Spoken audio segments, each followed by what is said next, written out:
Muy buenos días para todos y para todas. Good morning to everybody. Welcome, and it's our pleasure to have the Undersecretary of National Defense and Acero Montaner, the Commander of the Army, the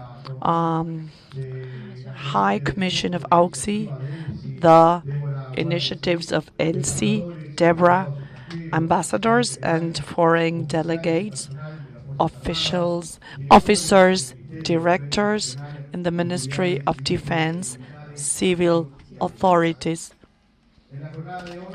In today's journey, we're going to start with the International Conference Elsie project, Armed Forces in Uruguay, Women, Opportunities and Challenges for a more significant participation. Welcome to all of those who are attending on YouTube, on ONU Women channel of Latin America and the Caribbean. First, we will, before we give the floor to our guests, we want to let you know we have interpretation services into Spanish and English, and you can find your headsets at the door. There's 3 modules with different moderators. Each module will have a certain duration, and we will take care of the time to respect the agenda. Towards the end of each of the module, there will be a space for questions and answers, and there will be a pause for coffee, and we're going to stop for lunch, and we're going to have it in an open space not far in the same building. For us to get started, we invite the Undersecretary of National Defense, General Marcelo Montaner, to address the audience.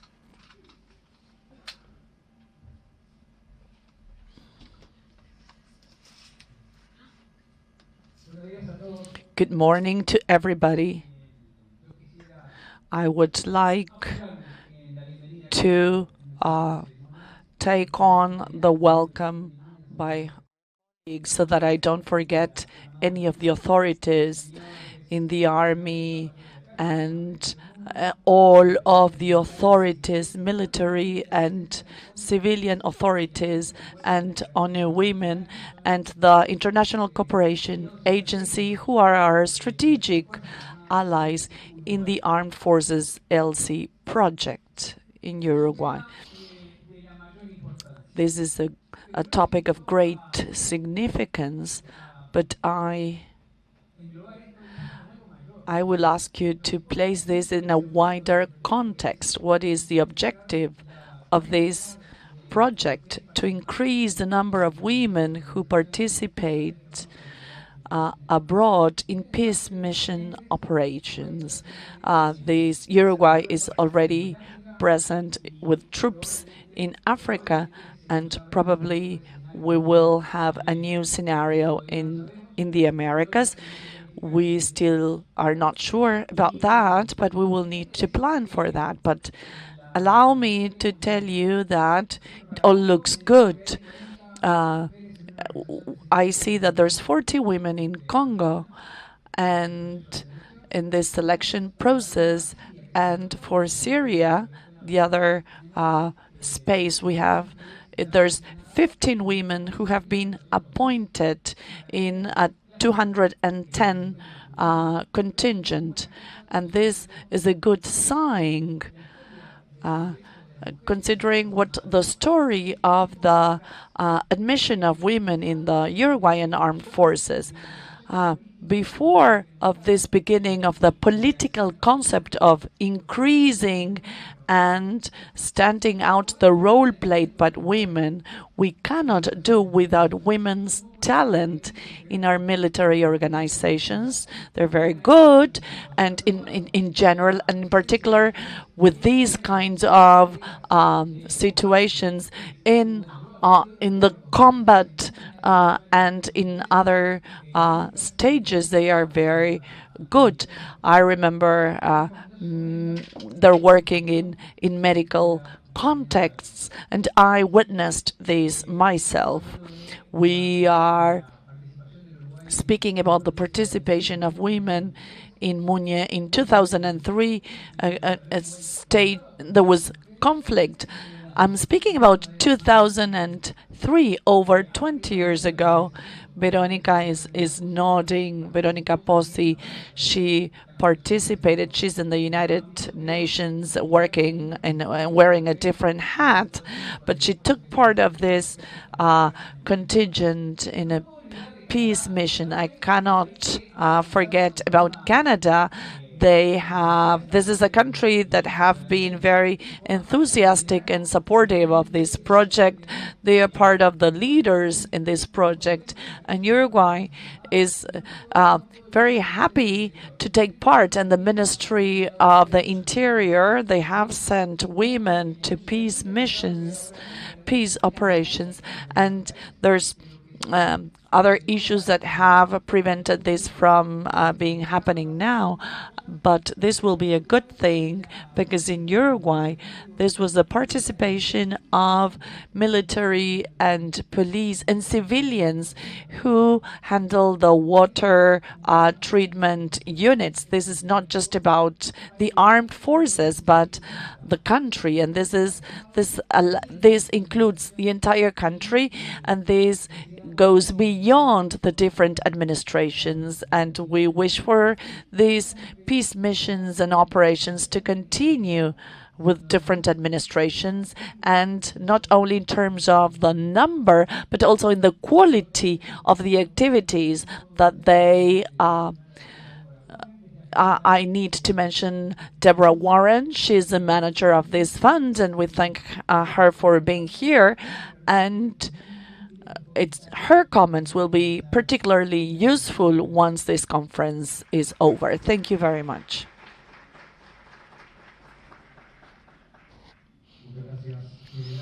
Thank you, General. We invite the manager of the Uruguayan Agency of Cooperation, Claudia Romani.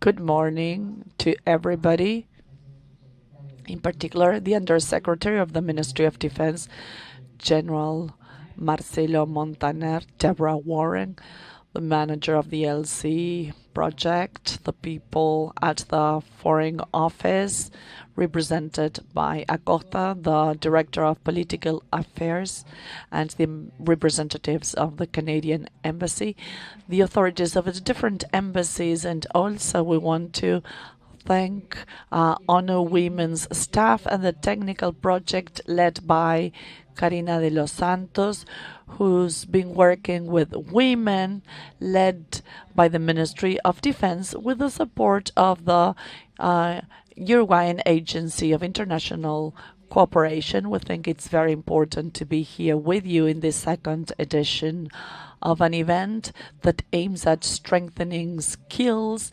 exchanging experiences, all of what the Undersecretary was mentioning towards strengthening public policies that need to be to have a clear leadership, in this case by the Ministry of Defense, but also needs the active participation of personnel, the military staff and civilians. And I think there was a great challenge raising awareness.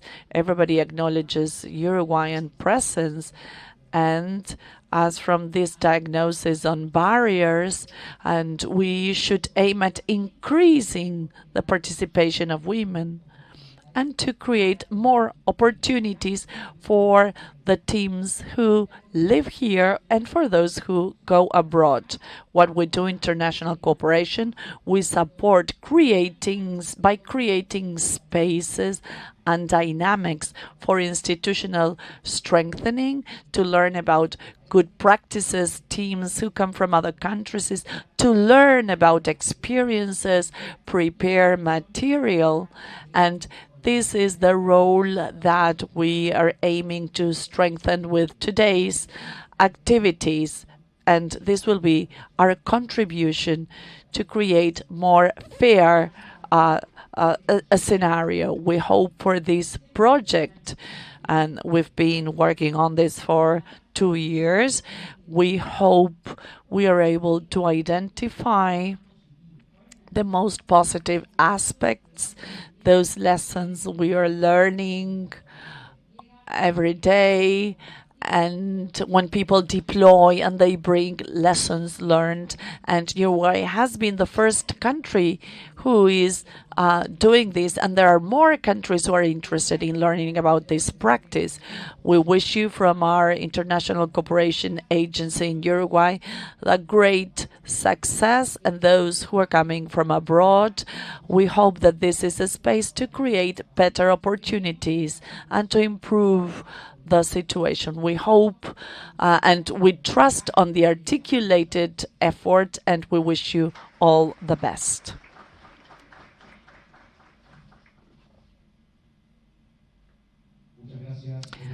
Thank you, Manager of the Uruguayan Agency of International Cooperation. Let us start with the module number 1, the agenda Women, Peace and Security of the United Nations Security Council, practices and lessons learned from the Southern Cone activities. We will first introduce the Elsie Project Armed Forces, progress, results, and articulation with the plan Women, Peace and Security. We invite Dr. Karina de los Santos, coordinator of the Elsie project.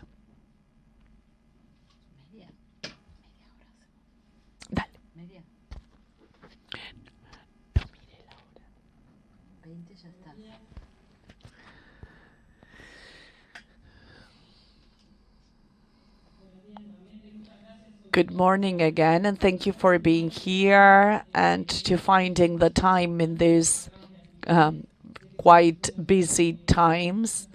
So thank you for that. The next half hour, we will tell you about the experience of the implementation of the Elsie project in Uruguay and how this is articulated with the first action plan of women, peace, and security. Let me provide you with some context. The Elsie initiative and the fund that followed this initiative aims to accelerate the rhythm of this change so that women can have a significant participation in peace operations. We are following the pre-ministerial meeting from organized by the United Nations on peace operations, and this has to do with the participation of women in all the different roles and in the different ranks and hierarchies within the armed forces of the countries that contribute to these initiatives. There are 6 different activities or thematic areas, and one of these was the creation of a fund for the promotion and support of countries who appoint members for the peace operations and with women.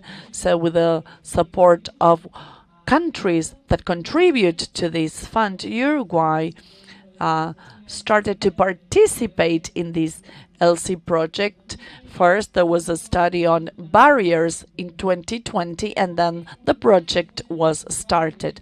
Why is Uruguay taking part in this project and was the first country who completed the barrier study? First, Uruguay is known for a bilateral and multilateral contribution to peace and security missions by the United Nations and other kinds. Also, Uruguay is known as an important contributor, the most important one in America, to peace operations by the United Nations and the participation of women, in particular in military contingents. And this is something that started out not long ago. The participation of women in military contingents became true in the 90s. So Uruguay is known for this. Also, there was the launching in our country of something that had been happening for some years. It's a national action plan for women, peace and security, so that this is included in the national agenda and to involve actors in the government and the participation of the civil society. But in the first stage, I think that the aim is to have this topic on the agenda to be discussed at the national level. And last, the need to strengthen and improve skills for deployments. Uruguay is the second country per capita in terms of the number of people sent to the United Nations missions, and it's not easy to sustain this significant participation. So we are always working on initiatives to strengthen this participation. So the previous step for this project was to study the baseline, and we applied a methodology to learn about barriers and opportunities. This is a standardized methodology developed by the Elsie initiative so that countries can adopt it and adapt it to their contexts, and to prepare a diagnosis on the 10 thematic units, how they influence on the armed forces or the police, how they impact their institution. And what is interesting about this methodology is that it considers different factors as opportunities for women and men in the peace operations, or it can have a negative impact and it can turn into an obstacle or a barriers. But not all thematic units have to do with the military or the police forces. So they also involve factors that belong to the society as a whole, and we will deal with that soon. With this diagnosis, it was the first time that Uruguay had found out about the situation in opportunities, and with a scientific methodology that was conducted by consultants that are not in the armed forces, and this was very valuable. It was like a picture of what the situation was like, and it led to a project that could mitigate some of these 10 barriers or thematic areas that we invite you to visit this document. It's in the National Police or the Armed Forces. The two of them are available.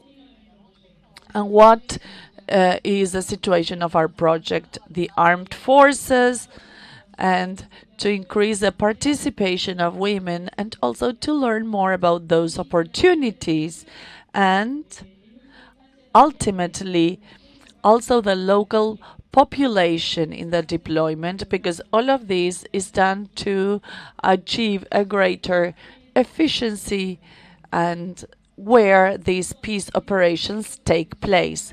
This project here, we chose 4 barriers, which were the greatest in terms of the impact. Some of these barriers were quite surprising, as for instance, the way in which the experience of other people who are deployed in the decision of participating themselves. We saw that this is a high priority. When we say high or low, we refer to a difference between the percentage in how these impacted men and women. So the experience by other people in women when they hear about negative perceptions, or that there were some difficult situations, or that they were like homesick, it's like women feel less interested in applying. As to the criteria, we identify that the staff in general does not is not familiar with the criteria for being appointed for deployments, and we learned that when they were asked in this list, when they were asked to identify the requirements they feel they need, we found that they are not familiar with the criteria, and in the case of women, these things that they themselves exclude themselves because they think they are not ready for that. And last, in Uruguay, it does not have to do with the armed forces, but we see that the roles of men and women in society, women have more to do with care, and the roles played within the armed forces. There is an underrepresentation of women in these operational roles. What are the results that we aim at for this project to mitigate these barriers? Well, we aimed at mitigating them with the activities I will go over, but also creating databases, more knowledge. As I was saying before, methodology is standardized, and to find a context for Uruguay and to prove the working condition in peace operations in an indirect way by the activities. These are the activities that are part of the project, information campaigns that seek to make this role more visible, in particular the role of women in these operations, also the support of families, and strengthening the family support, the mobile teams for information and assessment that have been going around the country, and they seek to bring this information to the armed forces members, and conferences like this one aim at national and international visibility on the role of women in peace operations and in general in peace and security operations. We're currently conducting a system study to learn about the existing barriers, and the most recent activity, which was quite innovative. Uruguay is a quite innovative country. It's a deployment for 6 months. As to good practices to share with you, to share a few results, what we can stand out in this implementation. It was a hard and articulated continuous work with the Ministry of Defense and the armed forces and our partners, UN Women and the Cooperation Agency Innovation. Uruguay was the first country, and the objectives are quite ambitious indeed. A constant interaction among all actors. This is the second time that Deborah Warren, the manager of this fund, is visiting us, and the work done by the armed forces, the success depends on the information flow that the armed forces is offering us, so that we can return what we prepare in our project. The planning based on results, it has a strong component on monitoring and assessment, so that we can measure progress and advance and analyze difficulties. And last, to go beyond figures. Increase is not measured only in figures, but in the significant participation to impact in being able to attract members, and also the visibility and sustainability of activities after the project is something that we are also interested in and include in our project the creation of a database which we will share with the Ministry of Defense and the armed forces so that they continue to prepare policies. And to finish, a few data in short. In terms of visibility, we have communication campaigns and like the material published on social media and on the Ministry of Defense website that you can feel free to check that out. Also through conferences like this one. Our first conference included 112 participants, military and civilian, from Uruguay and abroad. This was the first report of the conference that was shared by all participants and our partners abroad, and this conference will have a report, 28 sessions of information and assessment. These mobile teams with instructors of the armed forces, and they are experienced in peace operations. They were present in peace operations and 2023 and 2024, and they included 1,434 participants in 2023 and 2024. We are offering benefits for the military personnel. This is quite innovative. Maybe this had not been done before. And the idea is to learn about the nature of this benefit that aims to contribute to families, and not only for women, but men. And estimations that towards the end of the project, 70% of those who are eligible for this benefit will be able to access it. And last was the 4 informative sessions on the benefits that contributed the awareness about how this promotes a positive action for a greater participation of women.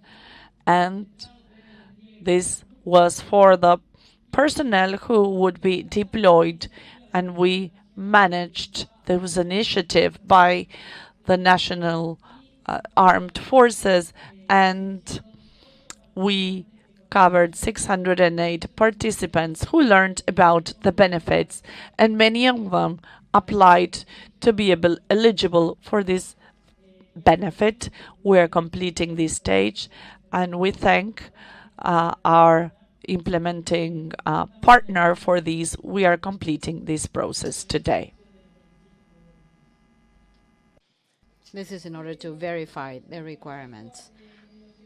So in terms of the scope, in the time that we've had, when we speak of figures, we are always a little bit unfair considering the reach of the activities that we are defining in this and in other projects. We're talking about 2,042 members of the armed forces that directly participated in the project for visibility and information. This does not include the social media networks that would reach about 8.9% of the personnel, and 70% of the eligible personnel is the one that actually receives the benefits. This information and database will be shared so that the forces can continue to work with this. For the first time in Uruguay, we developed this initiative, Be a Protagonist of Your Story. It includes the stories of 6 peacekeepers. We have some of the authors here. They're here so you can talk to them directly. These people dared to tell their story that became a book that is a book for the families that tries to get closer to the families, to teach, to inform the families and the children what happens when their parents leave on peacekeeping missions, and that had the purpose of contributing to the barrier report and had to the purpose of tackling with the stigma that usually surrounds women when they leave on peacekeeping missions. This is one of the products that we have generated for the campaign.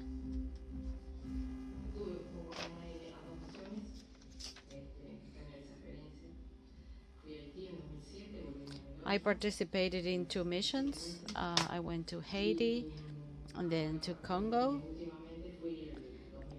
And then I went to Congo and I came back in November for a year and 4 months. I am a mother. I have a daughter. When I left the first time, costó un poquito la decisión, pero yo quería vivir esa experiencia. But I wanted to live this experience. I had heard many things about the missions, many stories, but I felt the need to go to discover. When I went to Haiti 2007 and I arrived, the only thing we had at the base was a military radio. And we could only communicate with our families on certain days, at certain times. There were very few cellular phones at that time. And now, in the 2021 mission at Congo, the situation is completely different. I could talk to my daughter anytime I wanted. I saw her. I totally communicated with her. It was completely different for me. When I went to Haiti, I was in charge of the general warehouse, and I was also carrying out the patrolling and custodies.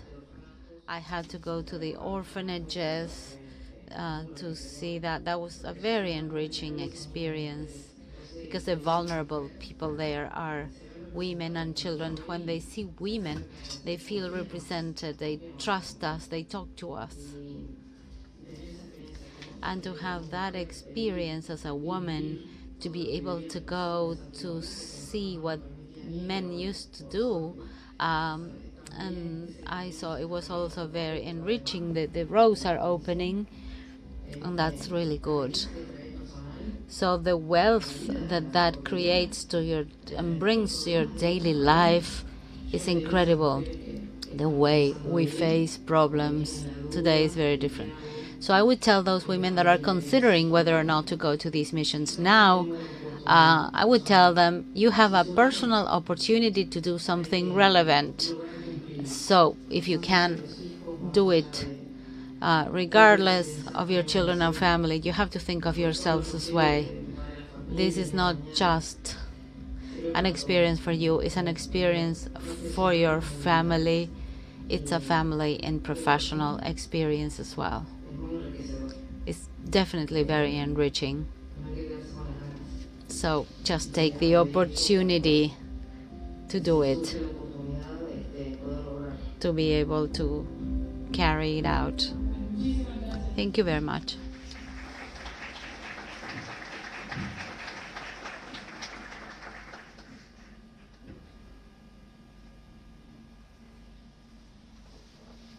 Bueno, muy bien, después de esta gran puesta a punto. After this introduction by Karina de los Santos, let's move on to our first panel.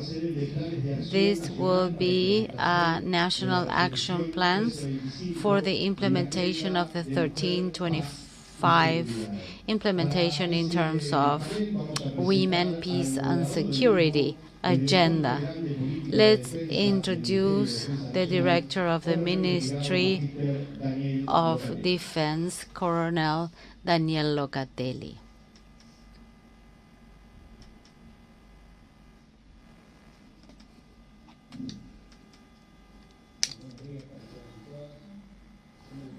Good morning.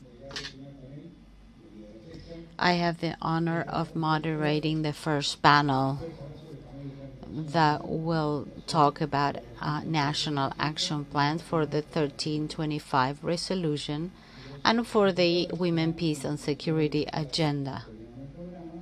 The speakers are the ones on the agenda. First, Minister Alejandra Costa is a Deputy Director of Political Affairs.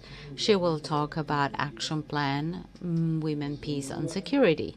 Secondly, we will have Mrs. Natalia Serpa as a member of the Gender Committee of the Women, Peace and Security Agenda Day. Then we will have the Mrs. Serpa and Mr. Mila will answer the questions after this presentation. Then we will have also the agenda of peace, women and security from the perspective of the Ministry of Foreign Affairs. Then we will have Jacqueline O'Neill, is the Ambassador of Women, Peace and Security from Canada. She will talk about the implementation of the Women, Peace and Security agenda in Canada. Fourth, we will have Katia Dupont as an advisor of the Ministry of Defense, and she will talk about the multilateral affairs of the agenda. And finally, Mrs. Hamilton will talk about women in Latin America and the Caribbean, good practices for the implementations of the 1325 action plan in the region. So, without further ado, I would invite now the members of the panel.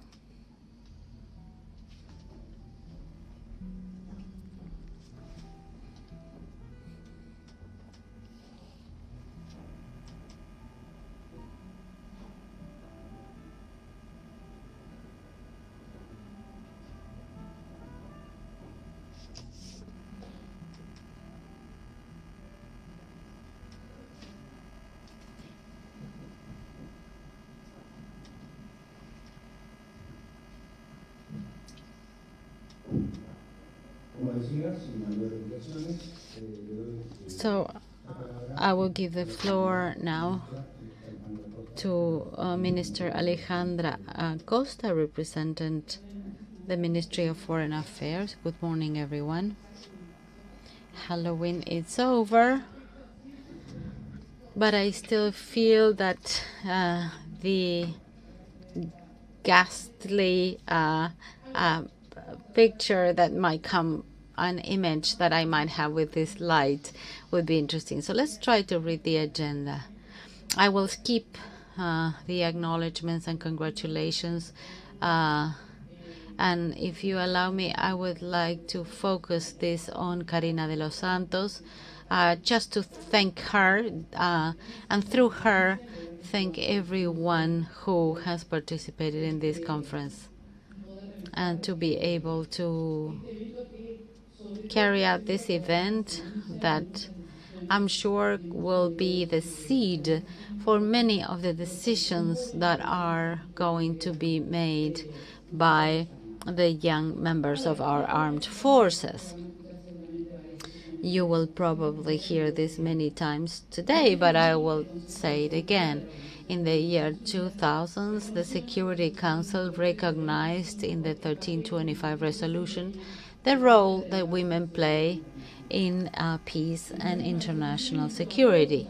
In that resolution, the players were called to increase the amount of women in peacekeeping missions. This had to do with an increase in security, and this action was developed so that the participation and leadership of women and men in the conflict resolution processes definitely contribute to build sustainable peace. And I would like to mention the word practice, that is. It is through evidence that we know that the inclusive participation of women increases effectiveness and sustainability in peacekeeping agreements. It strengthens governance, and it increases sustainable development. As of 1325, the international political framework has increased, and we have learned that this is true, that the recommendations of the resolutions were implemented, and we have had the adoption of national action plans that foreign and defense and development policies have adopted. Maybe some of you have wondered what is the need to adopt a national action plan in a country like Uruguay that is not involved in international or internal conflicts, whose inhabitants live in harmony, and where we cannot see the possibility to adopt programs or measures for conflict prevention in Uruguay. Because 1325 basically says that women are key to achieve peace in situations pre and post conflict, but there's always the consideration of conflict. The evolution towards Pacific societies requires women at every stage, and of course early education of girls to achieve those objectives. That's why this agenda is valid even in non-conflict situations. The pillars of this agenda that are participation, protection, prevention, and recovery are transferable and applicable to the Uruguayan situation at all of the different stages of the public policies, from planning to results assessment. The adopting these pillars and ensuring the participation in the planning and protection and the tools to recover specific cases are key to sustain the long-term well-being of any society, whether or not it has conflicts. So that leads us to wonder, what are the national players that should be included in this peace and security agenda? That, of course, should include several national institutions. Should it include different types of participation? I think that these ideas should be first then shared and conveyed to the members of the armed forces and to the members of the foreign affairs departments, that then will be the implementers of these mandates. And it's not only relevant to have women participate in peace and conflict resolution processes. We need to have the participation of military and diplomatic groups, foreign policies, and foreign policy should be based on the national conviction on public policies as a whole. the participation of women in these decision-making instances requires to bring down some social, historical, and cultural and geopolitical barriers that most regions in the world still have. Up to a short time ago, women were not included in decision-making participations of the societies that they belong to, and that's still true in some countries. So the development of guidelines and recommendations in international fora has enabled the UN member states to have international tools to move forward in gender equality, and these tools have been the seeds that have become the main tool for a cross-cutting policy to integrate women in decision-making activities. This link between the national and the international arenas have been, for the case of Uruguay, very useful, so that it has been a two-way process. We have incorporated international regulations for inclusive national policies to promote the participation of women, and at the same time the externalization of these national experiences, making them the base of foreign policy. And Uruguay has been able to acquire a sound position in terms of women's rights, and it was a pioneer to incorporate women officers to the peacekeeping contingents. So the Uruguayan foreign policy, based on the UN policies, as we said before, it is a state policy. It has been included in the foreign policies. It has included the respect for international law and human rights, and that is also reflected in all our national policies. So the women and security practices are included in all of our legislation. Their role is to coordinate the different state sectors so as to produce a comprehensive view, a national security plan, national public policies, in some cross-cutting activities to this agenda, such as the ones that we see every day, that are gender-based violence, people trafficking, and the need for equal participation. So the national plan should include several national institutions, and not just one that had to do only with the 1325 resolution.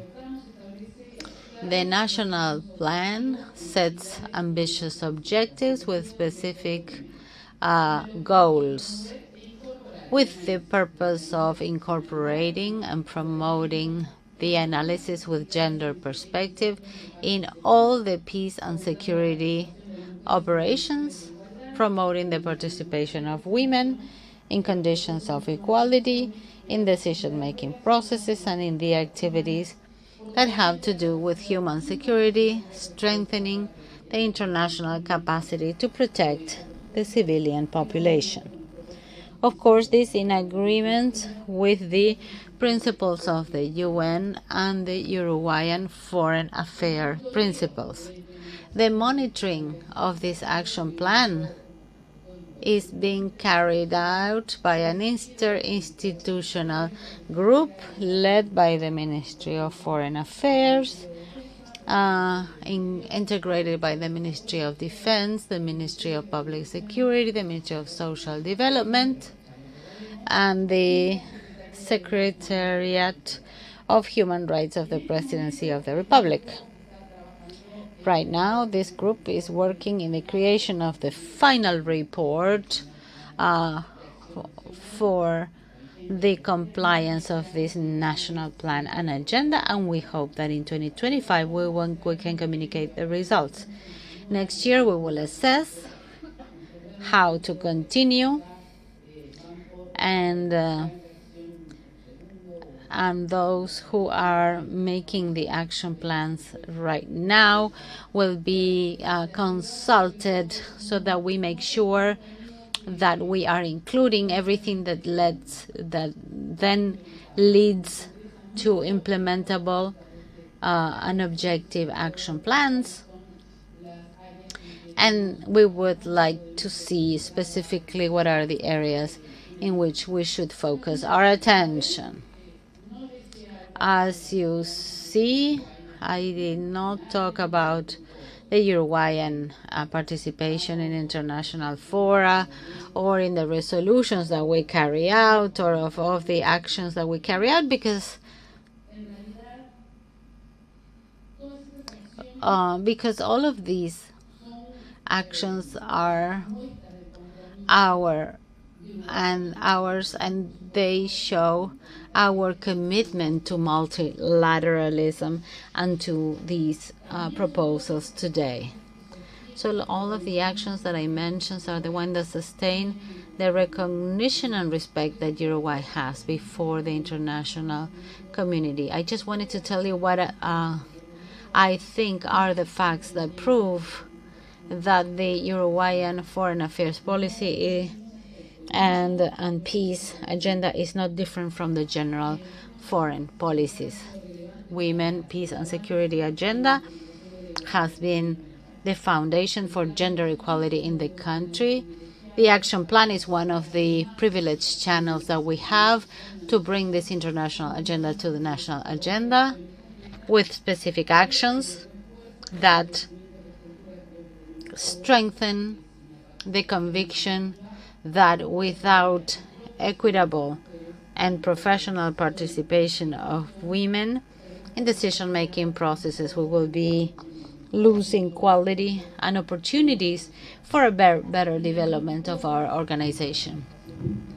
And similarly, without equitable participation from women, we would be undermining the international efforts that are made for conflict resolution, and we will not take advantage of the efforts that are being made and that the practice has shown that are essential to achieve just, secure, and equitable peace. Thank you very much.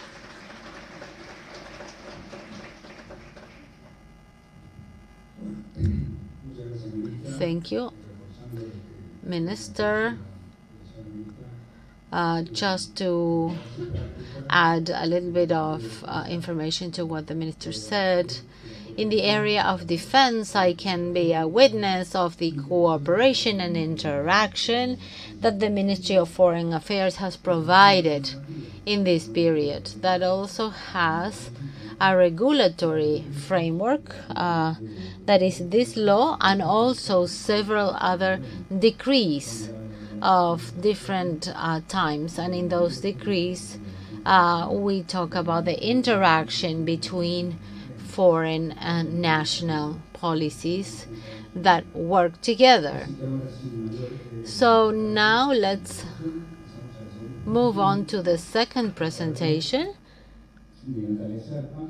This is Natalia Serpa's presentation together with Colonel Mila, and they will present about the action plan, Women, Peace and Security, from the perspective of the Ministry of Foreign Affairs. Do you have a presentation?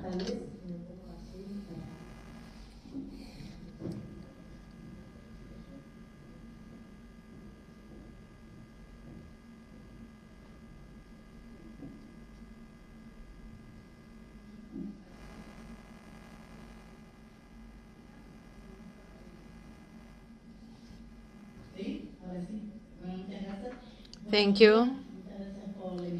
Thank you. Thank you for the invitation.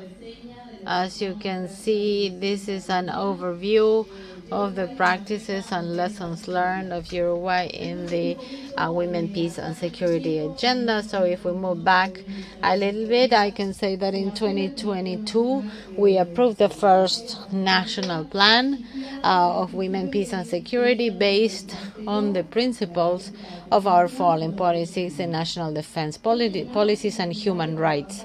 And this was essential to consolidate international actions in international security and peacekeeping activities.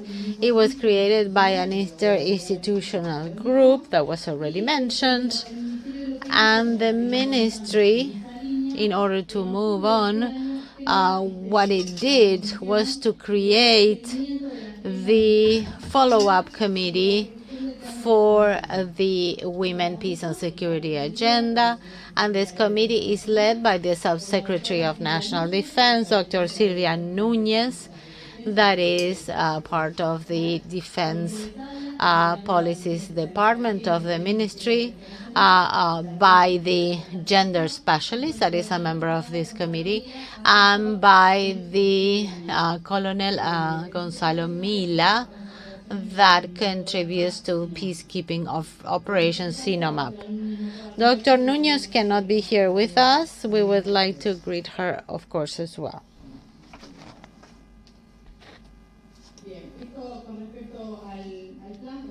This is about the plan that was created in 2022,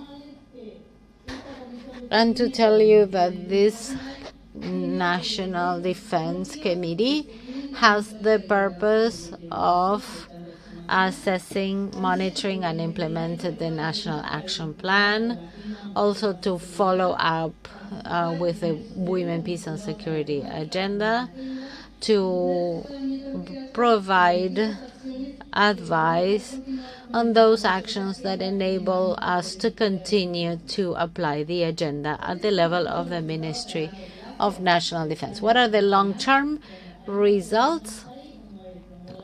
To promote the gender perspective in all the peace and security activities, to promote the security approach with a gender perspective, and to foster the response capacities for the international agenda activities. In terms of best practices, we see that the first one is the study of the participation barriers, to see what are the obstacles that women have to participate in missions.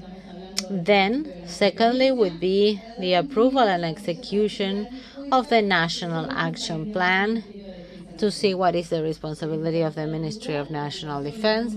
Then the application of the Elsie fund, trying to promote the initiatives that it fosters. And finally, as we just said, the creation of this gender committee from the Ministry of National Defense.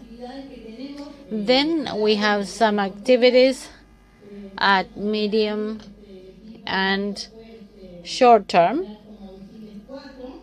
and here we have identified 4 of them.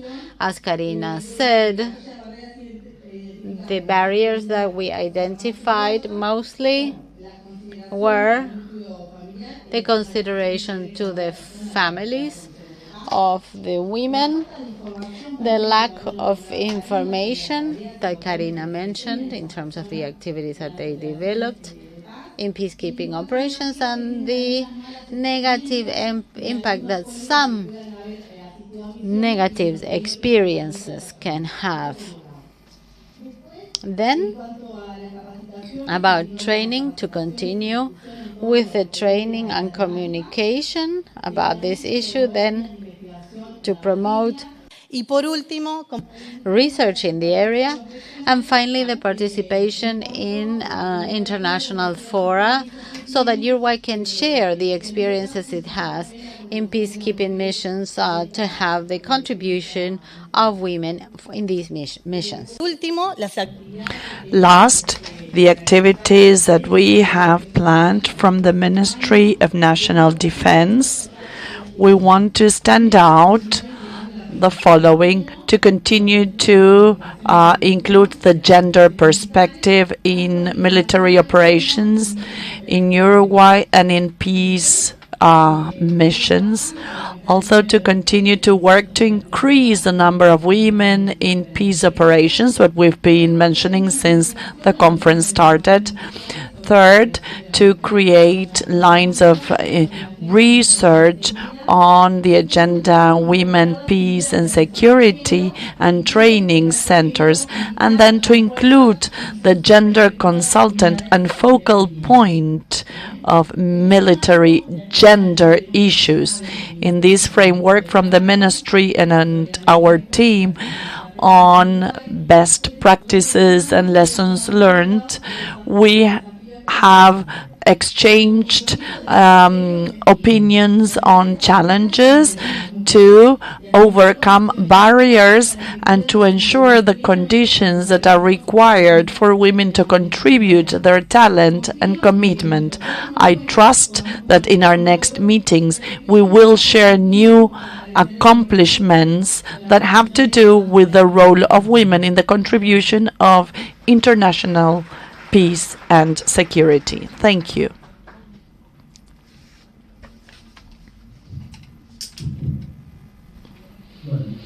Well, thank you, Serpa. Just a comment. In a way, these ratify the previous presentations of this panel in the state policies. We already had a gender office in the ministry with special personnel. This has been improved in this period, and this administrative teams, we will continue to work. As you see, we are in this transition process, and human capital and skills is still here. For the next presentation, we invite the ambassador of peace security in Canada, who will present on the implementation of women's and security. Thank you to everybody. We don't have slides, so is it possible to turn the lights? ¿Es posible?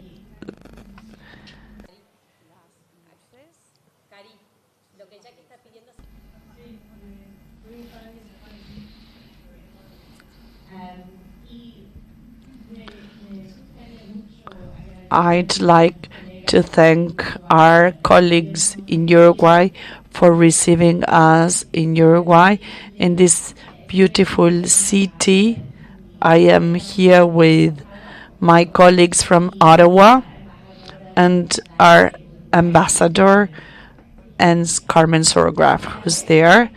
I'm going to continue in English. So do you all have your headsets for the interpretation? I'm sorry, I cannot continue in Spanish. I'm sorry, excuse me for that, but thank you for your headsets. Hoy for Canada, mejora, que bueno. it's really a joy for Canada to be part of this conversation. One of my very favorite things in the world to do is to hear other countries share their experiences, lessons learned, and understand where each of us are in this journey that you described. So thank you so much for speaking with us. I will share very briefly some of Canada's experiences on these points. As we've talked a lot about this issue, and having a policy on women, peace, and security has been our government policy for many years. It's transcended multiple political parties, different leaders, and more. We were on the Security Council at the United Nations in the year 2000 when this foundational resolution was passed. It was brought about by Jamaica, by Namibia, and by Bangladesh, as well as many other countries, which is always important to emphasize because sometimes there is disinformation in the world that this is a Western agenda or that this came from New York or somewhere else. It came from women in communities in every part of the world. It came from civil society. The UN didn't decide that this needed to be a priority.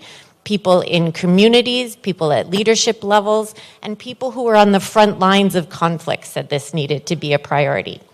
So we developed our first National Action Plan in the year 2011.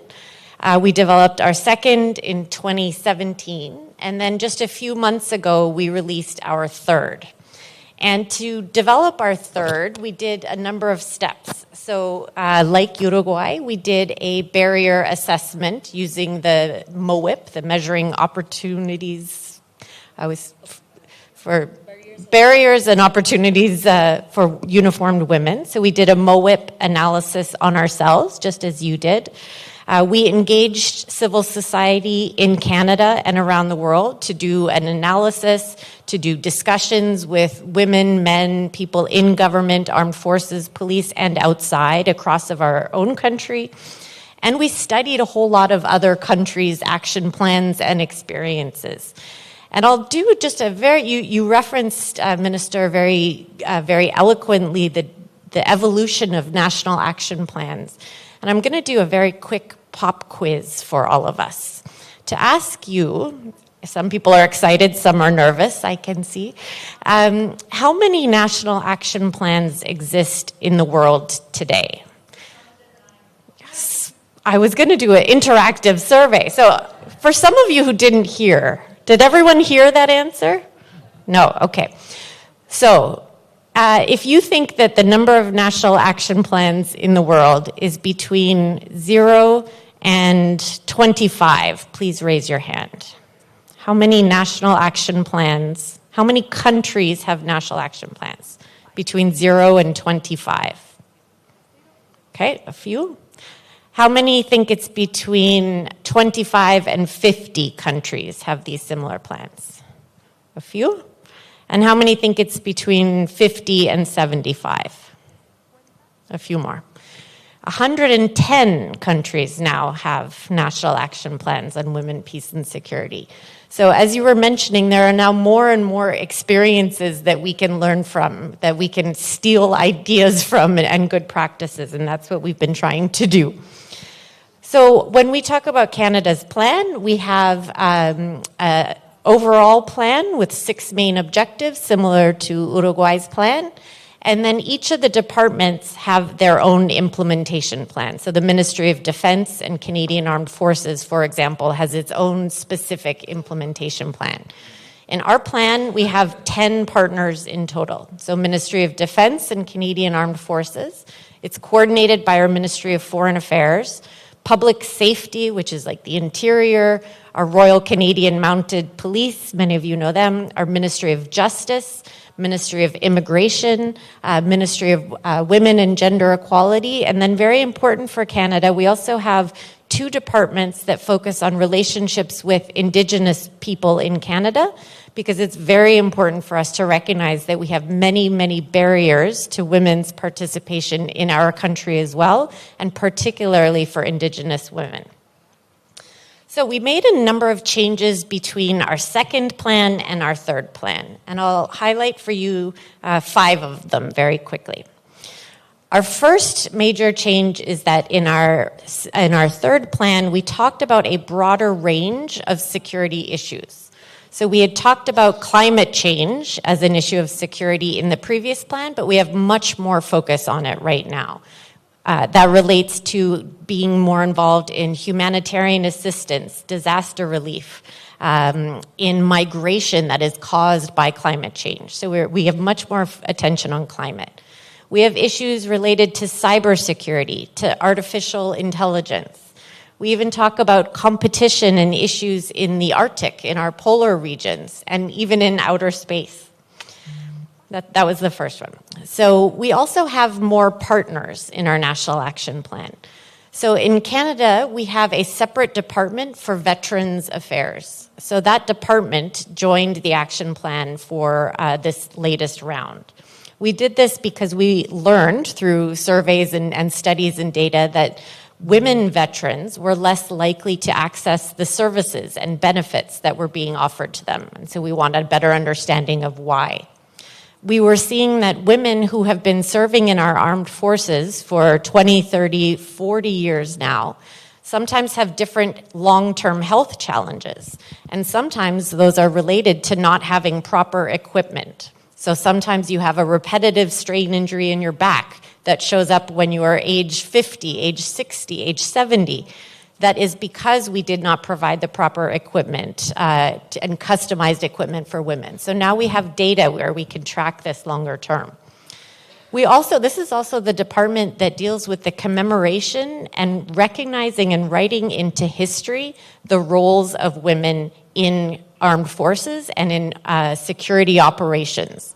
So we were trying to make sure that the historical roles that women have played in all different areas are documented in history and that we learn about them. The third big change that we made relates to crisis response. We recognize that when we have a long time to plan a program or a project, we do a pretty good job of thinking about gender, intersectional dynamics, inclusion. But when there is a crisis, we don't always have the reflexes or the systems in place to do things like collecting data that is disaggregated by gender. Or, for example, when Kabul in Afghanistan fell, we were trying to do emergency operations to evacuate people. We were trying to do airlifts out of the city.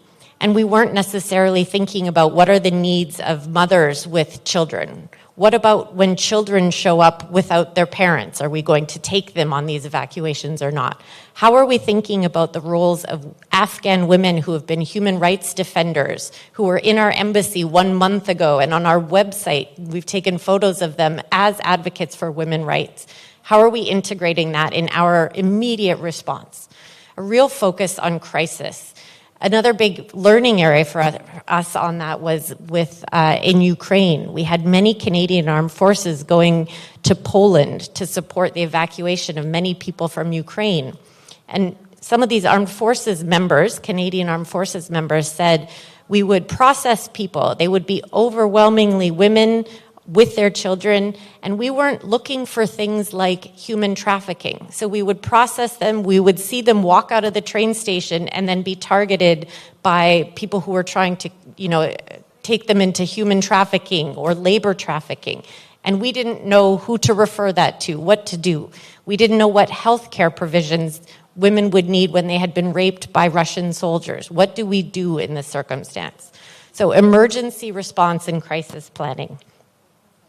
We also have a much greater focus, this is the fourth change, in our Ministry of Armed Forces, or the Ministry of Defense and Armed Forces, on domestic operations. So most of our National Action Plan had looked at peacekeeping, had looked at NATO missions. With climate change, we now have a lot more opportunities and instances where the Canadian Armed Forces are deployed in Canada to support with forest fires, with floods. How are those forces working with Indigenous women in communities, working with Canadian women? What are their needs and responses? We also talk a lot about culture within our own armed forces. And how does our culture as an institution affect our ability to recruit women, young women? We have a recruitment crisis in Canada of men and women.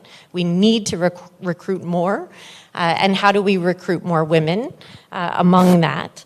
And how do we retain them so that we don't spend and invest a lot of money recruiting people, but then they see other career opportunities and they leave?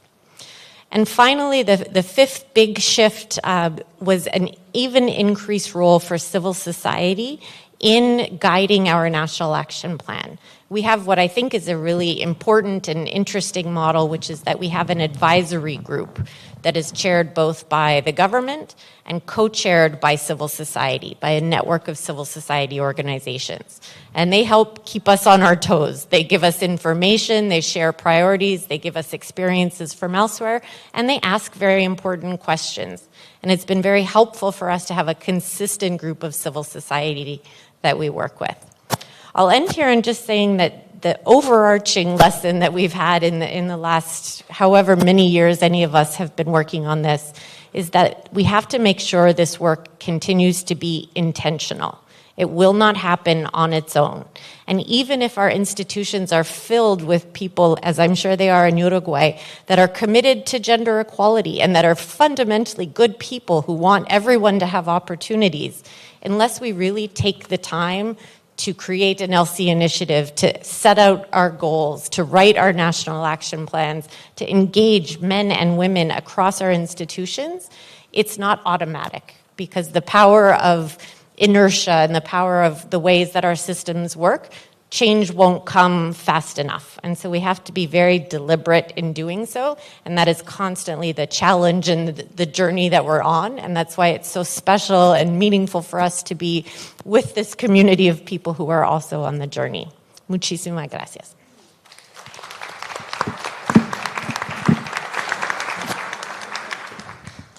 Bueno, muchas gracias, embajadora.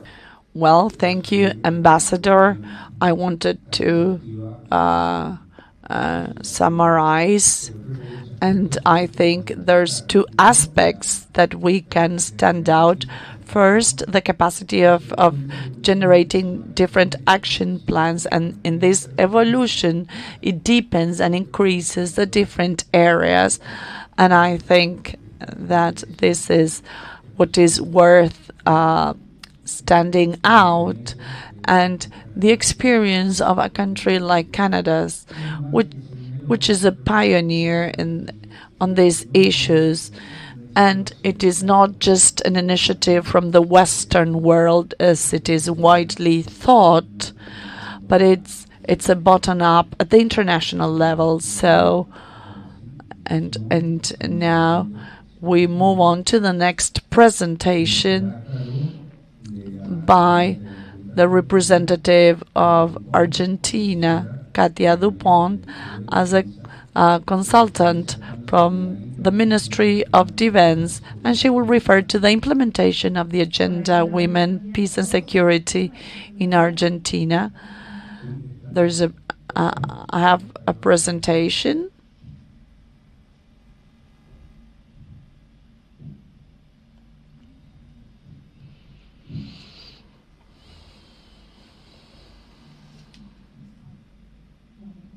Well, good morning to everybody. I want to thank you for the invitation to take part of this panel. I'm part of the Ministry of Defense of Argentina, and today, just like my partners in this panel, within the framework of the resolution by the United Nations 1325, to increase the contribution and role of women in peace operations in Argentina, we think that in order to progress, we need to encourage the participation of women in the armed forces and to allow them to be in leadership positions. But to achieve these objectives, we need to go back to historical events in our country. Only in 1990, women could join the armed forces as soldiers. In 2007, they could be sub-officials and officials. And this is key to get started on the objectives that can become a reality. Today, Argentina cannot think of a woman who is a general, because that's not possible in this time frame. But if we think about how important it is for them to participate in positions that make decisions, let us pay attention to figures. This is a historical database. 82 members of the armed forces, 80.5% are men and 19.5% are women. This is an encouraging situation, but we need to continue to encourage women to join the armed forces by raising awareness on this being an option for women today. Out of 8 peace maintenance operations where Argentina is present, only 3 of them include women. One of the most important ones is a Cyprus mission. We are present since 1993, and there's one woman every 3 observers in terms of staff. There's 1 out of 4 men. And when it comes to troops, it's 1 woman every 10 men. In 2024, out of the 400 contingents deployed, 68 are women. Historically, this number is increasing on the participation of women. Today, there's 1 woman every 6 men. And this year in particular, Argentina conducted a survey with, limitations that have to do with budgets, but we were able to identify several things. In the first place, one of the barriers is there's regulations that haven't been updated, as the Cruz del Sur exercise has no specific roles to be or positions to be done by women. Just like Karina was mentioning, Argentina suffers from a lack of dissemination of peace maintenance operations. A great percentage of the staff are not familiar with these activities and the possibility that they are part of this. So Argentina will encourage the dissemination and the encouragement of participating in these activities. Also, these surveys have taught us that there's a lack of selection criteria. They are simply selected and they are deployed. There's difficulties in terms of access. There's a woman who needed to wait 20 years to take part in a peace operation. A further difficulty we have found in what has to do with infrastructure and budget. In particular, in Argentina, there's universal uniforms. They have not been adapted to women, so sometimes the shoes, they don't have the right size, and this hurts their feet, and the uniforms, the size, the needs that women and men would have, bearing in mind the the different bodies and what has to do with leadership. Not only is it relevant for women to be in leading positions, but they stay in those positions. Argentina thinks that both men and women have the same training. There's no differentiated training for men and women, so they share the same skills. So Argentina thinks that leadership does not have to do with leadership, but it needs to be closely related to, the strengths of the person, individuals. So if they are equally trained and the characteristics that turn them into leaders, it's very important how this leadership is managed. If both men and women are treated equally, how many women are effectively promoted? Is this the same? And this is something that Argentina will pay attention to. As to actions we have been doing in 2024, we identify obstacles that women face. As we mentioned before, we prepare courses and we work together with the armed forces who are in charge of the peace operations in Argentina. They are great collaborators in this initiative, in women actually have a greater participation. And this year we worked on the lists of the contingents that will be deployed. We managed for 21% of participation. In fact, it says 25. What is our plan?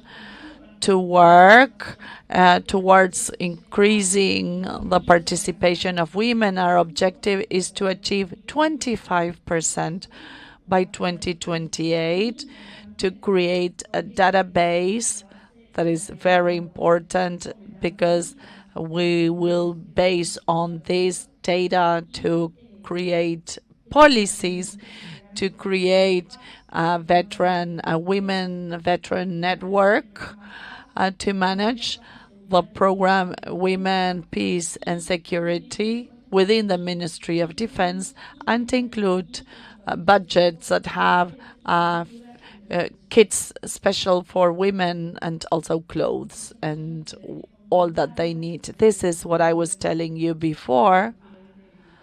There's a mistake in 2020, I believe. It's 18.7.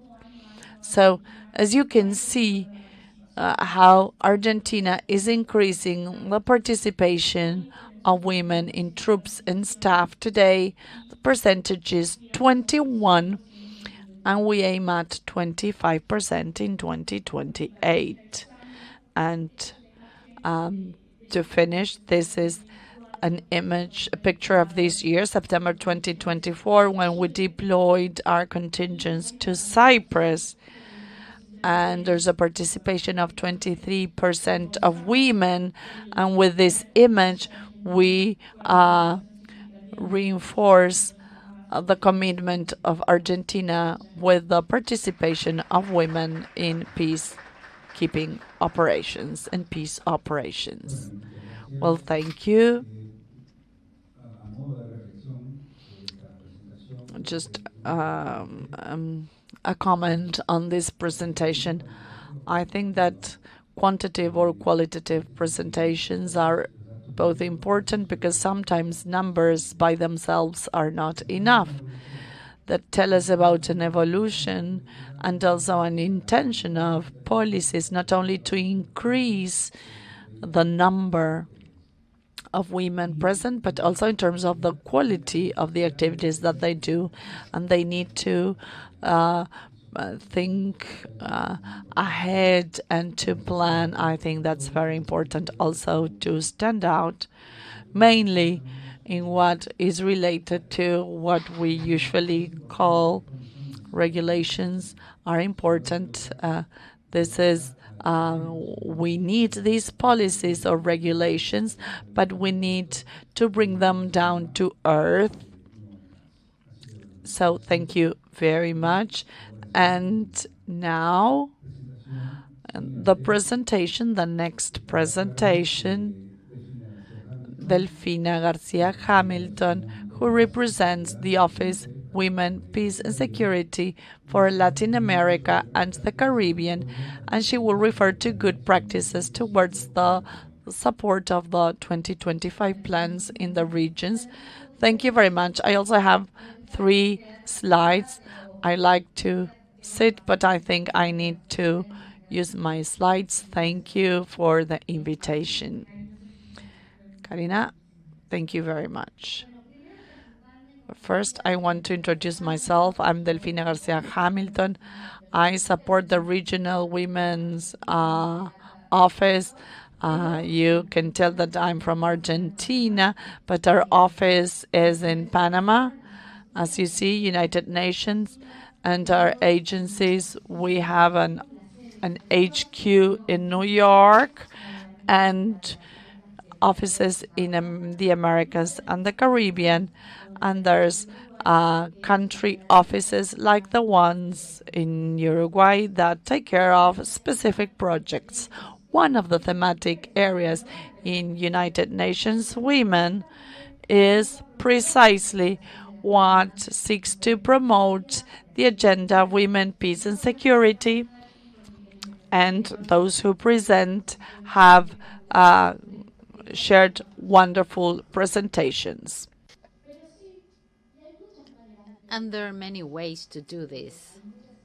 There are many initiatives, many tools that we can use for this agenda, and that arose from many resolutions, not just 1325 resolution, but also from the subsequent resolutions.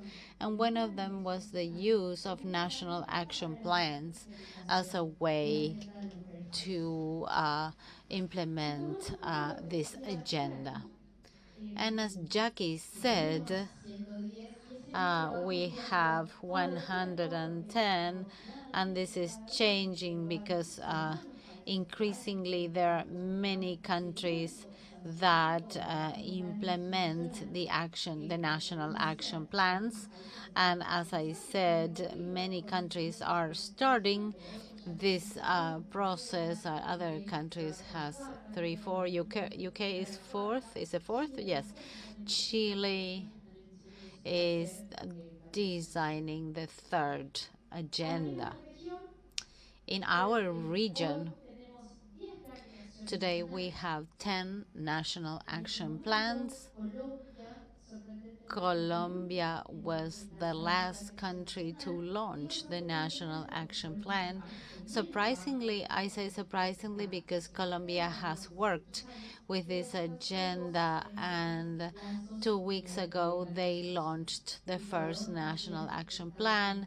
Ecuador is also launching it these days.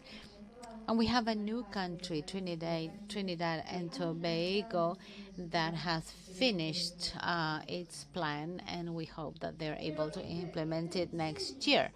But this design from UN Women and with the local departments and the member states, we have accompanied the different countries of the region in the design and implementation of the national action plans. We have accompanied Argentina, Paraguay, Brazil, that launched operations last year.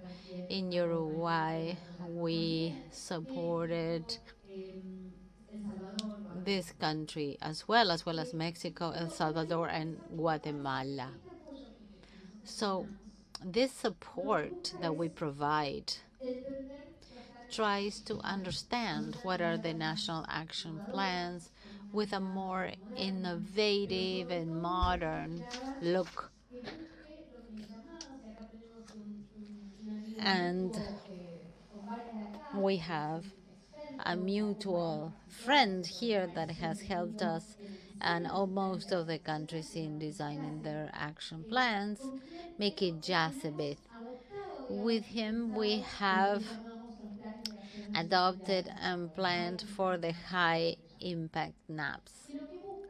That what they try to obtain is that they stop being a wishful thinking and they become efficient and implementable plans that not only increase women participation, but also they contribute to peace and the cohesion of the communities.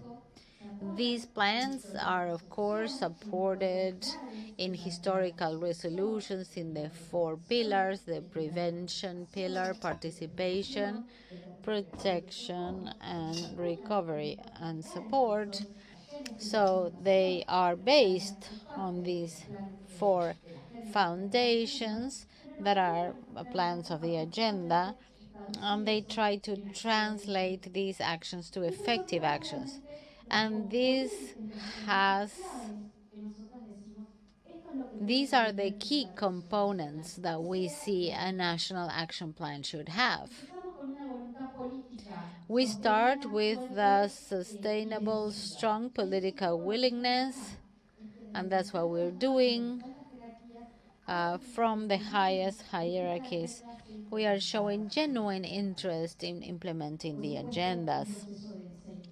Of course, an inclusive design process, as was carried out in Canada, and I know in Uruguay was the same way, and to include a monitoring and assessment system based on results that enables not just to measure the results, but also they measure not just the plans, but also adjust them. But also this assessment enables us to understand what happens and therefore to make the adjustments so that the implementation is effective.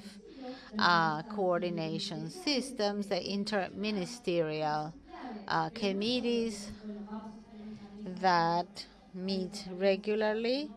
And it's not just this, but also to have references, what we should expect from the different parties, what the implementation plans are, what are the objectives of the plan, and then what the different organizations should do, what should the Ministry of Social Services, the Ministry of Defense or Foreign Affairs do, the Presidency, etc.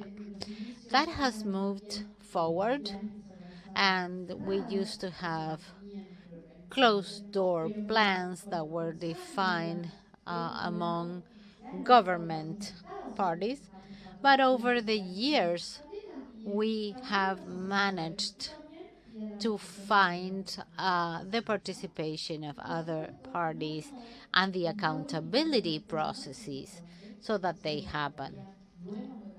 Significativos y todavía queda And still, what I would say we still have to work on is to make these national plans have the appropriate budget. We need the right budgets, otherwise they just become a wishful thinking. They become wishful thinking. They are just a wish list, and the participation in these national plans is important. diseño de los planes. Y así, From the moment that the plans are defined. estas son como las listas de qué es lo que hay que hacer.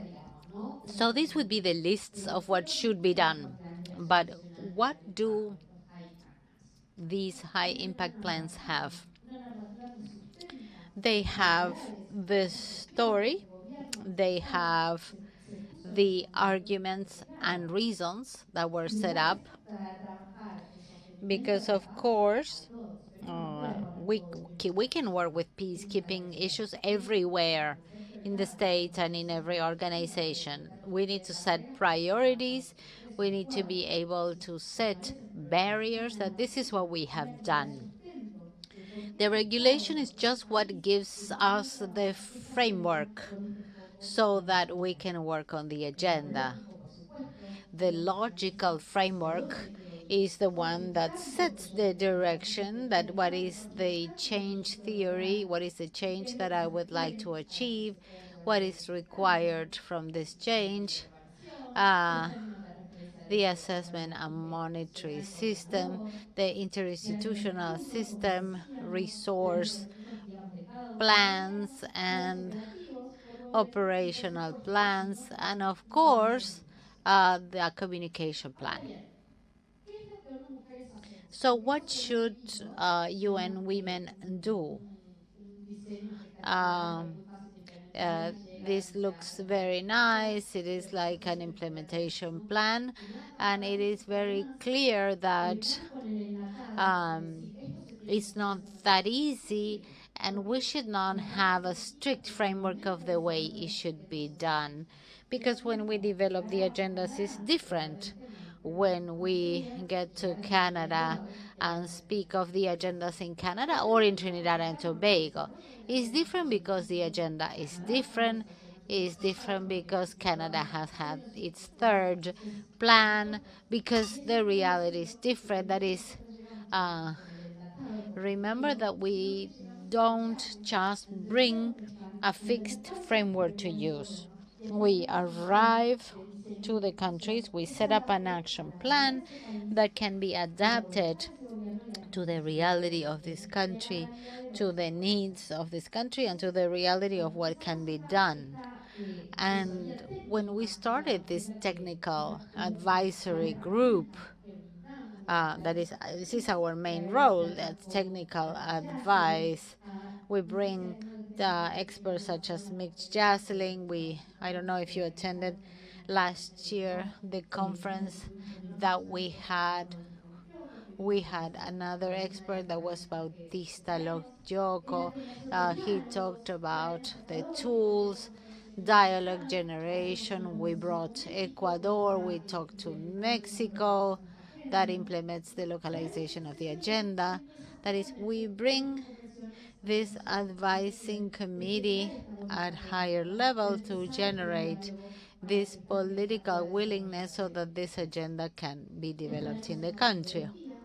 We bring this methodology, these high impact plans, and this requires workshops, interinstitutional activities to define the roadmap that we will use for this national participation, especially in this country. This is defined jointly according to the realities of the different countries. This also enables us to understand the agenda, to see where the agenda is, to localize it. In Canada brought new topics. We are studying these new topics, and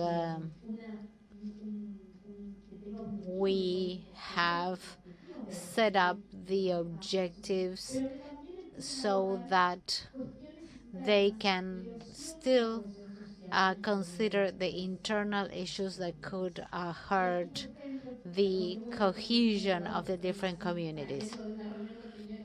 I just came from a meeting with Trinidad and Tobago. They are defining their first plan, and they said, we would like to work with gang-related violence.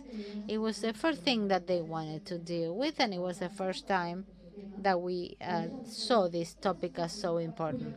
For them, that was a priority policies. This is being addressed as a public health issue, and they saw that they wanted to deal with this through the women agenda at the same time. We also work with capacity buildings, and we defined and implemented the first National Action Academy. We carried that out in the Caribbean. We are bringing it to Latin America, and we will carry it out with different implementation plans, how to implement national action plans, because we have seen that the design has been implemented, but we still have some challenges in terms of implementation. We also support this interinstitutional cooperation of the public and civil society. In Colombia, last year and this year, we supported regional fora. Colombia was divided into regions. We carried out fora so that the society could inform about the National Protection Plan. Of course, the monitoring and actions will be carried out by them, and the mobilization of resources as well. And they will be these projects will be funded by the Peace Building Fund. I would like to close. I would like to tell you what are the types of activities that we have, the importance of the national action plans, because they generate a vision and implementation map that shows the support that UN Women, the regional and the country office should do, and what is the support that we can provide in order for them to carry out their plans.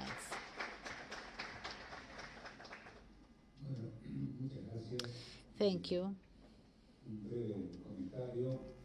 So, this a brief comment of a very comprehensive presentation, the necessary global overview that we need to have Solamente la asesoría, sino la comparación.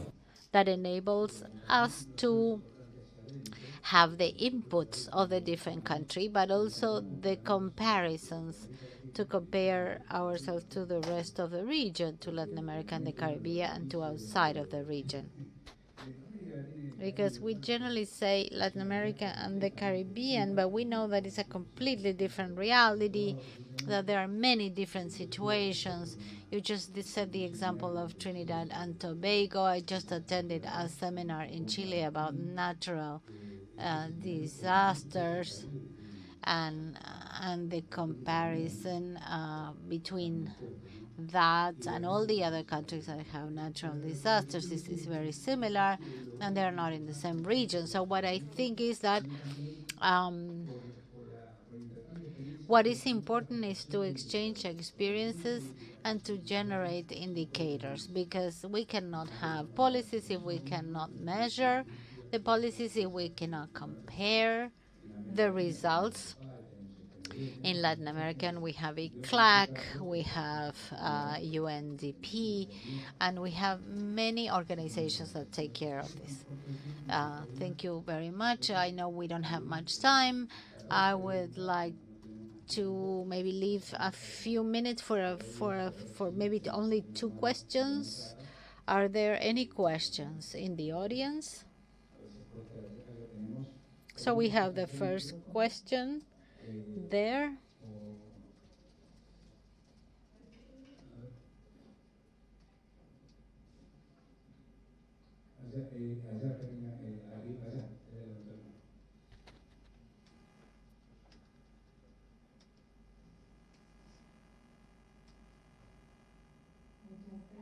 Thank you. I will speak Spanish. I'm Ana Garcia. I represent the department, the Peacekeeping Operations Department of the UN. I would like to thank Uruguay and its leadership for this conference and for the rest of the actions, and especially the leadership in what has to do with the support in women participation in peacekeeping missions. I know that we have a diversity of perspectives here. We have worked with most of them, so I think that this instance is very interesting, and I have a specific question for the panelists. Something that we're very interested in the UN is how to work with leaders so that we can move on in the agenda. We have heard some examples. Delfina mentioned the importance of dialogue so as to generate genuine interest.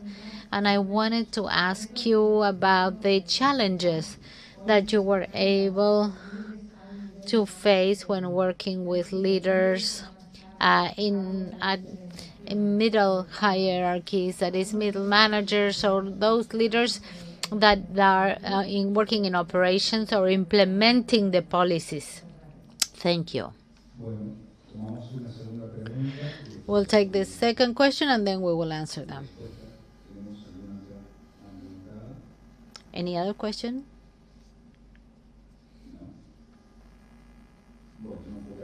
Okay, so then let's answer this question. Jacqueline, would you like to start? Did you understand the question? Yeah. About how to support leaders, right? And in our institutions and others, correct? And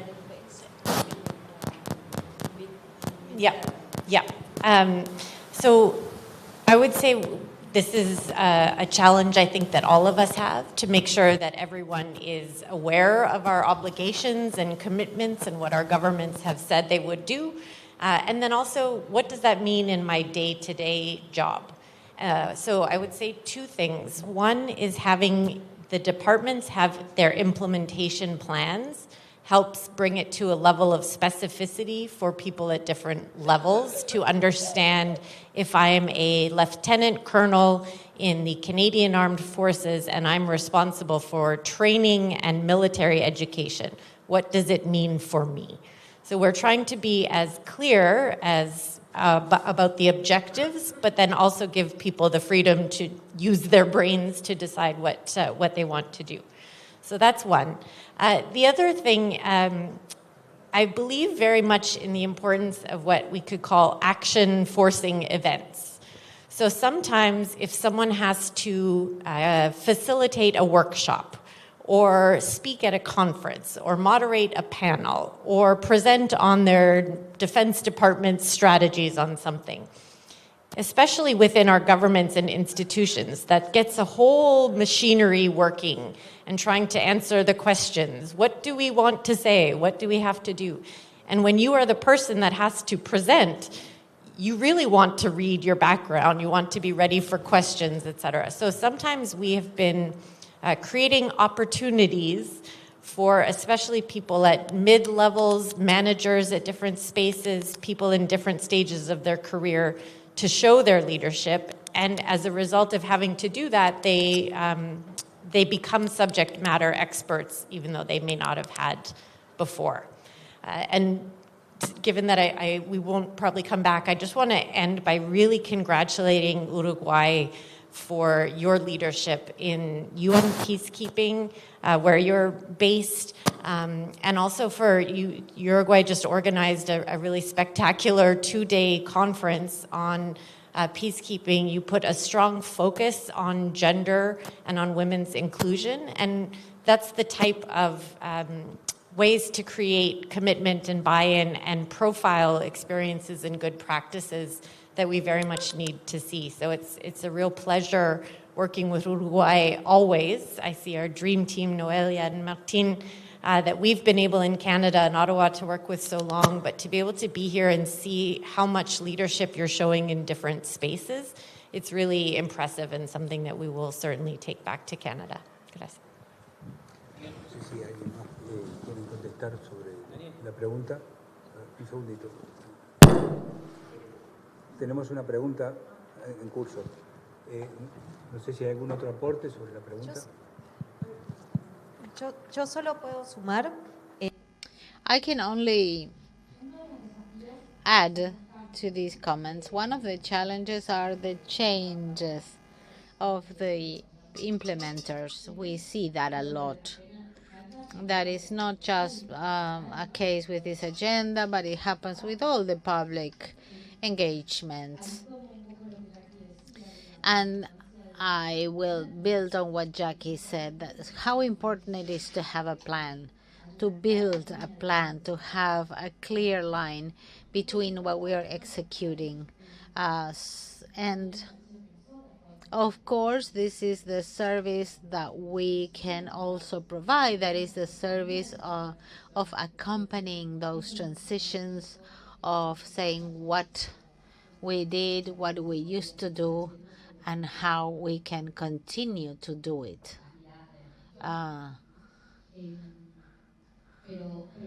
And I think that this is what a high impact plan means. That is, when you have everything already planned and already implemented, it's easier to accompany and to see how things could continue.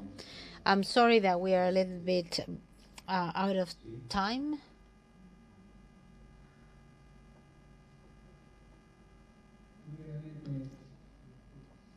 Yes, very briefly, I would like to give you a cultural shock with this question. It is interesting to consider the following, because this has happened in the world. We are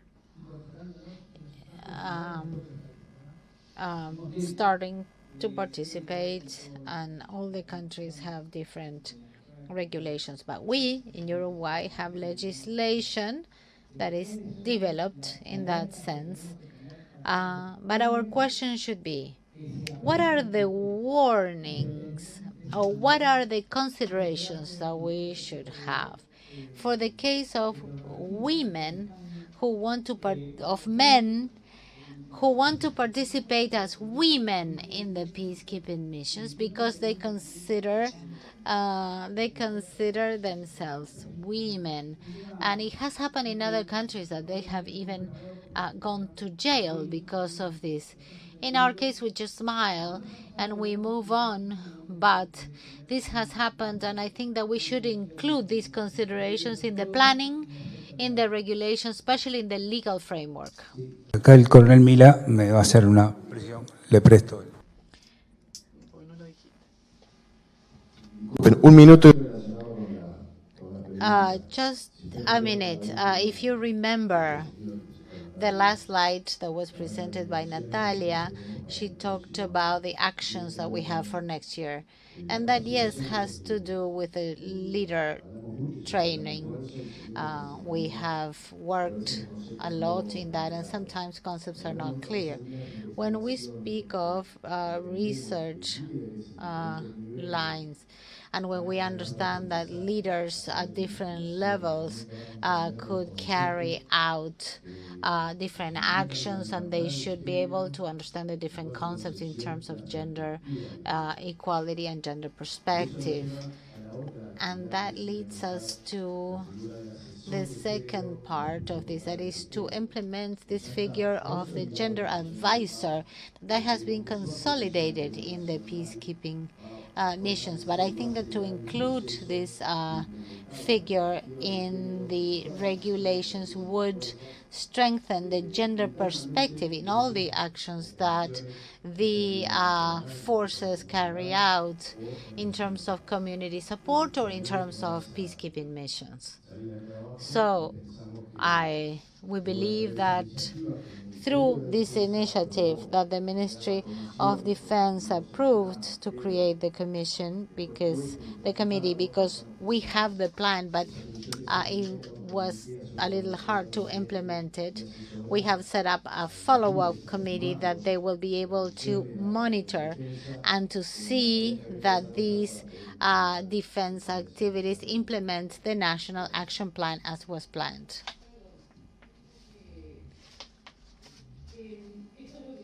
This is what Uruguay has. The Subsecretary of National Defense, and he says he spoke about one of the white elephants in the room that has to do with the identity, gender identity.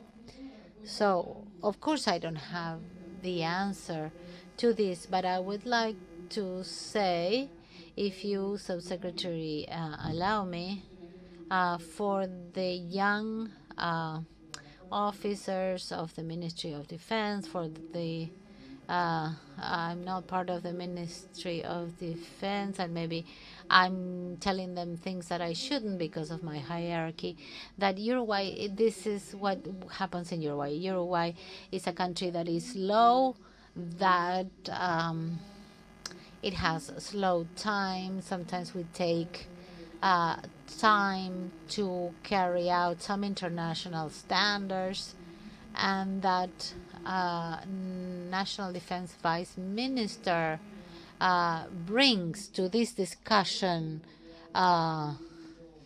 something that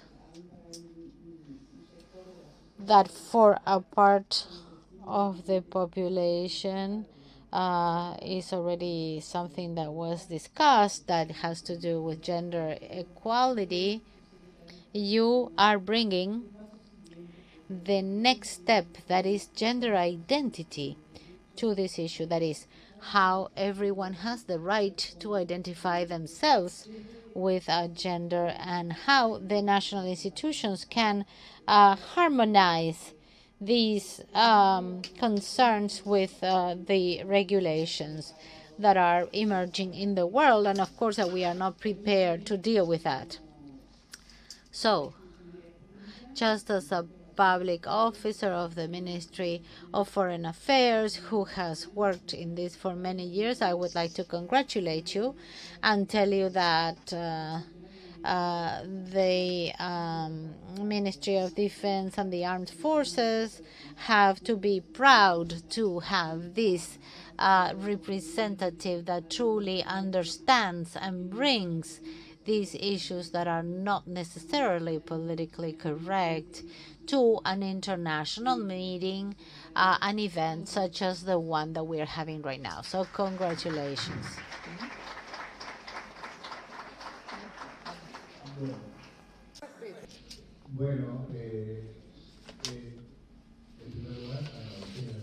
In the first place, I need to thank presenters for the wonderful level. I think we've seen quite a varied perspective where we widened and deepened our knowledge, and I think it's now clear for the region as a policy, in terms of policies, indicators to work. So thank you and thank the public, and we are here to help.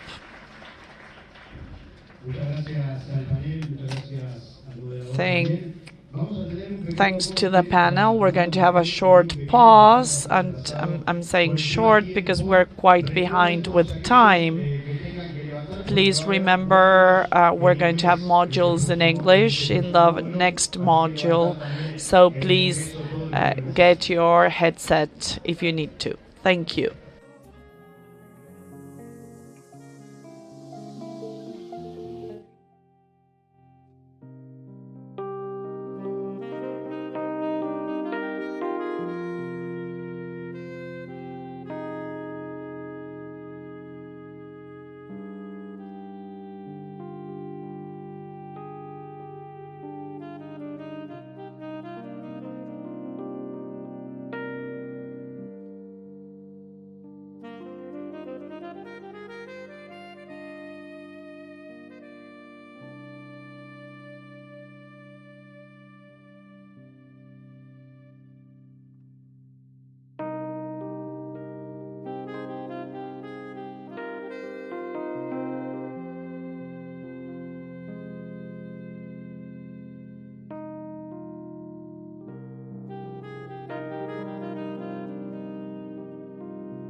Bueno, muy bien, volvemos y vamos a comenzar con el módulo 2, buenas prácticas y lecciones. So let us get started with Module 2, Good Practices and Lessons Learned, and with women in the activities of peace and security. To this purpose, let us get started with experiences in the Elsie initiative, and to that end, we invite the manager of the Elsie Fund, Deborah Warren-Smith.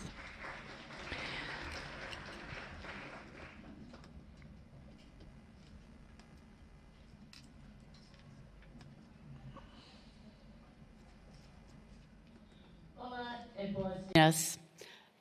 My name is Deborah Warren-Smith, and I'm the manager of the Elsie Initiative Fund.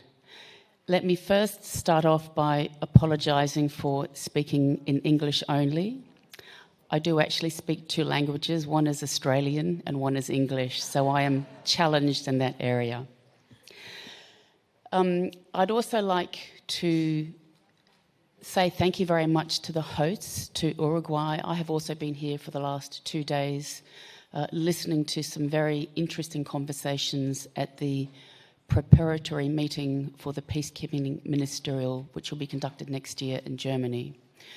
Uruguay have been very, very generous hosts to me, and in fact this is my second time here to Uruguay within 6 months, and I almost feel like this is my second home.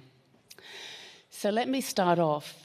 We've already heard a lot this morning about the international framework, the regional framework, and the national or domestic framework within which the Uruguay Armed Forces project sits.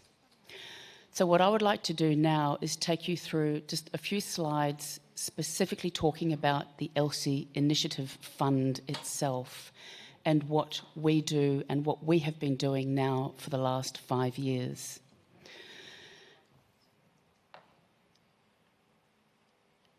And a little bit of background on myself.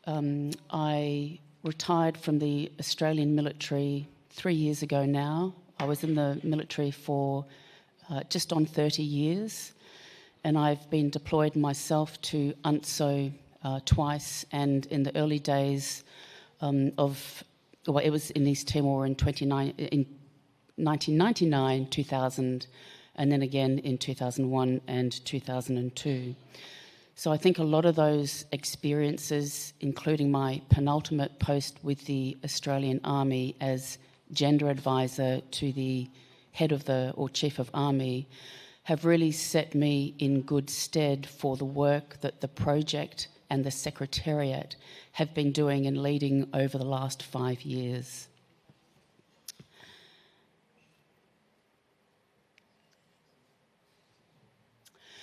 So I think it's always important to say, like, why was the fund established and under what framework was the fund established? The Elsie Fund is one of the pillars of Canada's broader Elsie initiative, which you have heard a little bit about already today. So we are just one of a number of pillars underneath that broader umbrella of Canada's Elsie initiative that was launched in 2017. The fund was established with the thinking that funding should itself not be a barrier to the inclusion of discussions around gender equality, the importance of women in military and police forces, and really understanding, doing a deep dive on what are the barriers to women within those organisations. So funding has been provided not only by Canada, but by the other 8 countries that you saw earlier today on Karina's slide. So the fund was established in 2019 with contributions from a number of donors. We had a very clear terms of reference as well, which described what we do, how we do it, why we do it, how long the fund would initially be established for. So it was a pilot of 5 years, and we have now been extended or expanded for another 5 years out until 31 December 2028. which I think also says a lot about the work that the fund is doing, but most importantly about the projects that we are supporting, including Uruguay's project with the fund. So we've been up and running now for just over 5 years. We ourselves have learned a lot of lessons, including about project management. Now, if you can turn your mind back today by the presentation from Delphina about national action plans and why it is important to understand and articulate the problem that you are trying to address, or I shouldn't say problem, because women are not problems, we are enablers, we are capabilities as well, but what are the issues that you are trying to understand and address? So it is very important to have a clear articulation of that, a narrative, a plan in terms of the different activities that you think based on evidence, so both qualitative and quantitative data, supported by evidence, a number of activities that are designed to really achieve and tie that golden thread of logic from what you have articulated as some of the issues that you want to resolve or work on, or remove the barriers, and how you actually are going to achieve those with your project and your project activities. I also have seen a number of references today to monitoring and evaluation and communications. So I will wrap those up into some of my overall observations and lessons learned as I conclude in my presentation today. But what I would like to start with is just talking about the types of funding that the Elsie Fund can provide. And also up here on the slide, this is just an explanation, some very clear dot points about some of the international policy frameworks that the Elsie Fund sits within. And also we are driven by 1325 and the other 9 Security Council resolutions that fit within that WPS framework.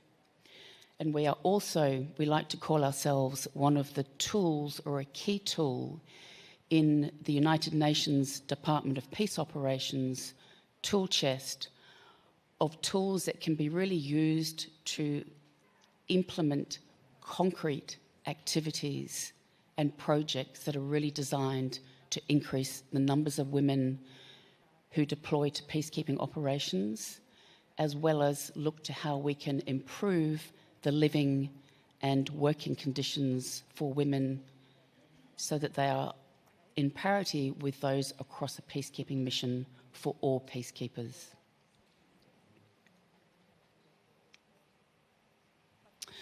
So turning to the types of funding that we as the Elsie Initiative Fund Secretariat can support. The first type of funding is we can fund countries to undergo a barrier assessment. Now, we've already heard this morning that Uruguay was one of the first countries, both in terms of their military and their police, to undergo a barrier assessment. The barrier assessment pilot project was another pillar under Canada's broader Elsie initiative. But in Uruguay's submission of their project plan to us, it was based on Uruguay's barrier assessment, which is so important because it is evidence-based. It is a tool that captures a lot of data through qualitative and quantitative means. The data is cleansed, analysed, and then presented in a report, and all of the barrier assessment reports that have been produced globally, so not just with Elsie funding, but countries that have undergone it independently, we have on our website, and you can also find them on another couple of websites, but I'd love to point you to our website. So that is the barrier assessment, and we can fund countries and support countries to undergo the barrier assessment. Then, based on a barrier assessment, a country can also apply to the fund for funding to undergo a number of activities packaged up into a programmatic document to really look at ways to address some of those high and medium barriers that have been identified in a barrier assessment report. And then the last type of funding that we can support a country to access is called the Gender Strong Unit Premium. Now, this is a premium that will be paid to a country on the redeployment back home to country from the mission of either a military unit, so a battalion or a company, or on the policing side, a formed police unit. So it is only available where formed units deploy and where those units have a minimum percentage, which is 5 percentage points above the target set out in the DPO Uniformed Gender Parity Strategy. And in that strategy, targets increase each year for each of the 5 categories, 2 on the police and 3 on the military. But we don't just talk about numbers. We need to see women in positions of leadership as commanders, as 2ICs, filling combat and combat service roles. So we talk about non-gender stereotypical roles. And when that unit then redeploys and fulfills all of the criteria which are shared with that country well in advance of their initial deployment, that country can then be provided with a Gender Strong Unit Premium. We talk about those targets being stretch targets, and yes, they are. Many countries, when we meet with them to talk about their proposal, they will say to us, it is just too far for us at the moment, but we may be able to get there in another 4 or 5 years once we have implemented concrete actions, for example, training, communications, talking about the importance of women in military and police roles, ensuring that they have body armour that fits and that they can still take a fire position if needed, not only to protect themselves, but their mates and their colleagues. So we know this is a stretch target, but there are a couple of countries that have successfully applied to us and have met these requirements, one being Senegal and the other being the Ghana Armed Forces. So those are our 3 types of funding that are available. Moving on to the next slide. We did touch a little bit this morning on monitoring and evaluation. So we have our own results framework. We have 4 very clear impact areas or outcomes that every project that is submitted to the fund must demonstrate how their project will address at least one, if not more. But I can break it down a little bit more simply as well. The first outcome is talking about expanded country knowledge. So we're talking there about a better understanding, knowledge of the barriers, but also what are the good practices that that country is already doing. And I can talk a lot about some of the good practices that many, in fact, all of the countries that we are supporting, as well as all of the countries that have done a barrier assessment, are already doing. And they are country context specific. They are military specific. They are Army, Navy, Air Force specific, because they all have their own different cultures. I'm Army, our culture was very different to our culture within the Air Force or the Navy. And even as you know, I'm telling you how to suck lemons already, but you already know that as people in the military. The second outcome, this is where we talk about the increased meaningful deployment of women. So it is the countries that have applied for and are striving towards the Gender Strong Unit Premium, because they are taking actionable and positive steps to deploy units with a significantly increased number of women. The third outcome here, which is the increased pool of women. And this is where there are a number of activities, actions that a number of our countries, supported countries, are taking within their own context. This can be advocacy activities, it can be a recruitment drive. For example, the Ghana Armed Forces have done a mass outreach to a number of schools and universities to talk about careers for women and men in their armed forces, but with a very strong focus on women in combat corps. The Zambia Police Service are in the process of designing, drafting, and then implementing a policy which is police-wide, talking about sexual harassment, exploitation, abuse. And these are, we've talked about policy settings this morning. There's a number of other sensitisation, training activities that we are supporting countries to do in their own national contexts. The last outcome here, you can see that is focused on peacekeeping missions themselves. So looking at work environments as well as living environments, and how can they be brought up to an appropriate level that will support women and bring, in many situations, up to parity with the conditions that men are already experiencing some of those missions. I will also put my hand on my heart and know that I have seen some very basic and very hard living conditions across mission areas. So what we're not wanting to do is to raise the living conditions and working conditions for women up here and men to be down here.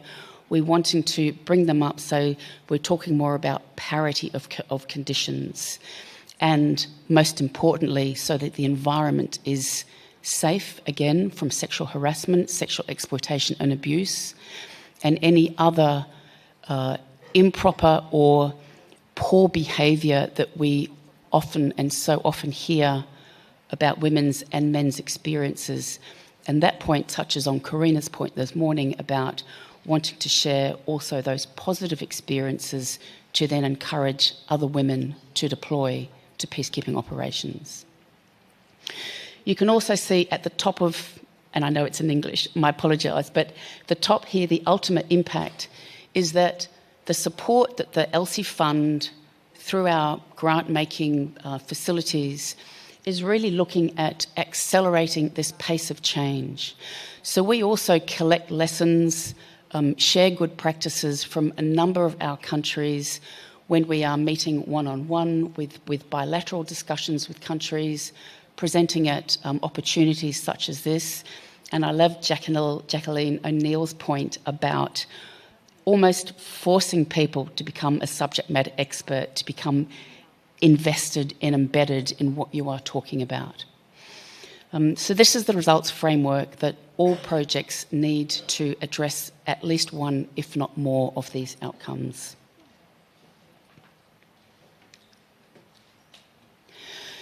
I'm just going to do a very short segue back to the MOEP and to the barrier assessment. So it is called Measuring Opportunities for Women in Peace Operations. You will note that we do talk about opportunities because whilst there are a number of barriers and things that may prevent, whether it's policy, whether it's mindset within an organisation, that may prevent women from deploying, many countries, as I've said, also have a number of good practices that they can already share. So this here is an overall slide of all of the countries and security institutions that have conducted a MOEP assessment of opportunities and barriers to women within that particular security institution. And I'm very proud to announce that today the Senegal Armed Forces have launched their barrier assessment report. So this is one that we have supported by the Elsie Fund, and they are launching it. In fact, they launched it about 2 or 3 hours ago. So hot off the press for everyone here in the room as well. We still have a couple from our second programming round. I'm also often asked about our third programming round. Where are you, Elsie Secretariat, at with all of the projects that were invited to submit a proposal to the fund? We are working through with a number of countries who submitted to us in a third programming round. There's a lot of tic-tac between the Secretariat and the country to make sure that we have a very strong project proposal, that the project managers within the country fully understand the comprehensiveness of especially doing a barrier assessment. It's a robust methodology, necessarily so, because it talks to a lot of people, surveys, data collection, looking at policies, interviews with decision makers within the organisation. So we need to make sure that the country we are supporting has a good framework around how that will be implemented. There's a number of steps along the way, and so this takes time, and we would much rather take 6 months to support a country rather than receive a proposal that we rush through and then we find that we're catching up and learning a number of lessons as we progress. We are also very pleased to announce that the first project that we will be supporting from our third programming round is Ivory Coast Military, also with a barrier assessment report, but they are right at the start, so they're just about to cross the D line, or the start of their project. You can find all of this information on our website. Apologies, it is only in English, but we do have a plug-in which translates most of the English to a reasonable standard.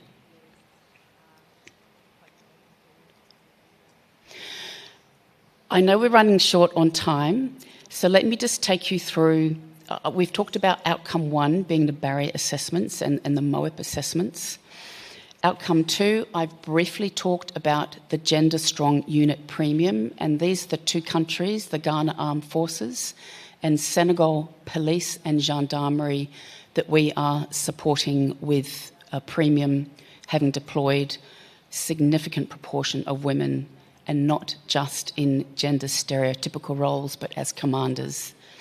The lady you see in the photograph there was the first woman commander of a formed police unit, I think ever to deploy within the history of peacekeeping, and she was from Senegal. She's also a pilot and led a very strong unit through their deployment there. Outcome 3, this is where I'm talking about having supporting and growing the pool of women to deploy. We also heard yesterday from the acting MILAD, Major General Cheryl Pierce, talking about how long it takes to grow a general, and you already know that. We can't just pluck generals or police commissioners. We generally need to grow them from within our own organisations. So when we talk about growing this pool of women, we are supporting countries to grow their pool of women who can in future deploy as leaders, commanders, technical experts in peacekeeping operations of the future. And we need to do a lot more thinking about what that looks like in terms of the skills, capabilities, knowledge, and mindset for peacekeeping of the future. Again, you can see all of these targets and numbers in our annual report. And then last but not least, we have supported to date 2 missions with pilot activities. The first one was with UNIFIL, and this supported the Ghana Armed Forces to be able to deploy a gender-strong unit. We had a great project with MINUSMA, supporting 4 different countries with 4 different formed police units. But unfortunately, due to the termination of that project at the end, of that peacekeeping mission at the end of last year, the project with MINUSMA was terminated. But one of the innovative actions about that project was each of the police contributing countries that had that the fund was going to be supporting with MINUSMA had made a commitment to DPO to deploy an increased number of women who would be then deploying to those specific sites. Lessons and good practices. I can talk ad infinitum about this, but let me just pick out a few. And these are not just to do with addressing barriers, but it is project management and capacity building as well. So we work with a number of uniformed personnel who may be very good in their area of expertise and be highly skilled there, but they may not have been exposed to project management principles themselves. And to have a strong project, we need to have a strong project manager. So some of the lessons we have learned is we need to work hand in glove with the project managers. And a lesson that we have also learned is for our 4th programming round, we will also be designing a project management guide for project managers for each of the countries that we will be supporting. And we also provide that one-on-one through the project manager within the Secretariat with the country.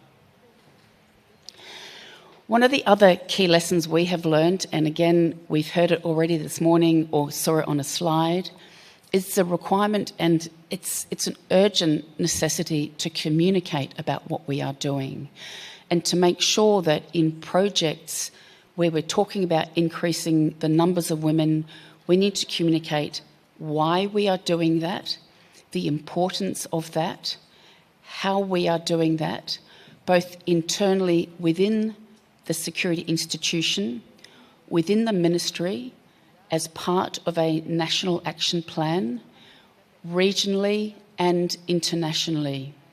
If we don't tell people what we're doing, they're not going to know the good work that is ongoing. The other point here I would also like to talk about is monitoring and evaluation.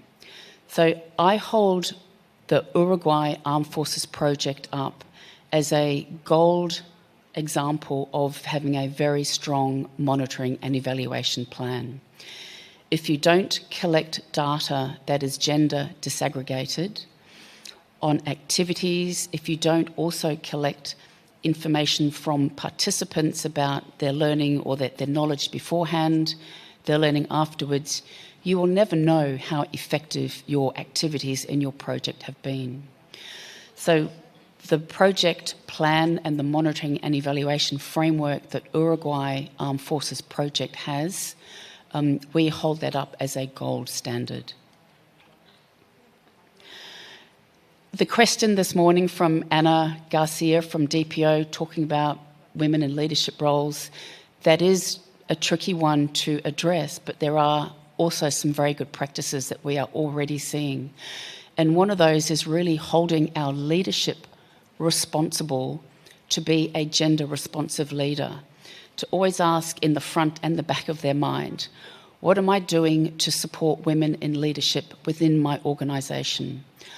Are there opportunities that I can support them to go and further their skills? Can I mentor them? Can I strike up a mentoring relationship with 2 or 3 women, meet with them quarterly to ask them how they are going, what are the difficulties they are finding, and how perhaps I can support them in decision making, for example. And then the multi-year funding commitments. I always have this because if we don't fund and are proactive in funding, and again using Jacqueline's words, in fact, I think it was a number of words. We need to be deliberate in this. We can't just think it will happen. We need to be deliberate in all of our actions. So making sure that there are budget lines within a ministry for the construction of ablutions. It sounds simple, but in my early career in the Australian Defence Force, there are many bases that I would go to that there were no women's toilets. So what does that do? You either hang on, and then later in life you may have health implications as a result of that. Funding for women's uniform. Yeah, making sure that their boots fit. There's so many things that if you don't think about it and think, how does this impact women, but also how does this impact men? And making sure that you are deliberate in your thinking processes. And the last one is ensure sustainability is built into everything that you do. So one of the questions we ask to our project leads in countries are, okay, 5 years down the track, Elsie funding has gone. You've learned a lot through your project, but how are you going to make those changes long-living within your budget lines, within your plans, within your TTPs? How are you going to ensure that you always have women as well as men playing role plays when you're doing tutorials in the field? So how are you going to make what you have done and learned from your project sustainable and enduring? As I said before, I can wax lyrical, but I need to stop. Very, very happy to take questions. And look forward to the discussion on the rest of the panel. Thank you very much for your attention. I'm honoured to be here and look forward to sharing more during the breaks. Thank you.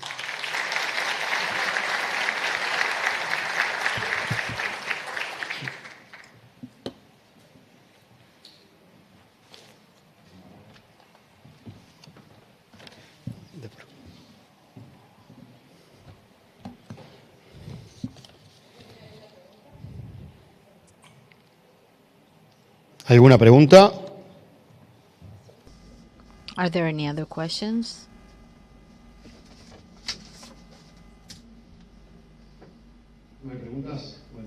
No questions, thank you. Let's move on now. Let's now invite of the mediator network for Ibero-American and the Southern Cone, Minister Noelia Martinez and Mariel Neumann of Multilateral Affairs. We are inviting also the link sessions of the UN peacekeeping missions on MONUSCO, the relevance of the role of women and closeness to the local populations, Captain Maria Paz of the National Army, and in terms of the prevention and elimination of cases of abuse and sexual exploitation in peacekeeping operations, we would like to invite Ambassador Martín Vidal, advisor to the Minister of Foreign Affairs.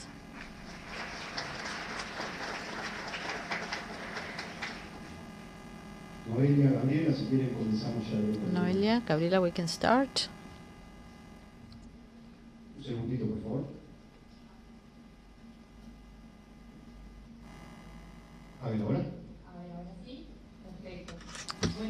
Thank you for the invitation. It's really an honor for me to share this conference with you, with colleagues that I admire. So I am an officer of the Ministry of Foreign Affairs, and today I will be talking to you about women, peace and security, and specifically our presentation has to do with the participation of Uruguay in the Mediating Women Network. And as some of you have said, it is clear that Uruguay sets importance to the participation of women, and one of the of two issues that we have been working on is, on one hand, the National Action Plan, Women, Peace and Security, that Alejandra Costa mentioned, and the other one of the challenges that we have seen has to do with the national participation of the Mediating Women Network. Our objective in this participation that has to do with women, peace and security is to promote effective access of women to the peacekeeping processes.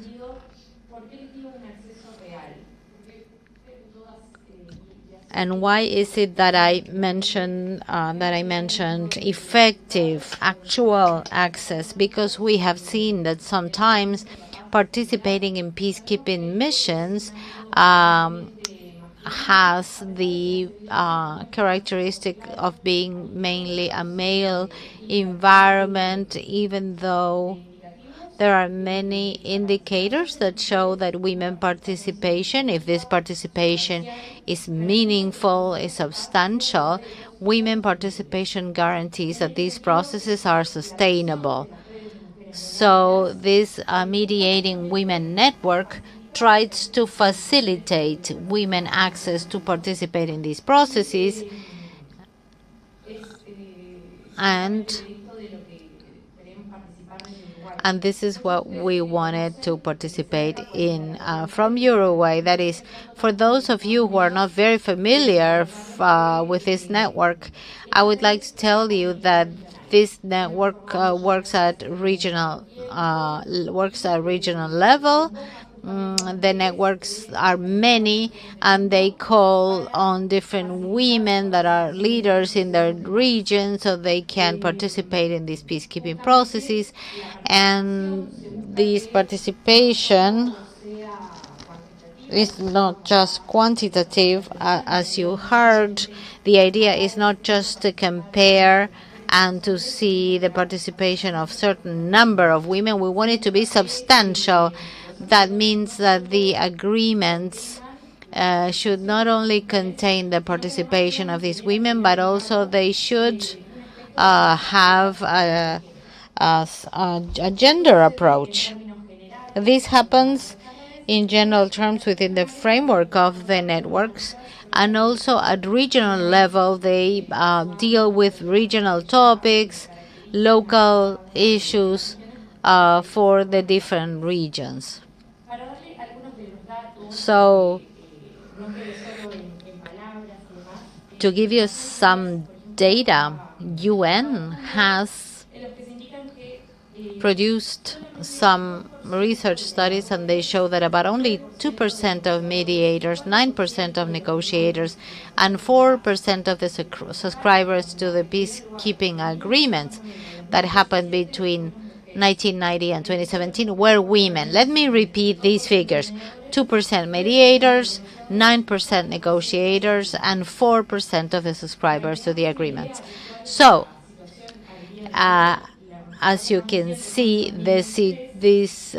we have more data from 2023. We saw that women represented 13% of the mediators, 9% of negotiators, and that is shown in some reports of 2023, and in some other reports we saw that the countries that had national policies for women, peace and security, like national action plans, the ones that we have described, they have many more possibilities of appointing mediating women or women mediators.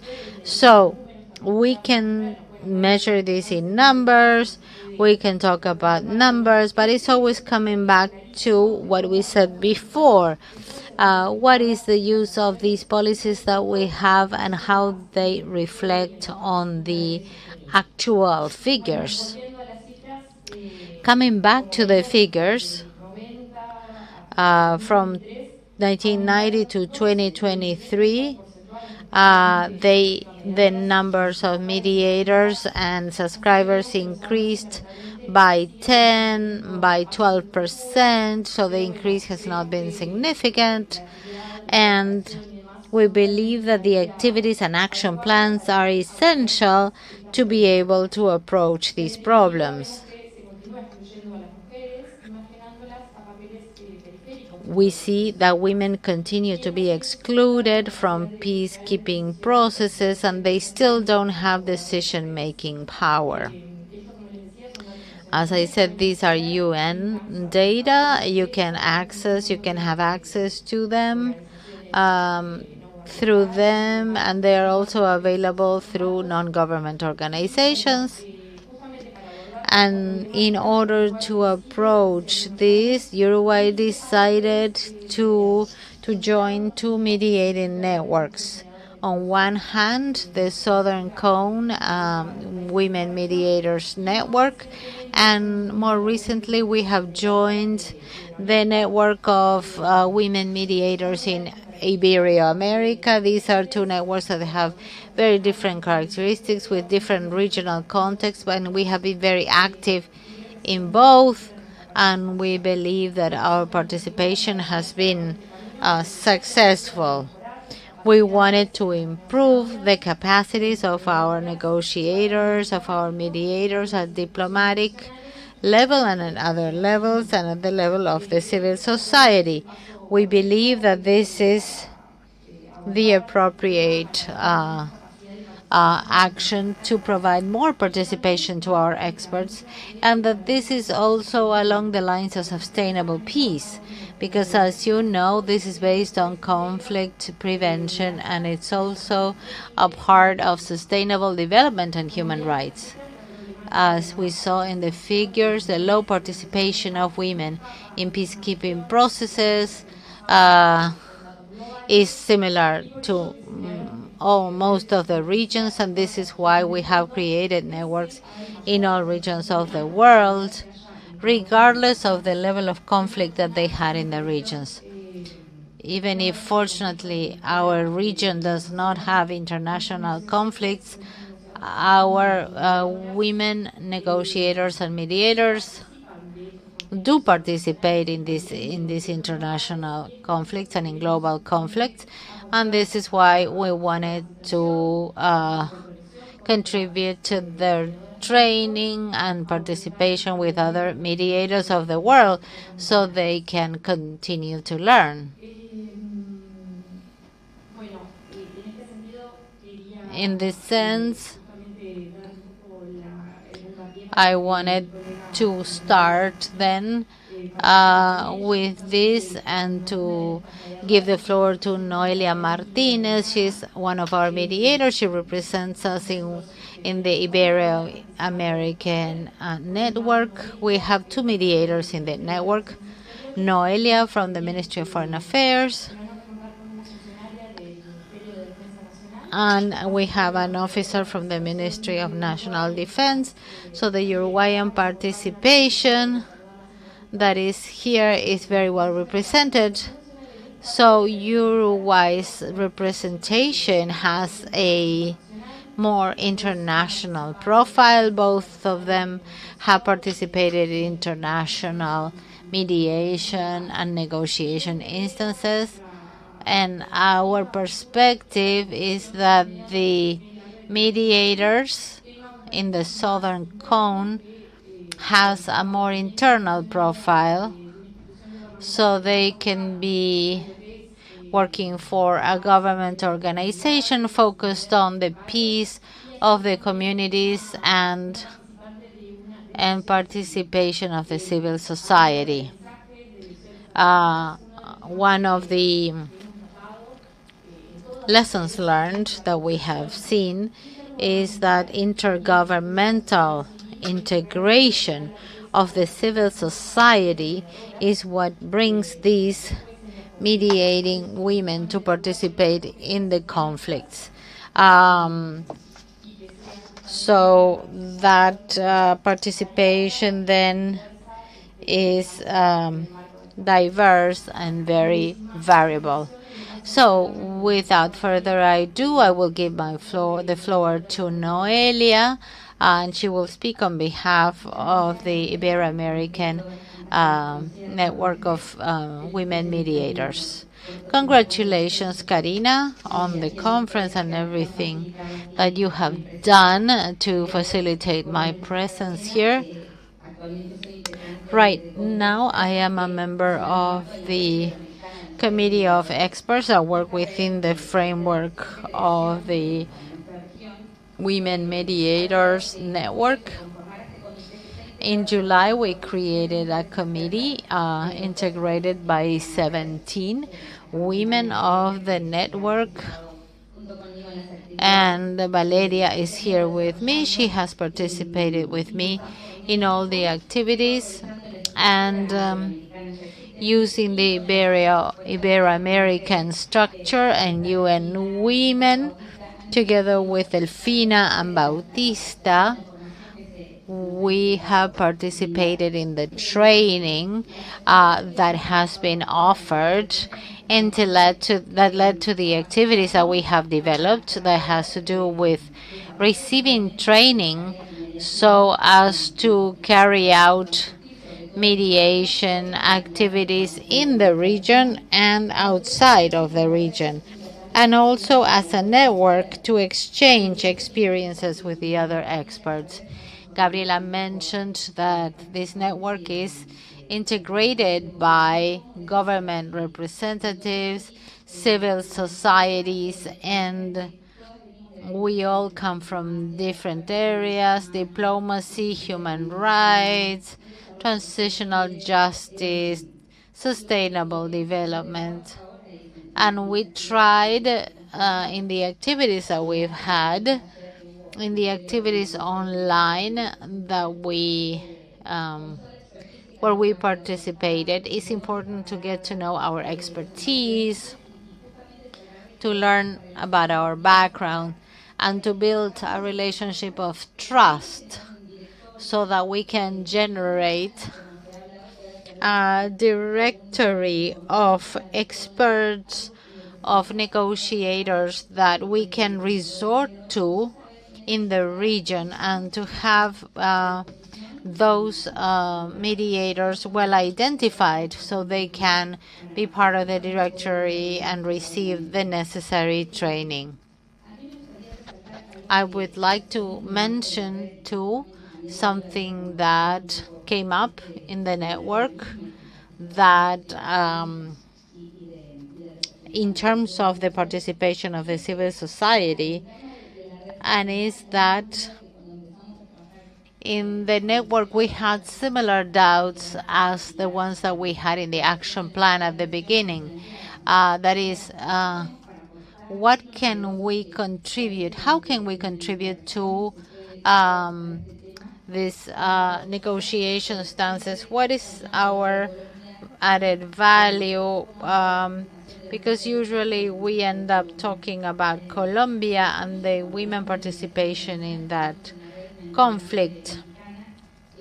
In the network, we have a representative from Mexico, and she is one of the negotiators in that process. But most of our conversations always end up we end up talking about Colombia and about specific conflicts. So sometimes we sit and we don't see how our contribution could happen, because we don't see how it happens. So another one of the values of the Ibero-American network is that we have Portugal and Spain, and they already work with other networks, and they have contacts with other experts. And the recommendations that we received when the action plan was created was that besides building capacities for including women in high-level peacekeeping processes, to focus on our local activities, on our local realities in terms of peace and security. And for that, the region has more things in common, more tension and discrimination, exclusion, And now we have armed groups, new patterns of violence, human mobility problems, human trafficking, environmental issues, political conflict. All of these aspects can also be approached from the network. So, we consider ourselves international mediators, but also mediators to deactivate conflicts that could happen in our region, to participate in the urban peace dialogue sessions, and also to take from the experience of those who work in the network. And that would be one of the lessons learned that we've had in the network so far. And I would like to set the example of Mexico. Mexico has a network of peace building women. Maybe if we change the name and if we said peace building women, many more women in our regions could be identified, because it's difficult for women to become visible. And one of the members of the network in Mexico comes from the civil society, and they have done just that. What do the peace building women do? They carry out peace building activities in countries with different languages, different territories, and they try to contribute to the reconstruction of the social mesh, and how the problems don't become long-term conflicts. This is how they contribute. This is how I think that we can continue to contribute.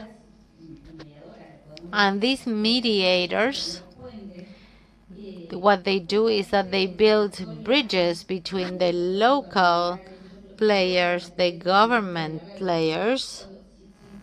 And this is another interesting role, because if trust is built during the conflict or when the conflict starts, then the problem is dealt with in a different way. And this is what we believe we should do in terms of sustainable peace. So for Uruguay, our objectives when integrating these networks should be exactly that, to be able to transfer the experiences that we get from the international arena in our communities. One of the objectives is the territorial references in our regions to identify that women that can work in the territories as peace building women. We have contributing to contextualizing the women in the regions and the interaction between government institutions and the civil society to promote it, so that the mechanisms could be generated to conceive the solutions to the different problems that arise. And of course, to think of ourselves as promoters and facilitators of dialogue, having the support of the prestige, institutional strength, and human rights framework that Uruguay has. And we believe that from Uruguay we can contribute along these lines with these networks. And to end up, I would like to say that sometimes we, those of us who work in peacekeeping activities or mediation, men or women, that we can all make a difference, and that inclusion of women and participation of women guarantees this inclusion.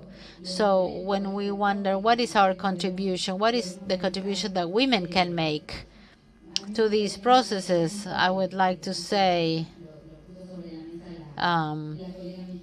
something that our Mexican colleague said.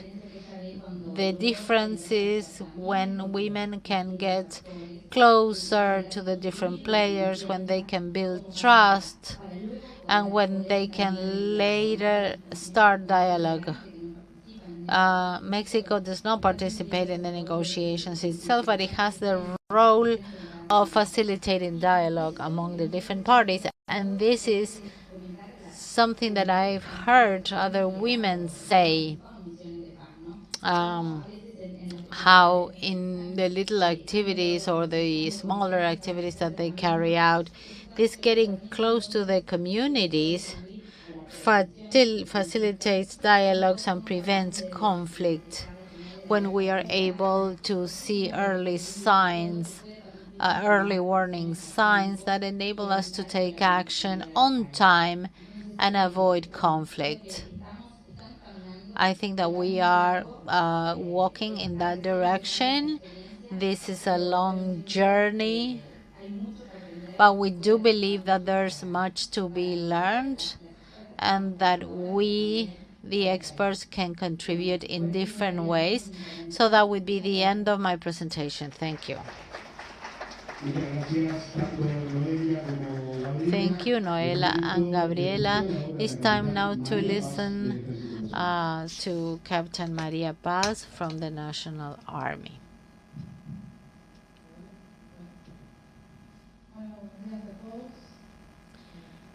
Good morning, everyone.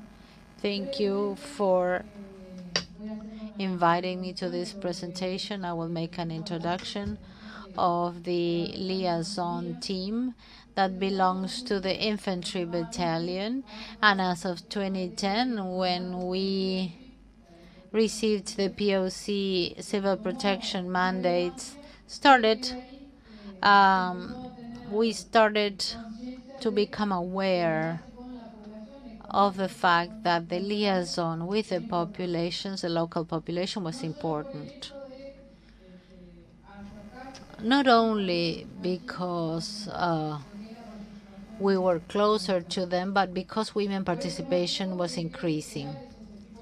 So to create those teams with greater women participation was going to enable us to get to know local leaders, political parties, the real needs that the population had.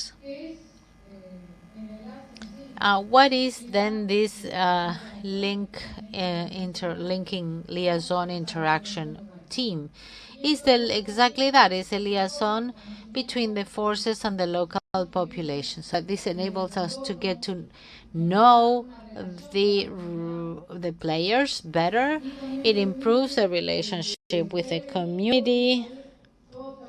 It enables us to prevent all of these violations to human rights. It promotes information exchange with the other agencies participating in the deployment.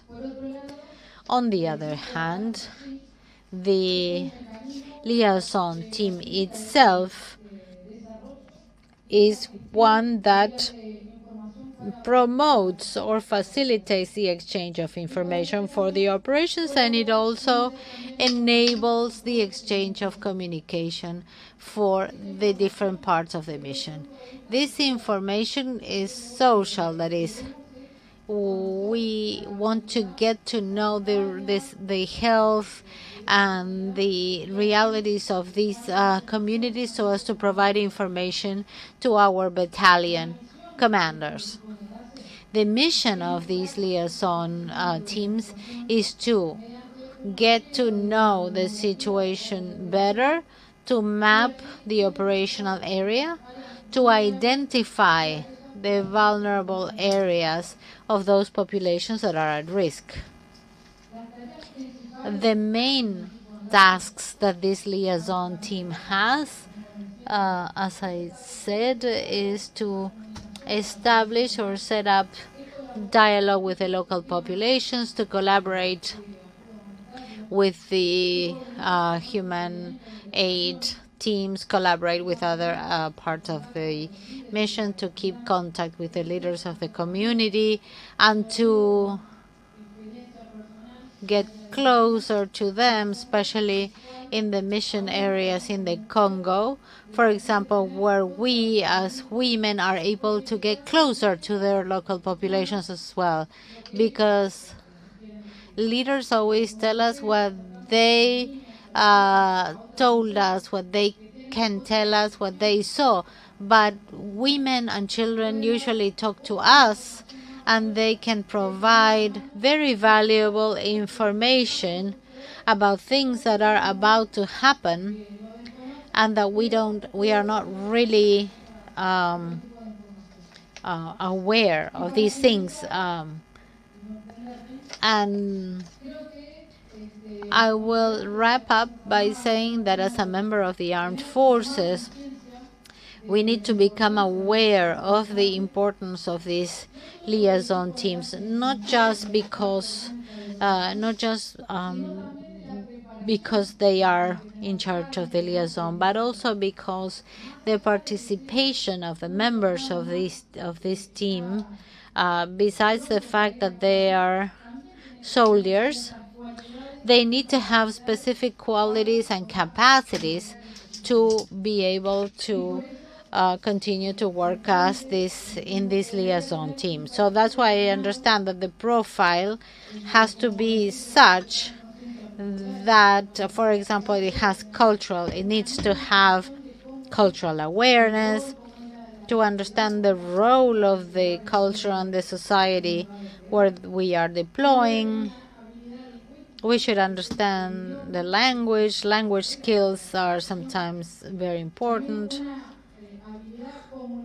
Also, to have communicative skills, teamwork, maturity. There is a lot of different skills and characteristics that are needed and that we should be able to choose from. And finally, it would be interesting to have this liaison team integrated by people from different areas: health, logistics, intelligence, and also to have gender parity and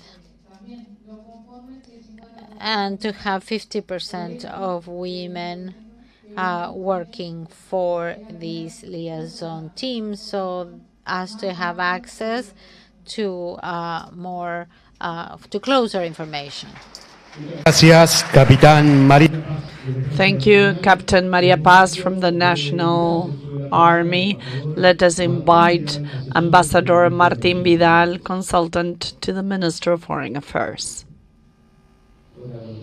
Good morning. It's a pleasure for me to be here. I thank you for your invitation to be part of this panel. Before I get started, I'd like to say a few things because I've been involved in the Elsie initiative for a few years already, and to acknowledge how far we've come. It's been 7 years since we started, and seeing this inclusive and diverse audience, staff from the three forces, retired militaries, diplomats, students, representatives of the civil society, foreign diplomats, and it would have been unthinkable to happen a few years ago. So seeing how this is part of the agenda, not only of the peace missions in Uruguay, it's something we should be proud of.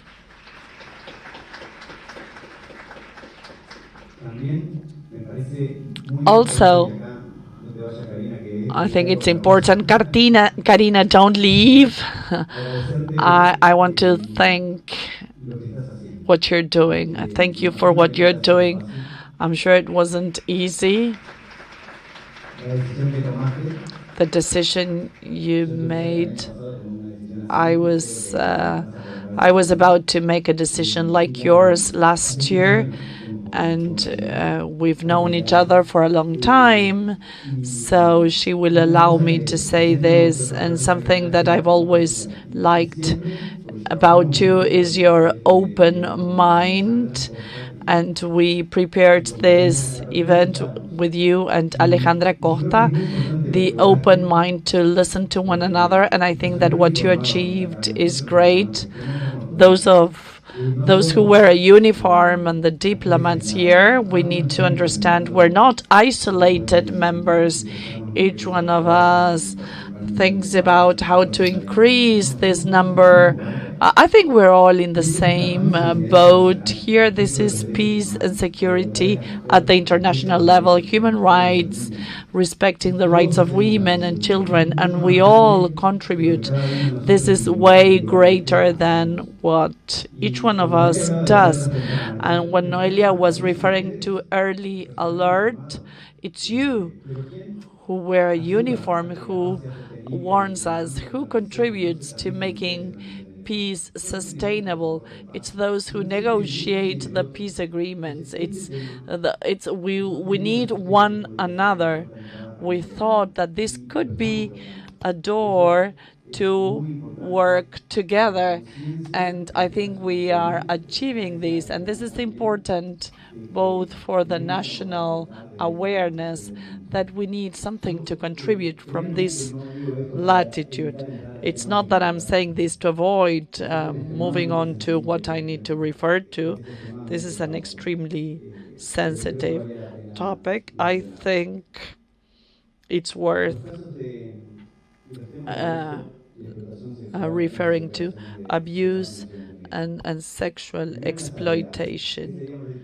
What I think that as diplomats we always speak about exceptions, but I think it's worth saying I don't think this is a topic that belongs to the Foreign Office in itself. This is a shared responsibility by several institutions in the government, but the Ministry of Defense and the National Defense Ministry, because as you all know, Uruguay participates in the peace operations with militaries. There's almost no civilians.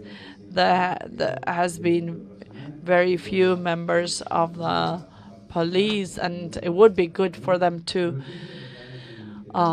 participate again, but the burden is on the Ministry of Defense, and we need to be very responsible. I mentioned this exception because I'm not going to tell you what the truth is, but the perspective from our ministry, what we have contributed. There was an important topic, and it was in 2012 in the peace missions, and we've started reflecting on this, and this is when we realized, at least us, one case, a single case of sexual exploitation or abuse can completely ruin the image of a contingent, of a country, a peace mission, and the entire United Nations. And this is what happened. So when this happens, we need to reflect and think what we're going to do about this. This is a framework in regards to the SEA cases. We cannot take them in isolation. We need to contextualize them. How do we do that? First, this cannot be far from the social contract in Uruguay. It cannot differ from the way we see women in our country. And there needs to be this alignment in terms of prevention of SEA cases and how we look at them. There cannot be a gap. We need to bridge that gap because we need to be consistent. What we want for us is needed for the people that we protect. Secondly, It's international law. This is in the DNA of Uruguay to respect international law. Why? Because we need for international law to work. We need this to happen so that our sovereignty is respected. So this is where we have very important conventions like the Belén do Pará against the violence against women and peace, security, and offices, and the plan prepared by colleagues who are here today, resolutions by the Security Council, in particular 2270 from 2016, which for the first time implements a measure that if there are countries that contribute troops who neglect these issues, they may have their units repatriated for SCA cases. And of course, all of the policies at the UN to prevent cases of sexual exploitation. So we need to be consistent. And why are we concerned about this? Because we need to respect international law, and it's in the DNA in Uruguay. Secondly, to contextualize this topic, Mariano El Paz already referred to this, we cannot separate this issue with the protection of civilians in armed conflicts. The main objective at the UN in the conference in these past 2 days, I think somebody said the DNA, it's to protect the most vulnerable population. And there's this logical principle. If the main mandate is the protection of civilians, it cannot be us who are causing harm. In this sense, Uruguay has turned into an example as to how to implement this mandate. Being consistent, we need to be, and we are, a role model how to address the reports on abuse and sexual exploitation. This liaison teams and this Elsie initiative of increasing these articulators is very important. So we need to address conduct and discipline. Secondly, this is in the 1325 resolution, Women and Security. We find this initiative in this. It's part of the protection pillar in the 1325 resolution. So if, as a country, we want to be a regional or global champion, the SEA topic needs to be an important part of this, so there's a logical sequence. And last, in these elements, to look for international consistency, the rights of children. We sometimes forget about this, but it's the hardest thing to address. Uruguay has a very rich history in the protection of children. The Inter-American Institute for the Protection of Children's Rights was created with important participation of Uruguay. The headquarters, the initial headquarters are in Uruguay. There's a colleague of ours. They can say that they lead with the United Nations the Uruguayan peacekeepers, and I'm seeing Colonel Roberto Gil, how to prevent the recruitment of children in armed conflicts. There is this continuity and a global perspective that we will also apply to SEA cases. It's all part of the same strategy. And from the Foreign Affairs Office, we want to emphasize on this last, the reference framework is how Uruguay reacts to these adverse news, these reports. It's not, Uruguay does not deny facts. It's a country that stands up and acknowledges if there's a mistake and tries to make up for this. And Uruguay and United Nations know what our way of reacting is. We are human beings and there are mistakes.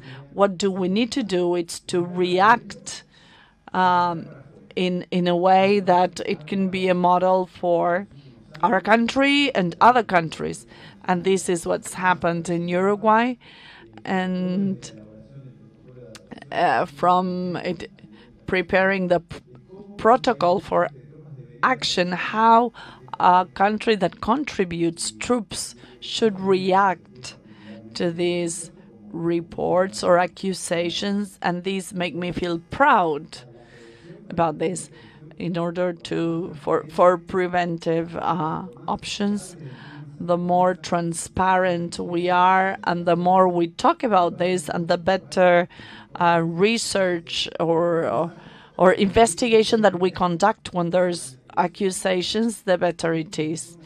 And the best message a country like Uruguay can send to other countries who contribute troops who maybe are not seeing or addressing this issue. I would also like to mention something that it's even harder to solve. It's the paternity claims.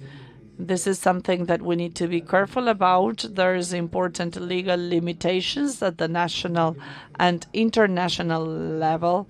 This affects all countries that contribute troops. This is a very hard, controversial topic. I think we need to be open in this topic as well. It's hard to solve this, but we want to solve this, and talking with the United Nations and seeing what other countries have done when facing the same problems. As I mentioned before, this is a hard topic, and all countries are affected by this. But I am sure if there is a country in the multilateral system that is ready to lead this topic, this is Uruguay. Thank you very much. Thank you, Martín Vidal, Ambassador Consultant to the Minister of Foreign Affairs. Thank you. Let us introduce, let me tell you that we are going to shorten lunch. At 2 p.m., we're going to have a direct communication with a contingent in Congo. So we're going to introduce a new panel, which will be moderated by Elena Baker, specialist in monitoring and assessment. The panel will be formed by the contribution of women in the armed forces, Captain Valeria Rodriguez from the National Army, Maria Paz from the National Army, and Captain Blanca Casagnol of the Uruguayan Air Force. We are inviting Renata Monteiro from Brazil. Elena.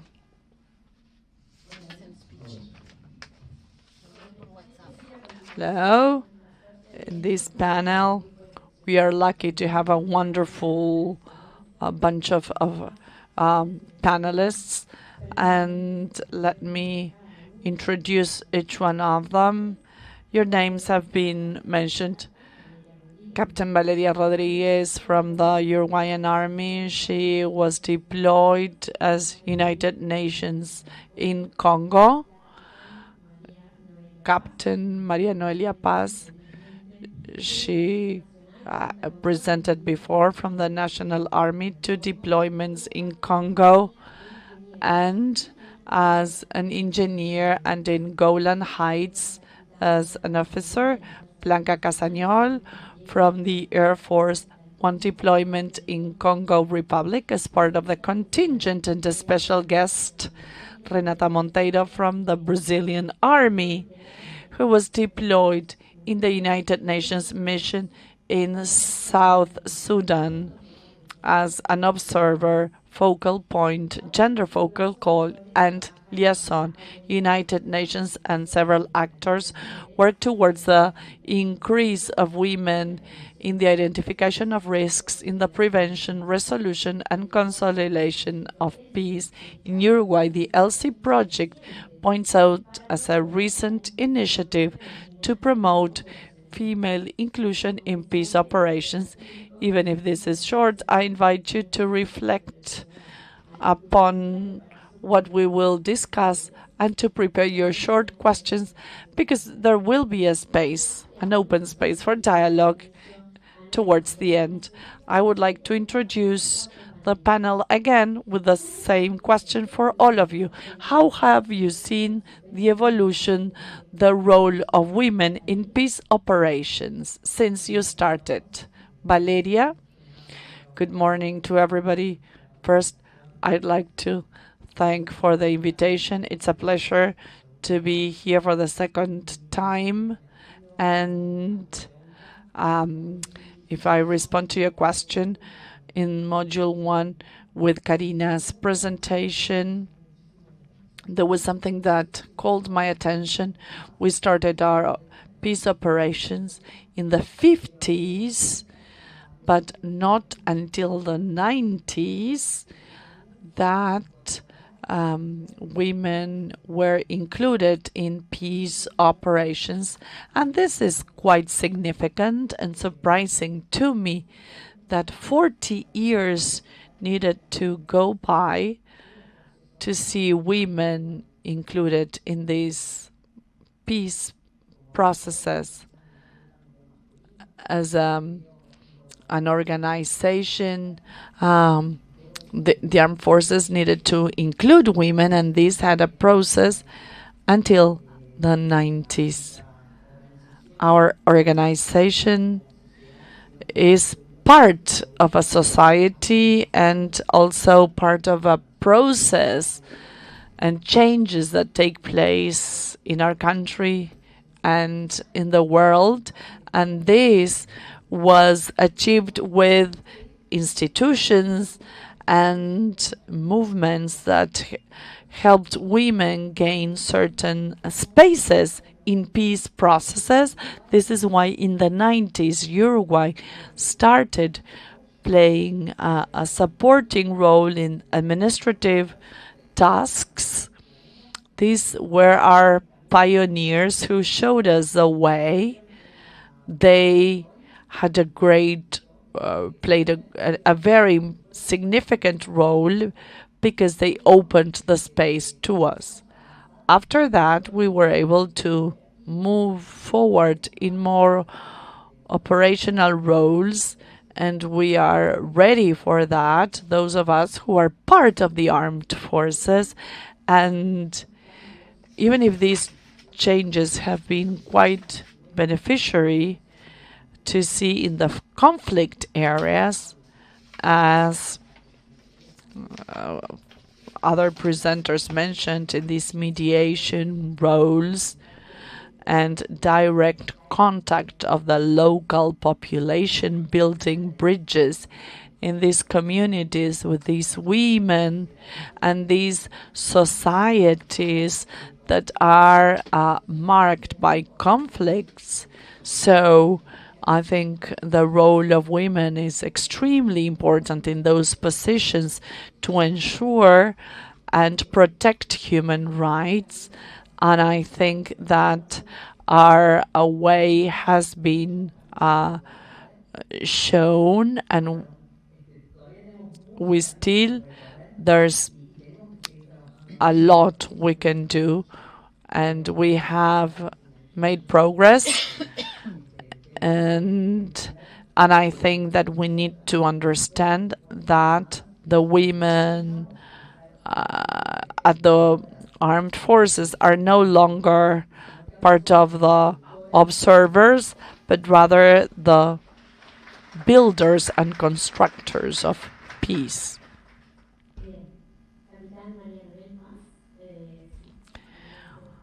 María Noel Paz, yes.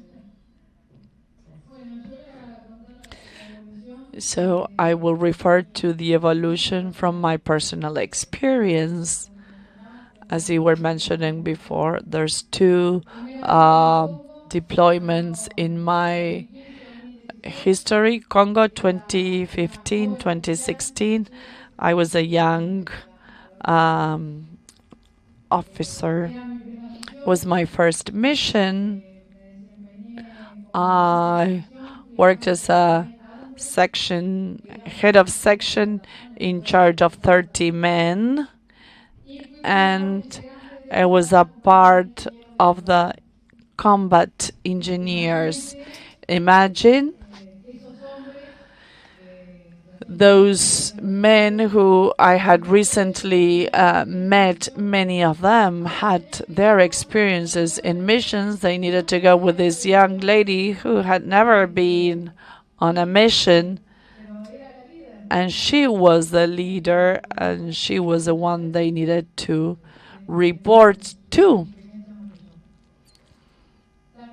Also, as we were saying earlier today, how you need to assess the place where you will act, the culture, the role of women, several details to be borne in mind. This first mission was in Africa, in Congo, where women play a role that is completely different from that we play in Uruguay.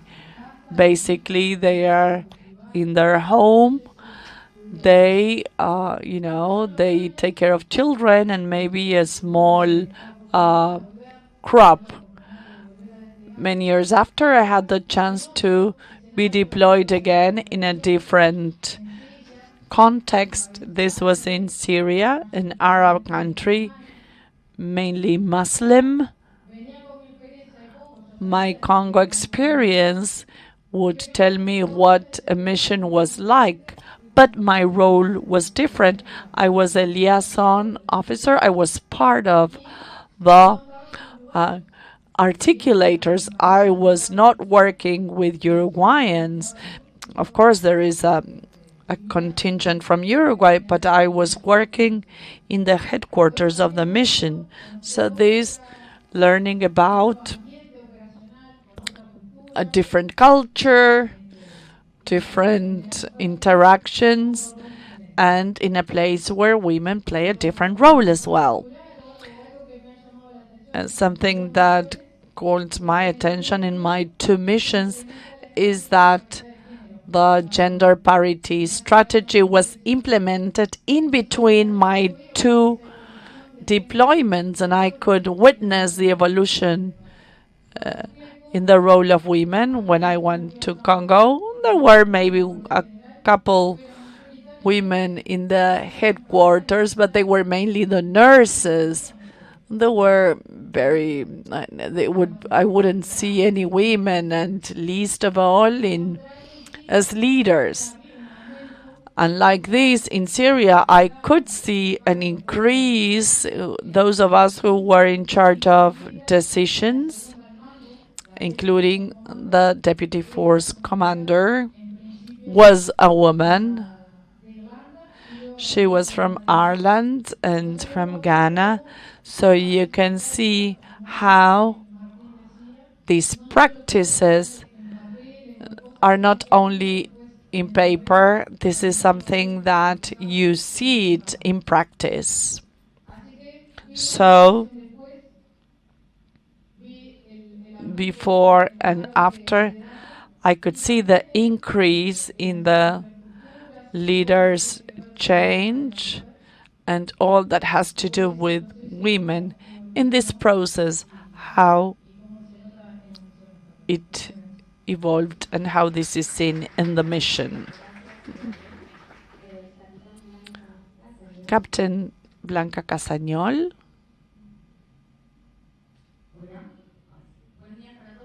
Hello to everybody. As Elena was mentioning, I'm of the Air Force in Uruguay. I was deployed in November 2022. I came back last January. I was 1 year, 4 months in this mission. I entered the Air Force in 2009, graduated in 2012. Since that moment, I've seen progress made, an increase in women in peace operations.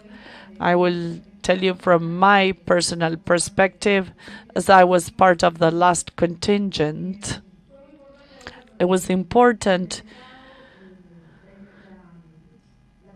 to see the increase of women's participation. In a way, we are maybe closer to the most vulnerable population. Maybe they trust us more easily, the local population. So I think that starting to increase the participation of women at different levels and for different roles has been quite beneficious, because this continues one period after the other.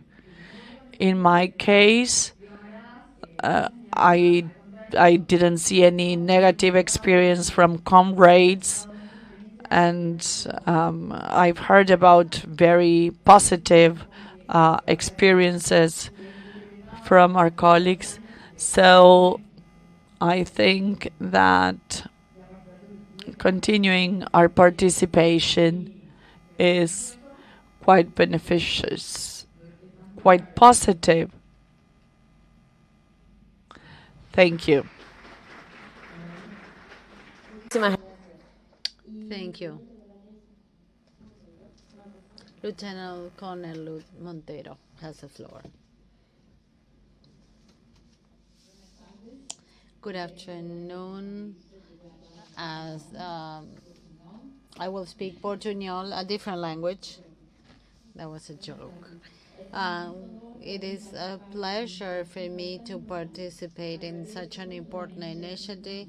I would like to thank you for this invitation to talk about the role of women in peacekeeping mission. Is essential to my role in the Brazilian army. When I started, the presence of Brazilian women was almost inexistent. In 2003, at that time, women had administrative roles or logistical support activities. It was strange to see women in leadership positions or working in operational planning. The potential of women was not understood yet, and those contributions were not perceived. Since then, the transformation has been incredible.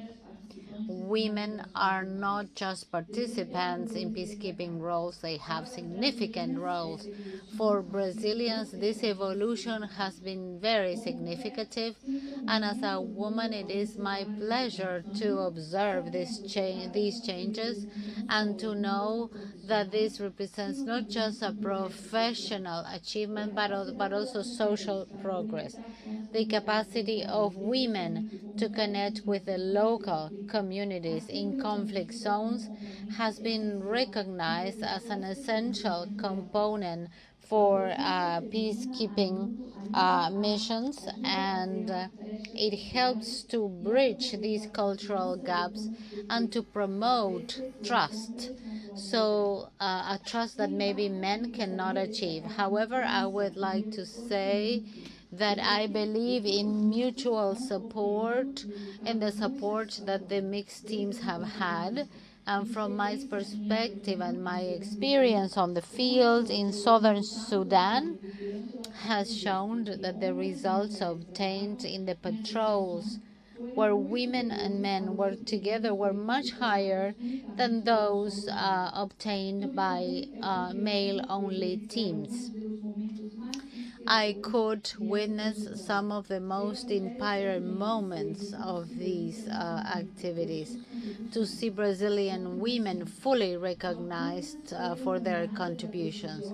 Some of them were nominated to UN specific awards because of their contribution to sustainable peace. And this sends a powerful message. Women are not just participants, but they are leaders and agent changes in peacekeeping operations. However, there are some challenges. For example, the role of women in military environments is still there, and to reach equality and participation is still ongoing. However, we have made progress. Women are not just in secondary roles, they are shaping the missions and showing that their inclusion is essential to build sustainable peace. For the future, I am optimistic that the increasing role of women will not just show the social progress, but that it is a strategic perspective. Women enrich peacekeeping processes and they make them more inclusive and efficient. Thank you.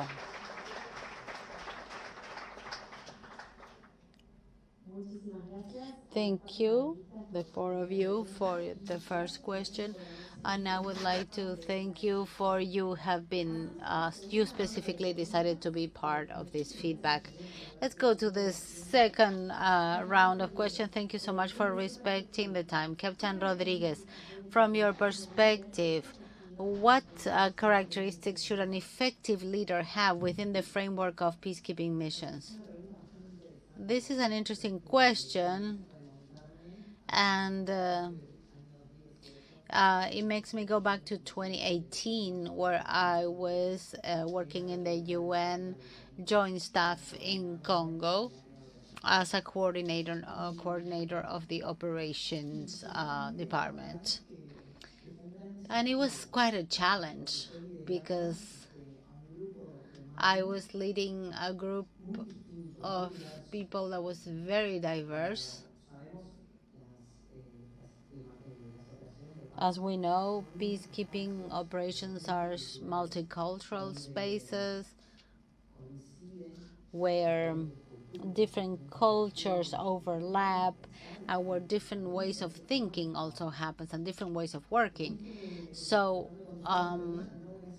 I will not make a reference to the technical part because we understand that when deployed military officers need to do things, they have their technical skills, of course, but as leaders, this is a different thing because we need to look at more human and strategic aspects of how to lead people.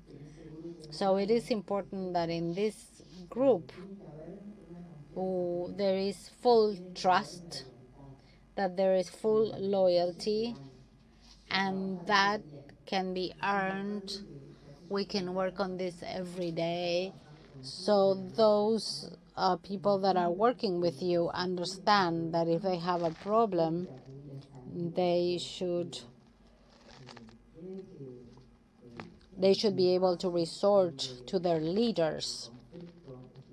They should be able to resort to us, and we should be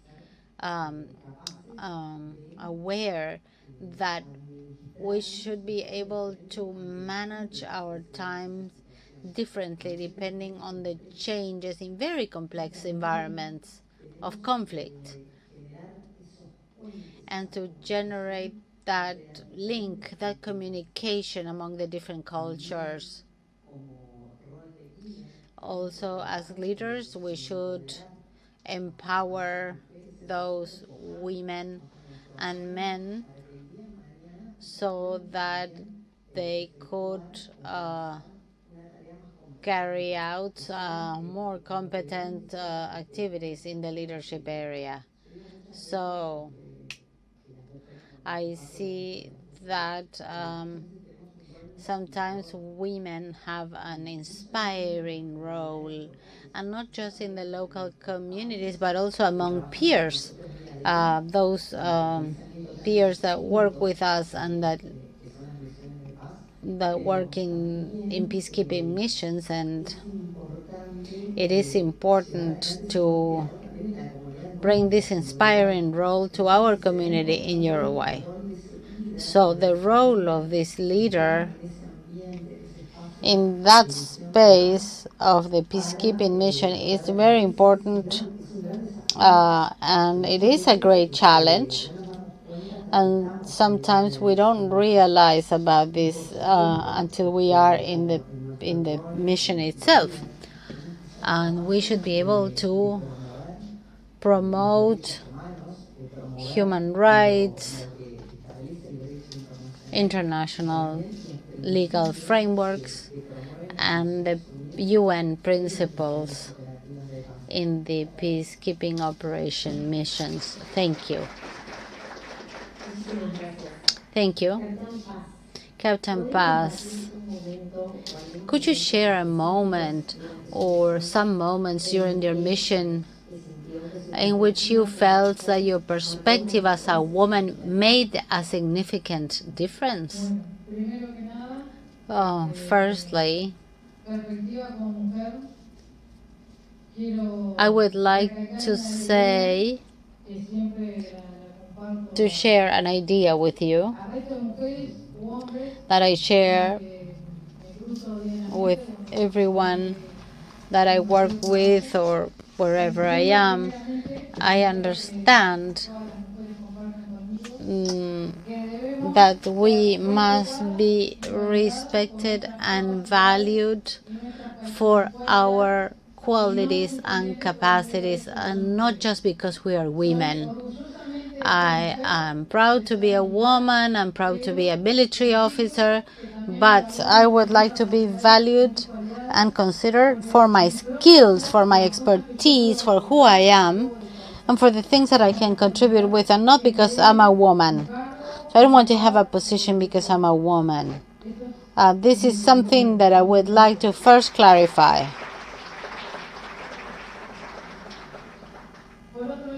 On the other hand, I love to tell stories and anecdotes. Imagine that I have a lot of these, especially having participated in 2 missions already. I will provide one anecdote from each one of my experiences. In Congo, I was a young officer in charge. I was in charge of 30 men. They were all older than me. They were all fathers, and I didn't have children at the time. And for them and for me, well, we had to work together. I was their leader. They always valued and obeyed me and respected me professionally and personally, because firstly, I showed them my respect, and I received respect and care from them. Every time that we left the base, that we went to smaller units on the field, we always had reciprocal respect. I had to take care of them, and I knew that they were also taking care of me, because I could be their daughter in most cases. So I also felt that they were caring for me. And one day, for example, we were coming back on our convoy to the base. We could not arrive. It was night, and we spent 2 days because there was a conflict. They had cut off the roads. We spent there 2 days.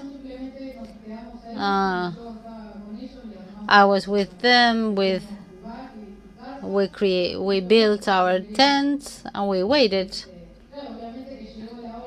Of course, when we had to have a shower, I was the only woman, so either I didn't have a shower or what they did was that they covered me in a way and made a wall so that I could have a shower.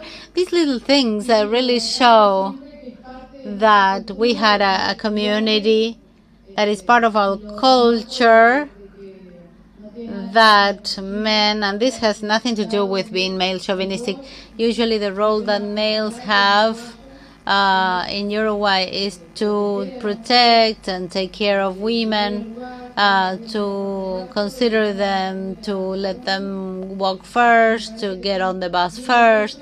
These are nice gestures that are part of our idiosyncrasy as Uruguayans. On the other hand, in Syria, as Valeria said,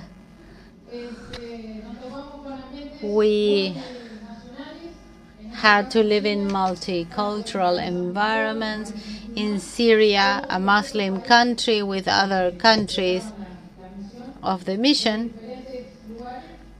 from different places, we were the only Latin people. As usual, you know, Uruguay is probably always the only Latin country. I felt a lot of respect. I felt that I was valued. I felt that I was respected as a member of the joint staff. So when we go to a place and you feel respected, in Syria I didn't have to wear a veil, but I tried to take care of my dressing code so I would not be aggressive to the women codes of the region. I was very respected. My work was valued. Our teamwork worked very well. And as I always say, it's not me, Maria Paz in the mission. In the mission is Uruguay. It's a part of Uruguay. It's the Uruguayan flag that I represent. We continue to be pioneers for our country in the missions as well. Thank you. Captain Casagnol, what would be the most noticeable contributions that women have made to peace, in your opinion? I will speak from my perspective.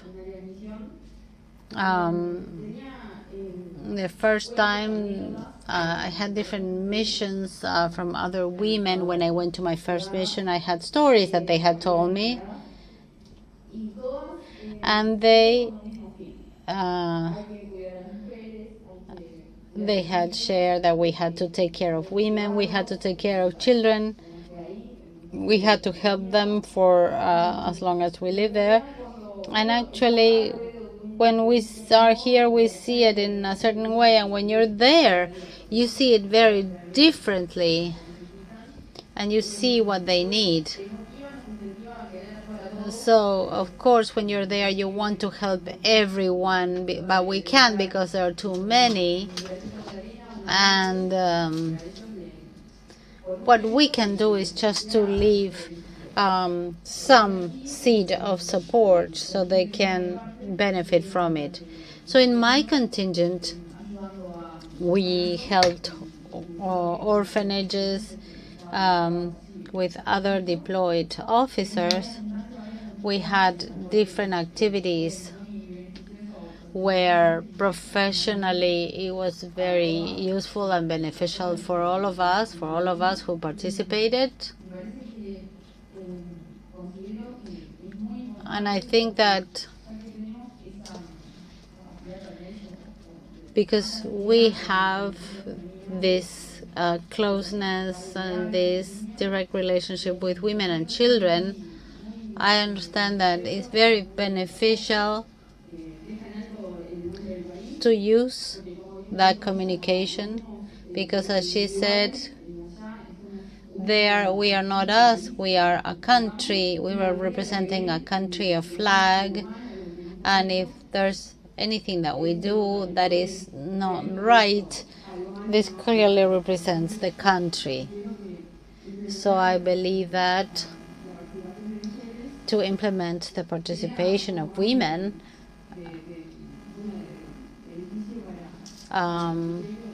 builds value for the contingent and for the country. I think that this should continue, and the Air Force does not have any more missions, but we do have the National Army that still has missions, and I think that this should continue. Thank you.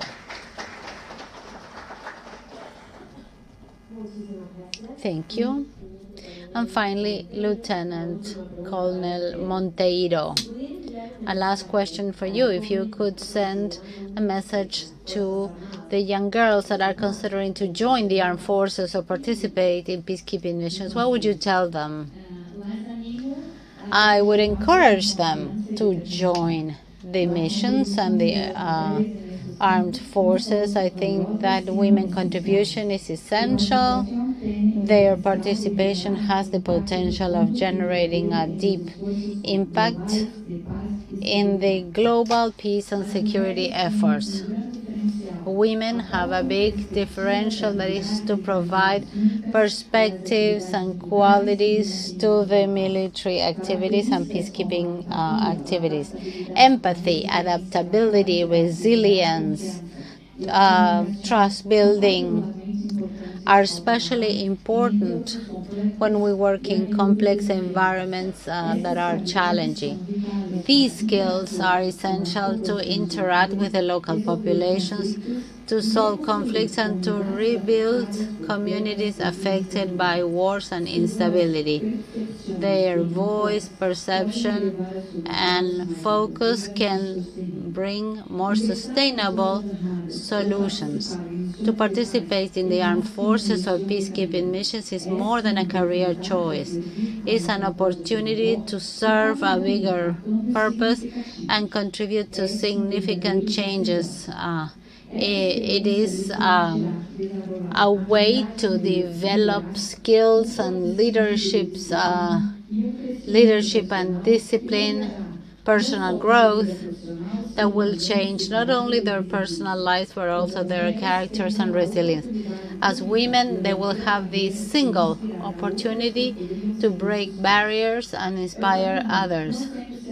The way will not be easy, but because there still are limitations, but progress is being made every day, and women in peacekeeping missions are being recognized for their capacity and excellence.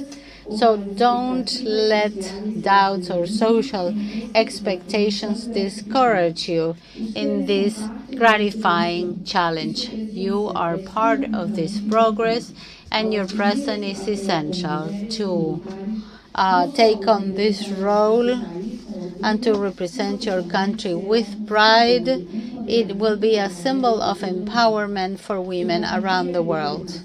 Their courage and determination can contribute to a more equitable and fair future.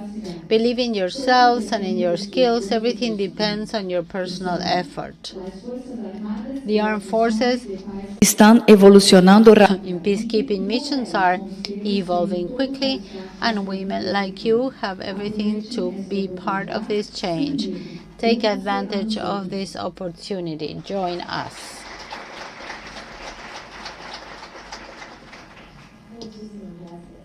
Thank you. So just one question. We have only time for one question if there is a question.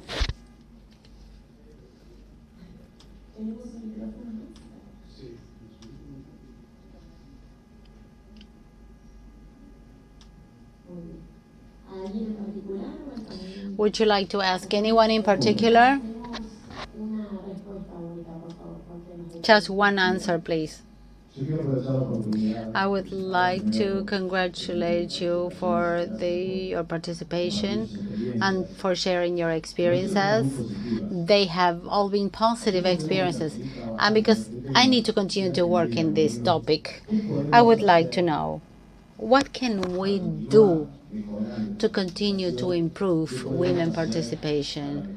what can we do to improve the service conditions of women in the armed forces, especially thinking of middle hierarchy levels or lower levels? Difficult question, Colonel.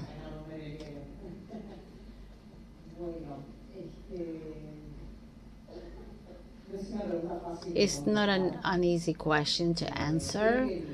I think that the work that we have done so far through Elsie, that is participating and contributing like this, is something that we continue to do.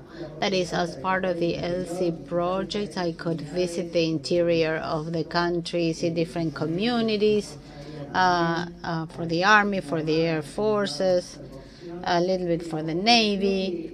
And I think that the first barrier that we should mitigate is the lack of information. Even though we have worked in operational peacekeeping missions for many years, there is still not enough information. So the members of the armed forces are not well informed, and this information is not there. So women are not motivated, or they don't dare to participate because they don't have the information. I think that we have worked through these campaigns very successfully too. The campaigns have been successful in the social media, and even though there have been many campaigns, for some reason they have not reached our armed forces. I think that this is something that we should focus in. That is, we should be able to generate those spaces, those conversations, so that they can ask and they can get informed, they can receive the training, and they can receive this information about leaders, get leadership training, to train those leaders that should be the ones to train that personnel that will eventually participate in peacekeeping missions. I think that this is my opinion.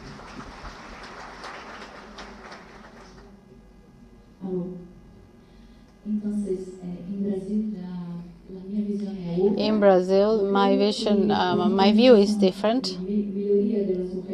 I think that in order to have more women participate in the armed forces, it's a cultural problem, it's a structural problem. And my point of view is that we need more investment on basic education in military schools as in civilian schools. My perspective, that I'm working for the Army since 1996, it doesn't look that I'm as old as I am, but I am old.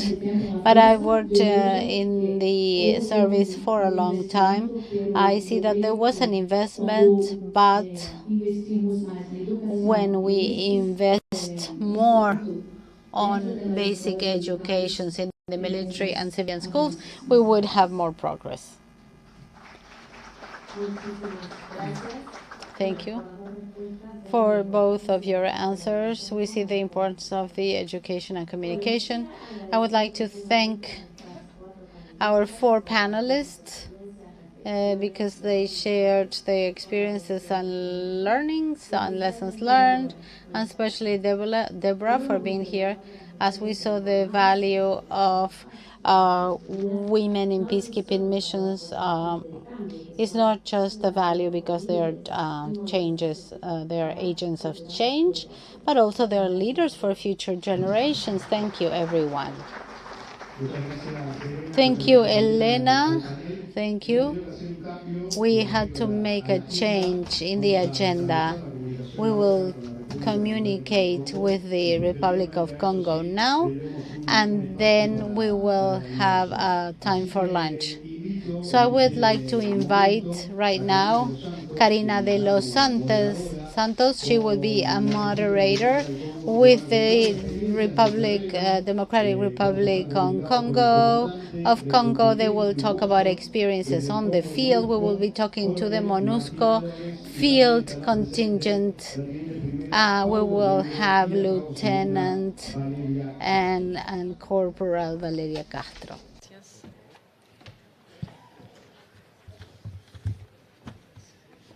Bueno, ya buenas tardes y decidimos hacer este cambio. We decided to implement this change so that the operations and activities by the battalion in Congo were not altered by our change. And so we're having lunch later. So I'm pleased to receive from the Republic of Congo, the Uruguayan Battalion number 4, Lieutenant of this unit, Colonel Martín Álvarez, Paula Rivero, and second, Valeria Castro from the unit, who are going to share the experiences from there, and this will be the starting point for the next unit that seeks to encourage the perspectives for future participation of women in peace missions. So thank you for your willingness and for taking part of this communication, for having accepted. Sometimes you have problems in communication, and to give your testimony to the audience. The audience is yours. You have the floor. Hello, good night here. I hope you hear as well. This is great. Karina, good afternoon. I don't know how we're going to work on this. Let us maybe first, if you can introduce yourself and the members of your panel too. Great. Good afternoon, Montevideo. I'm Colonel Martín Álvarez, and I work as a commander of the national in the Democratic Republic of Congo. And my experience, this is my 4th mission, and I started in MONUC to translate in a joint mission assessment in 2016, and I was the head of the strategic planning office. And in Haiti in 2021, I was the chief of UNDOF in Syria, and this is my 4th mission. To my left, I'm the lieutenant first and started in 2005, and this is my 3rd mission. And as officer of the logistics, my 2nd mission was in 2020 in Colombia as an observer, as the focal point for gender and helping in ensuring security. And this is my 3rd mission in Congo. Good afternoon. I'm Valeria Castro, and I'm in the transport service. This is my 5th mission. The first one was in Haiti. The second one was in the Republic of Congo, in Egypt in 2017, in 2019, same place, and now this is my 5th and maybe last mission, and I have been a lieutenant and interpreter with English. My first question for the colonel: what are the activities done by the Uruguayan contingent in the Democratic Republic of Congo? Uruguay is about to celebrate its 25 years in Congo. Today, what is left from a greater deployment, this is battalion number 4. We have observers and staff from the 3 forces in the general mission and or as observers. The Uruguayan battalion number 4 is the reserves of the military forces. So this is not in a greater step, and it reports to the commander. It's in North Kivu, very close to Run's border, and the battalion is formed by 750 members. There's 4 companies, 1 logistics, 2 technical, and 1 transport. There's a hospital of 1+ level. What you're hearing is a plane that it's taking off. We are in Goma City, very close to the Goma International Airport. Our battalion has a permanent deployment in a blocking position as a defense in a locality that is called Rusage. There's 100 members there. The missions we are doing now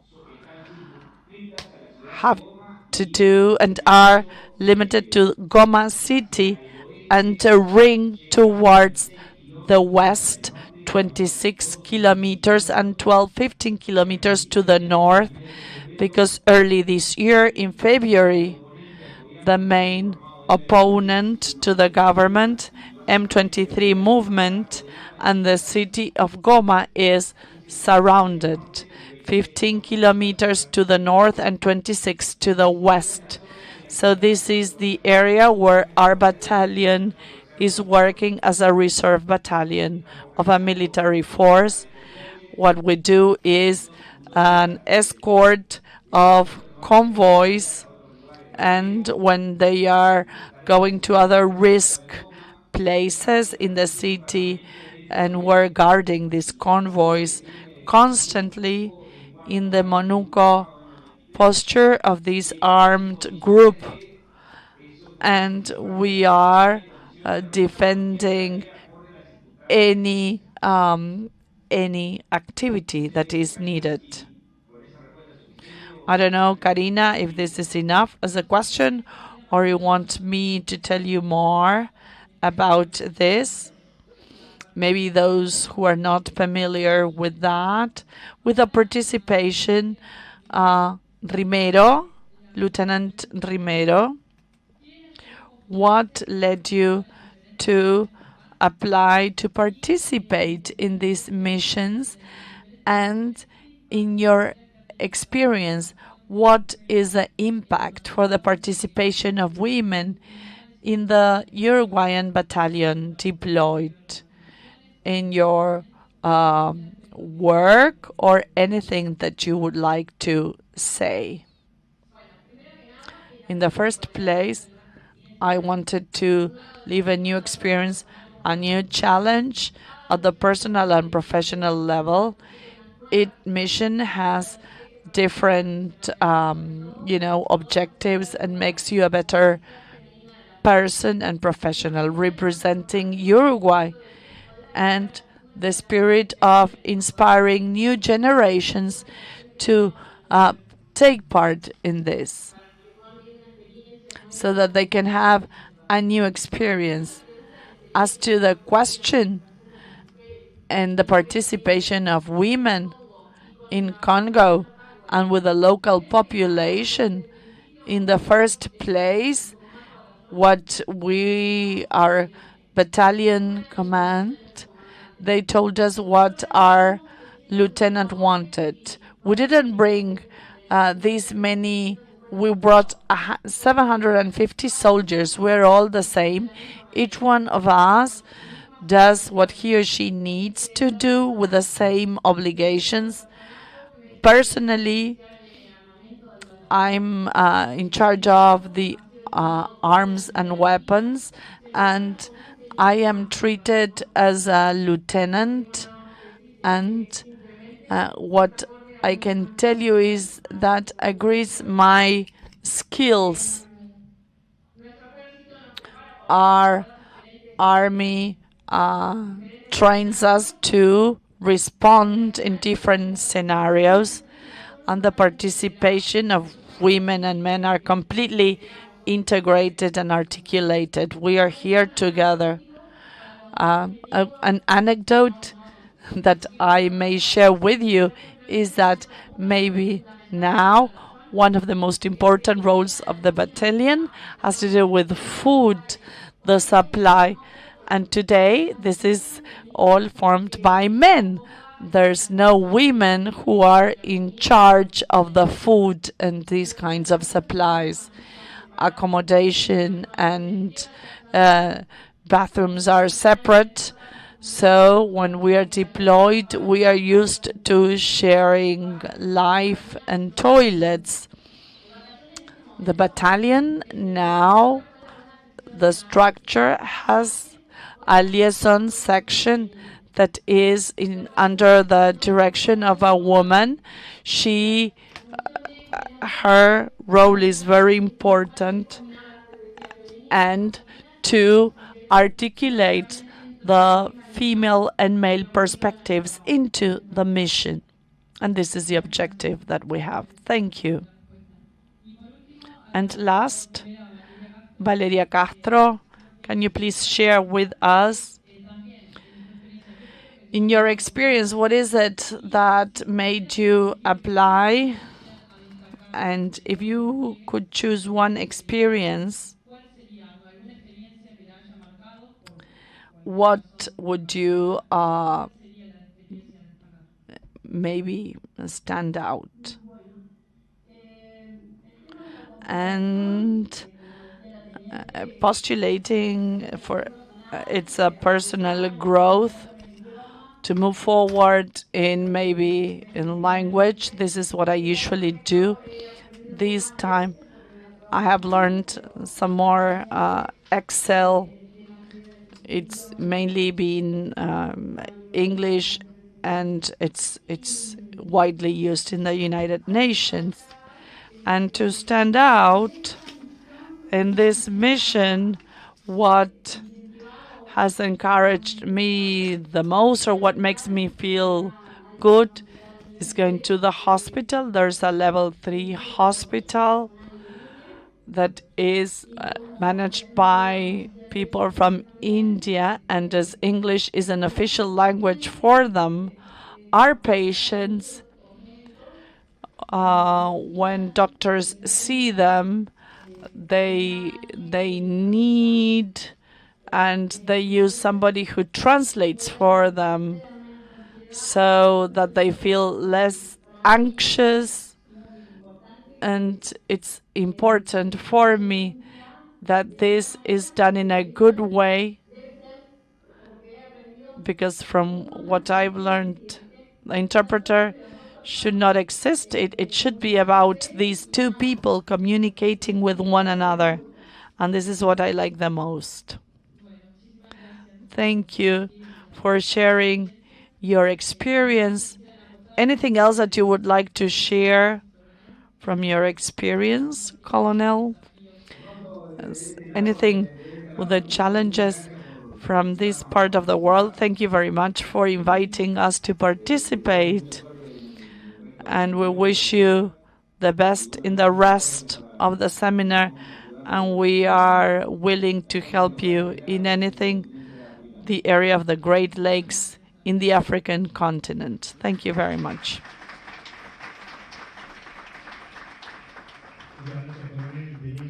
Thank you, Colonel, Lieutenant, and Lance, and Karina. We are now going for lunch. We invite you, and in half an hour, we are back with Module 3.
Bueno, muy bien, vamos a darle continuidad a este módulo número 3 de promoción de la participación de mujeres en operaciones de paz, avances. Let's move on. We had the communication from Congo, from Colonel Martín Álvarez and Valeria Castro. Right now, we will move on to a case presentation from Women, Peace and Security in Latin America. Marcela, she's an executive director for the Defense Department for Latin America.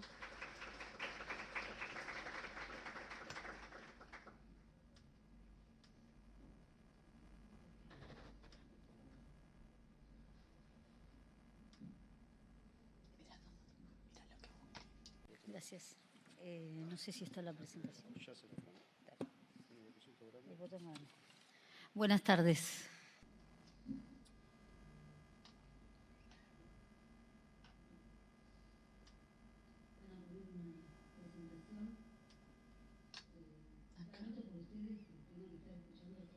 Sorry that you need to listen to this presentation after lunch. I will try to be brief. I will try to share some of my ideas. Firstly, I would like to thank ONU Mujeres, UN Women, Uruguay for having invited us to share this talk with you. They asked me to introduce a case study and to talk about the implementation of the agenda in Latin America. For those of you who don't know RESDAL started to encourage women participation from the defense sector. So we started to promote the participation of women, what we called women incorporation to the armed forces. It was a very successful project that led to other projects in that we continued to work on this for a while. Our last two contributions have been the Elsie initiative. And right now we are developing a project on environment, the environments and frameworks for women and how they need to, what environments they need when they go to different missions in other countries. I will try to summarize. I will try not to have an academic perspective on this. I have had the privilege of listening to everyone. Resdal has many problems. They don't have a lot of money. But some of the governments sometimes criticize this civil society, this NGO. I know that we might have some problems, but RESDAL has enabled me to go around the world to meet different organizations at different levels. We were able to implement the surveys that were carried out. I've had the privilege of listening to people directly saying what they think, what they see. So I will try to tell you what I see, what I feel. And since we started to work on these topics until now, 20 years have passed. And I think that Martín Vidal said something that is very true, is that we don't see the world the same way as when we started. These are just a few figures that I would like to share with you. This is the new edition, 2024. You can find it on resdal.org, and you will find the English and the Spanish version. These are official data from the different countries. In Uruguay, we have the data from Uruguay, and this is the amount of women in the armed forces in different countries. Of course, there will always be some differences. First, because data are not static, and secondly, because it might happen that some countries have more troops than others, and the percentages can increase. But what was very shocking for me when I saw it is that 18% of the Latin American armed forces are women. For me, 1 out of 5 military officers is a woman. And as when you today you mentioned the plans for the Ministry of Defense, and you talked about integration for women, we thought they are really focusing on what they should, because this reality is already saying that the armed forces have changed. We are not saying whether or not the armed forces have changed. But look at the following data. Here we have, for the case of Uruguay, it's one of the highest. Then Brazil, Argentina, Mexico. That is also high, but it's not here. And Latin America has a regional average that is higher than the NATO countries, that is 13%. This growth in the number of women shows that there is not a significant increase in the number of officers. I mean, it's not that the number of officers grew overall. That's not the case. The case is that the number of women increased. So this is the growth considering the same, more or less the same number of people. And they have incorporated more women, right? That means that are acting instead of men. These changes are significant, and they show the treasure that we have here in our Latin American countries. We have military institutions that are permanent, that have 200 years of history in some cases. They discuss when they were generated, but when they started 200 years ago, 210, 150, whatever.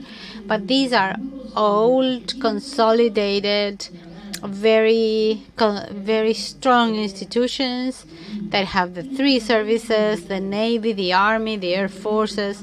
They have military academies that have all the military training that they need. These academies were created at the end of the 19th century or the beginning of the 20th century. That means that these institutions have a history, they have planning, and when the policies are set up, they stay. These institutions can provide to peacekeeping missions, not just women as part of the contingents, but they could propose women for the security reform needed in most of the countries. Our countries could help create military academies, big training schools, so that when we heard this morning about M23, what do you feel when you hear that there are new rebels? When you have been there in Monia about this for so many years, 100 of these military institutions and accept women, all of them. They accept women to the military academy.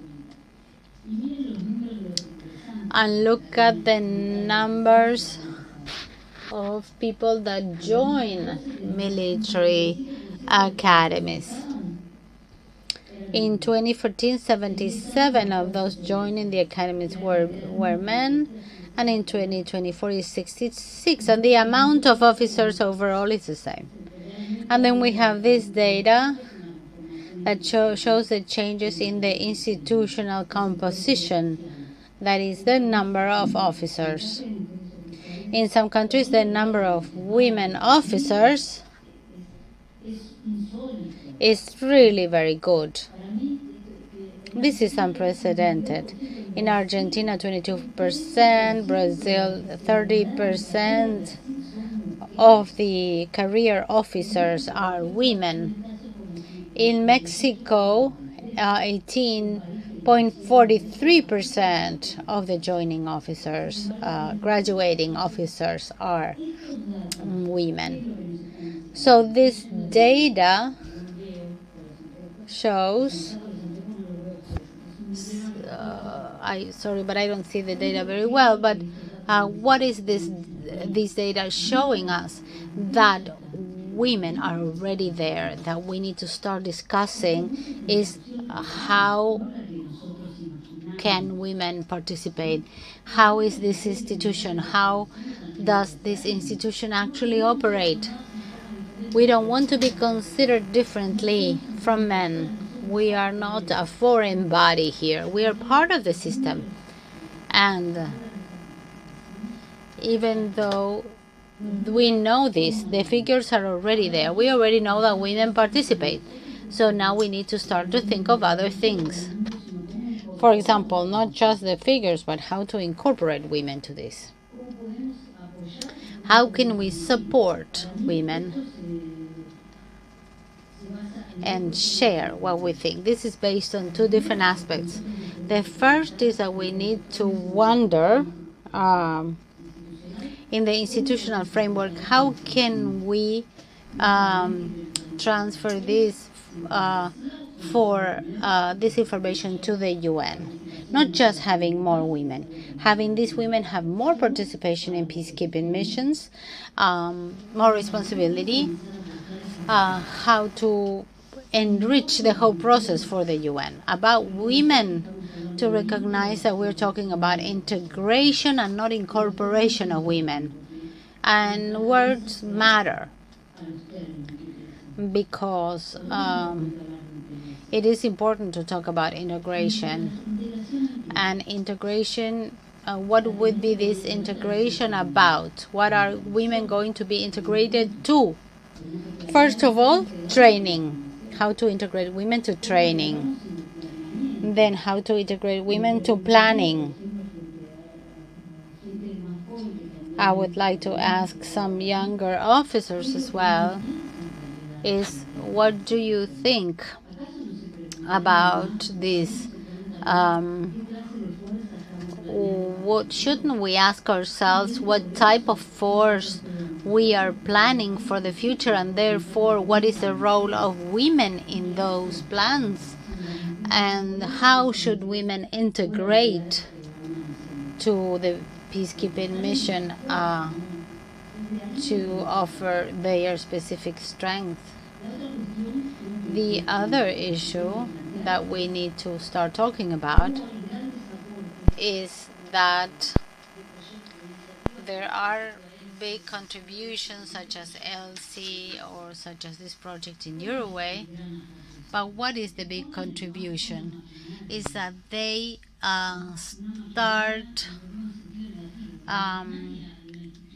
they use the machinery of the military institutions, and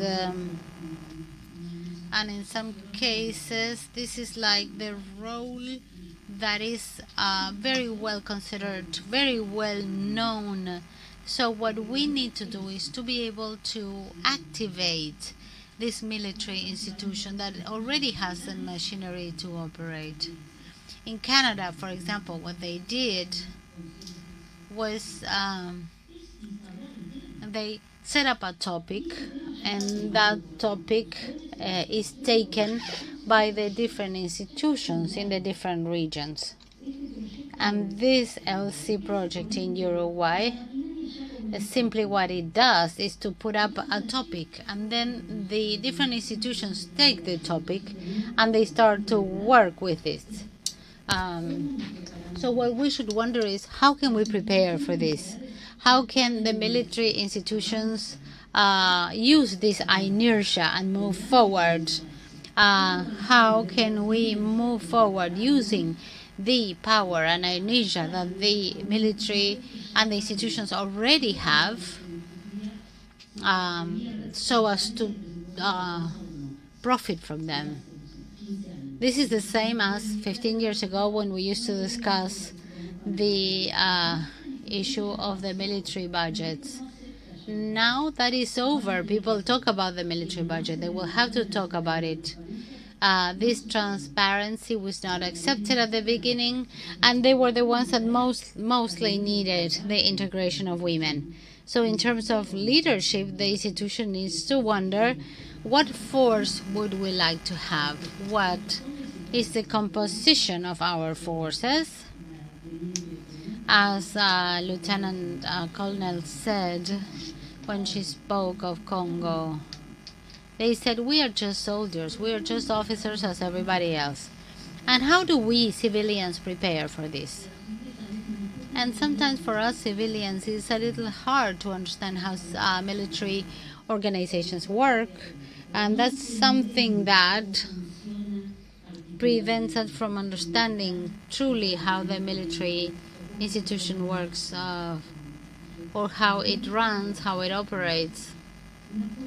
So what is our role to show the horizons for the future?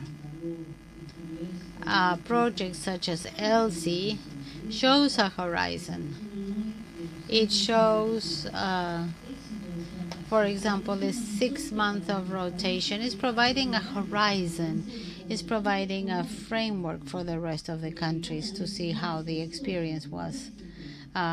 So what matters is that we try things, not that they are successful. And I think that those of us who are not in a military institution, we should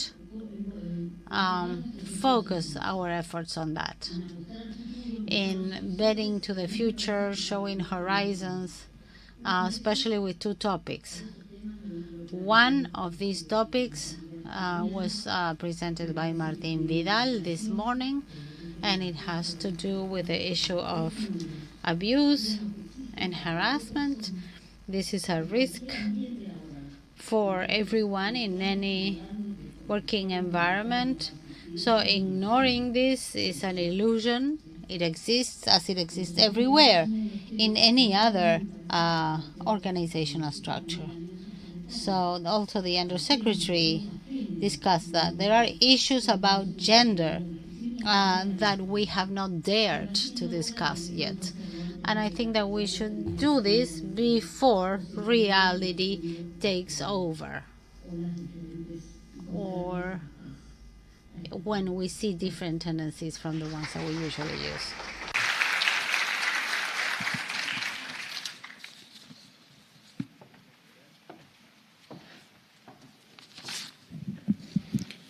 Agradecemos a Marcela por haber estado.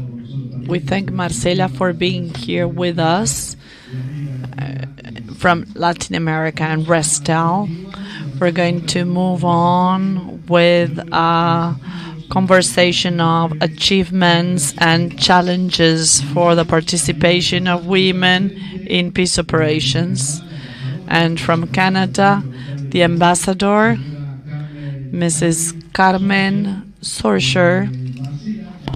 Marcela, Donadio, we invite you to come to the stage. And from Brazil, Lieutenant Colonel Renata Monteiro, and I give the floor to the Under Director, Colonel Imael Andrés.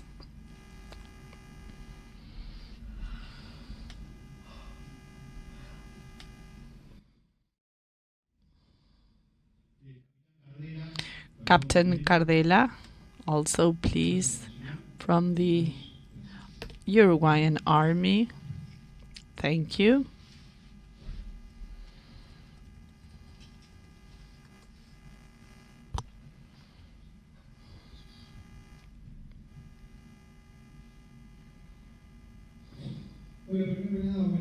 The first place, good afternoon. I wanted just my correction. The ambassador is Jacqueline Reed, who was with us today. As Murphy said, those things that can go bad, you will surely know it will go bad. I wanted to thank the opportunity given to us by the project to participate in this conversation. I like this word conversation because it means it's not something structured or rigid. It allows us that beyond the discussion have a final reflection that I think is more important at this time. Those of you who had lunch, you're happy and you want to leave or go for a rest, and those of you who couldn't have lunch are a little cross. So this is a good way to define it. It's a conversation. I jotted a few words down before giving the floor to our guests. A few things I would like to stand out. I think I mentioned this to some of the members in the panel, and some of the presenters were with us in the morning. At this point, we cannot deny the invaluable participation of women in peace operations and the need for this to continue to happen. And as long as possible, we all wish for this presence to continue to increase. I don't think this is a tool, as some people can see. It's not a tool that we are using to have a greater closeness. It's key. It's a constituting factor of the units and the civilians to accomplish our mission with the local population and meet the objectives. I think it's the only way we can achieve a proper communication and get a true information. I think that it's different from having analysts and means, but I think it's different to have the capacity that only women have to get to the bone and find out what is going up, what's going on. And in particular, when we're speaking about military missions, when they fulfill their obligations. Also, hand in hand with that, I was looking at the panels and the percentages that Redal, I think in this activity, as you may see, women, are far more in number. And I'd like to see more men participating, not because they need to, but because this would show that we are understanding the importance, and I think that this is the detail that I'd like to see happen. As Martín Vidal was mentioning, I'd like to stand out the message Uruguay is giving to the world, in particular when it comes to dealing with SEA cases. Nobody's perfect. We've learned a lot about the protection of civilians, women, peace and security, and not just from a theoretical perspective, but rather in practice. and analyzing errors and seeing what we need to do or need to refrain from doing. And I think it's a sincere concern from Uruguay to identify those cases. It's impossible to prevent them all. As somebody mentioned earlier today, the thing is how we deal with them and what we do with that to mend what we did and to avoid this happening in the future.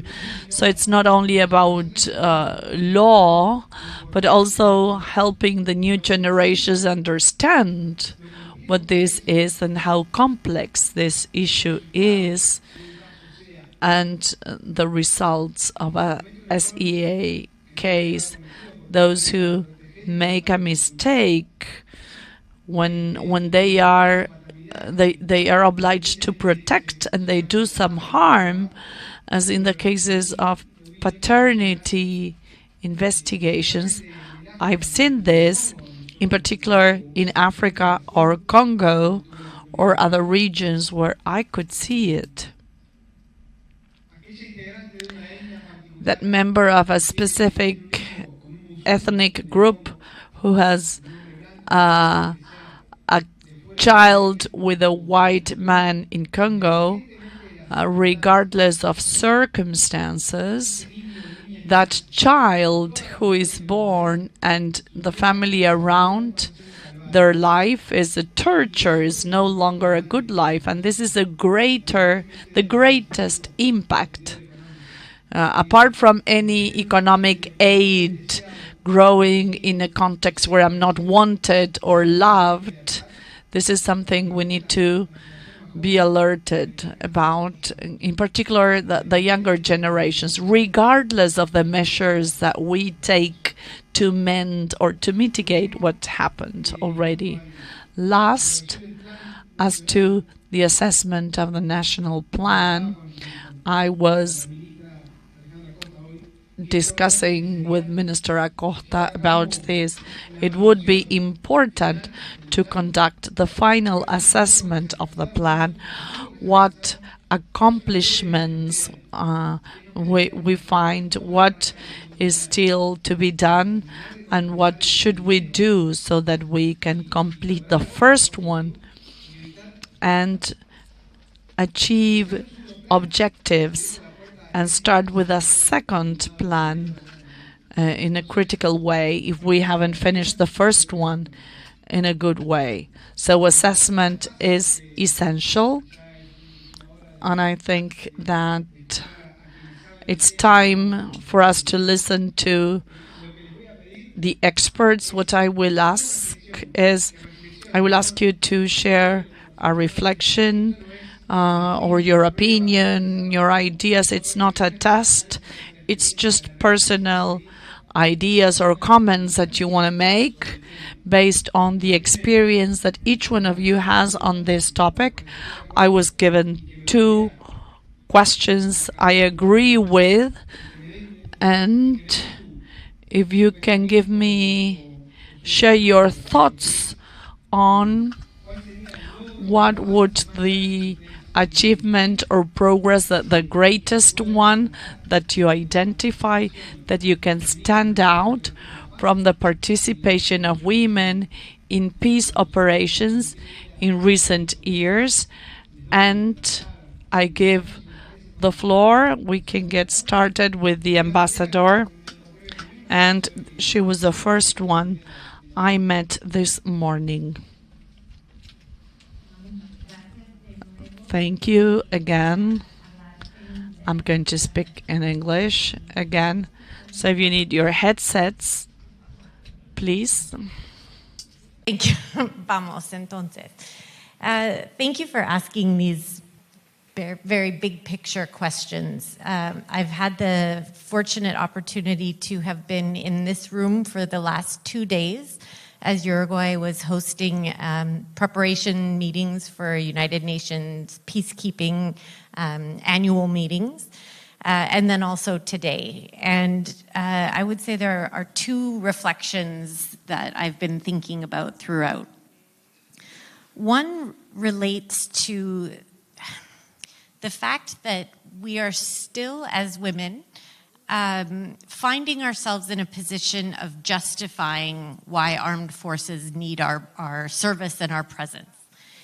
We can do this because there are benefits, but I think we also have to be very careful about making the case by saying when we have women, we engage well with women in communities, with children, we advance problems. The basic answer, I think, that our armed forces should all be asking ourselves, the United Nations should be asking ourselves, is what are the capabilities that we need our forces to have in the future, going forward? What is the full spectrum of capabilities that we need? And do we believe that all people should have a chance to compete, to show and prove that they can undertake those capabilities, that they can do the jobs? And so when we ask about the value of women in peacekeeping, sometimes I think we should start with, can women peacekeepers do the jobs? And the answer is yes, you prove this every day. And then also, what else do we need our peacekeepers to be able to do? We need the capability to engage with communities, to work with children, to engage, to build trust among local officials, local populations. And we want men to be able to have those skills as well, and many men do have those skills. And so I think I'm just reflecting that we want to always be sure that the barrier or the burden of removing the barriers is on the institution and not on women to prove that we belong in the institution. I don't know if I said that even in English clearly enough. But what we hear from women is, we are soldiers, we can do the job, period. And we bring a broad, and there is value in diversity. And that's what we tend to want to talk about, is when we have a diverse group of people, what is the benefit of that versus only asking, what do women bring? So I'd love others' reflections on that, because it's such it's a dynamic that we see in a lot of discussions. The last thing I'd say is just reflecting on the importance of having men talk about this issue. We see it in Canada, we see it everywhere in the world. We need our senior men, particularly men in uniform, to be normalizing the conversation. We are talking not only about a woman's issue, but we are talking about the capabilities of our armed forces. We are talking about the future of our country and our ability to meet our demands internationally and needs at home. And then to also professionalize this. So as a professional, senior officer, this is something that you know about, you care about, is important. And I really appreciate how many men have been speaking about this, moderating, sharing comments, and just, I think that is the future. We need to ensure that this is not, we have to keep listening to women, but we have to make sure it is not something that only women speak about. And that is really, really, really important. So to all the men in the room, particularly young men, this is our shared challenge and our shared opportunity. And it means so much for you to listen and to also participate in the conversation, because it is our conversation. Shared, not just women's conversation. Bueno, la verdad que le agradezco enormemente porque dijo en muy claras palabras lo que... Thank you very much, because you were very clear about what I really wanted to say before. Men reinforce how positive I am that more men should refer to these, because it could be beneficious. If you agree, Lieutenant Colonel, you'll have the floor with the same question. You have said now. So I think the first thing is important.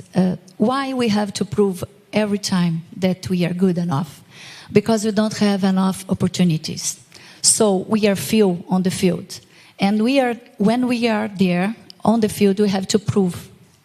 We have to prove that we can do that.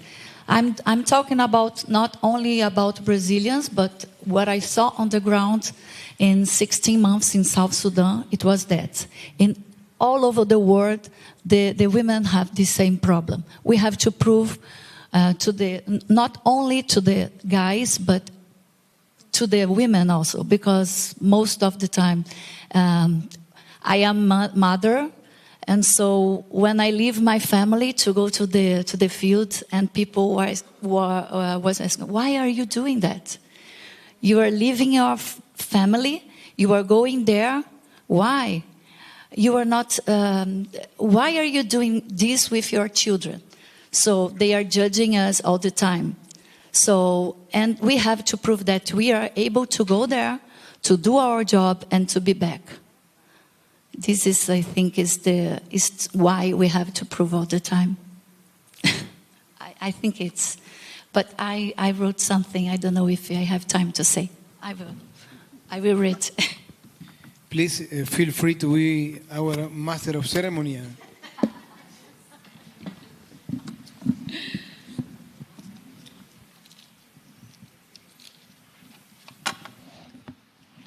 I will continue in Spanish, so the audience will not suffer with my English.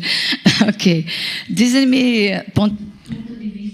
From my perspective, the most remarkable accomplishment in the participation of women in peace operation has been its growing influence, because I've seen this in the missions, women being chief of staff, civilians in greater or better situations than female militaries, and this is quite inspiring for us.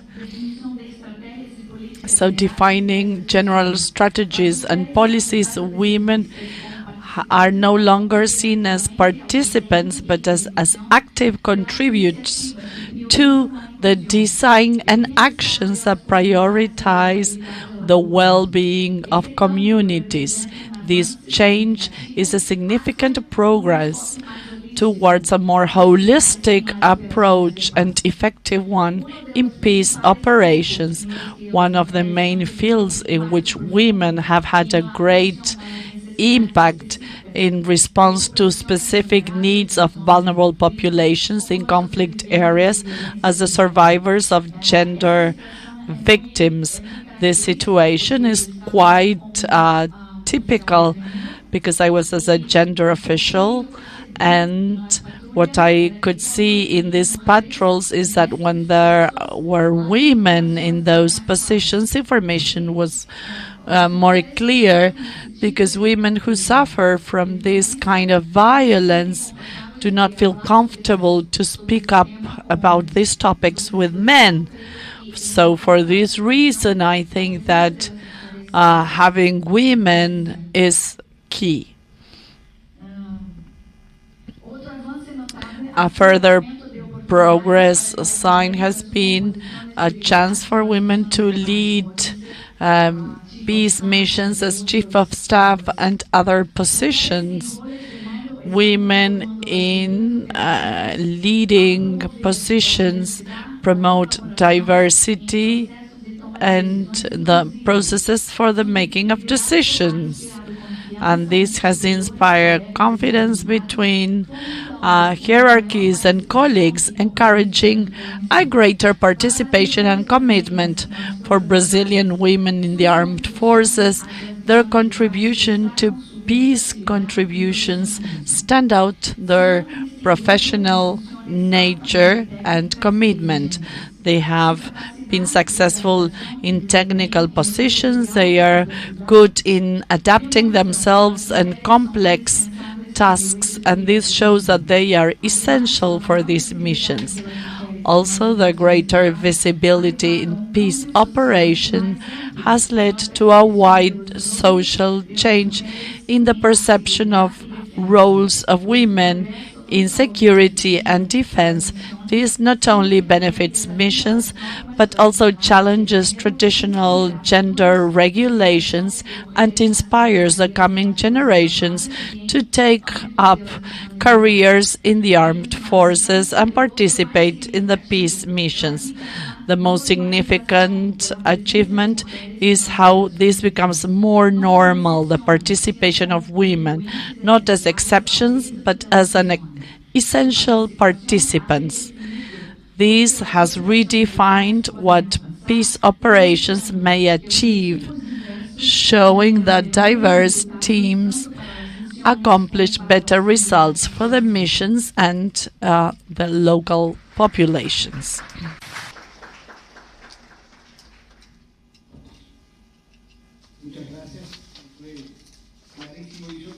Thank you, that was very clear.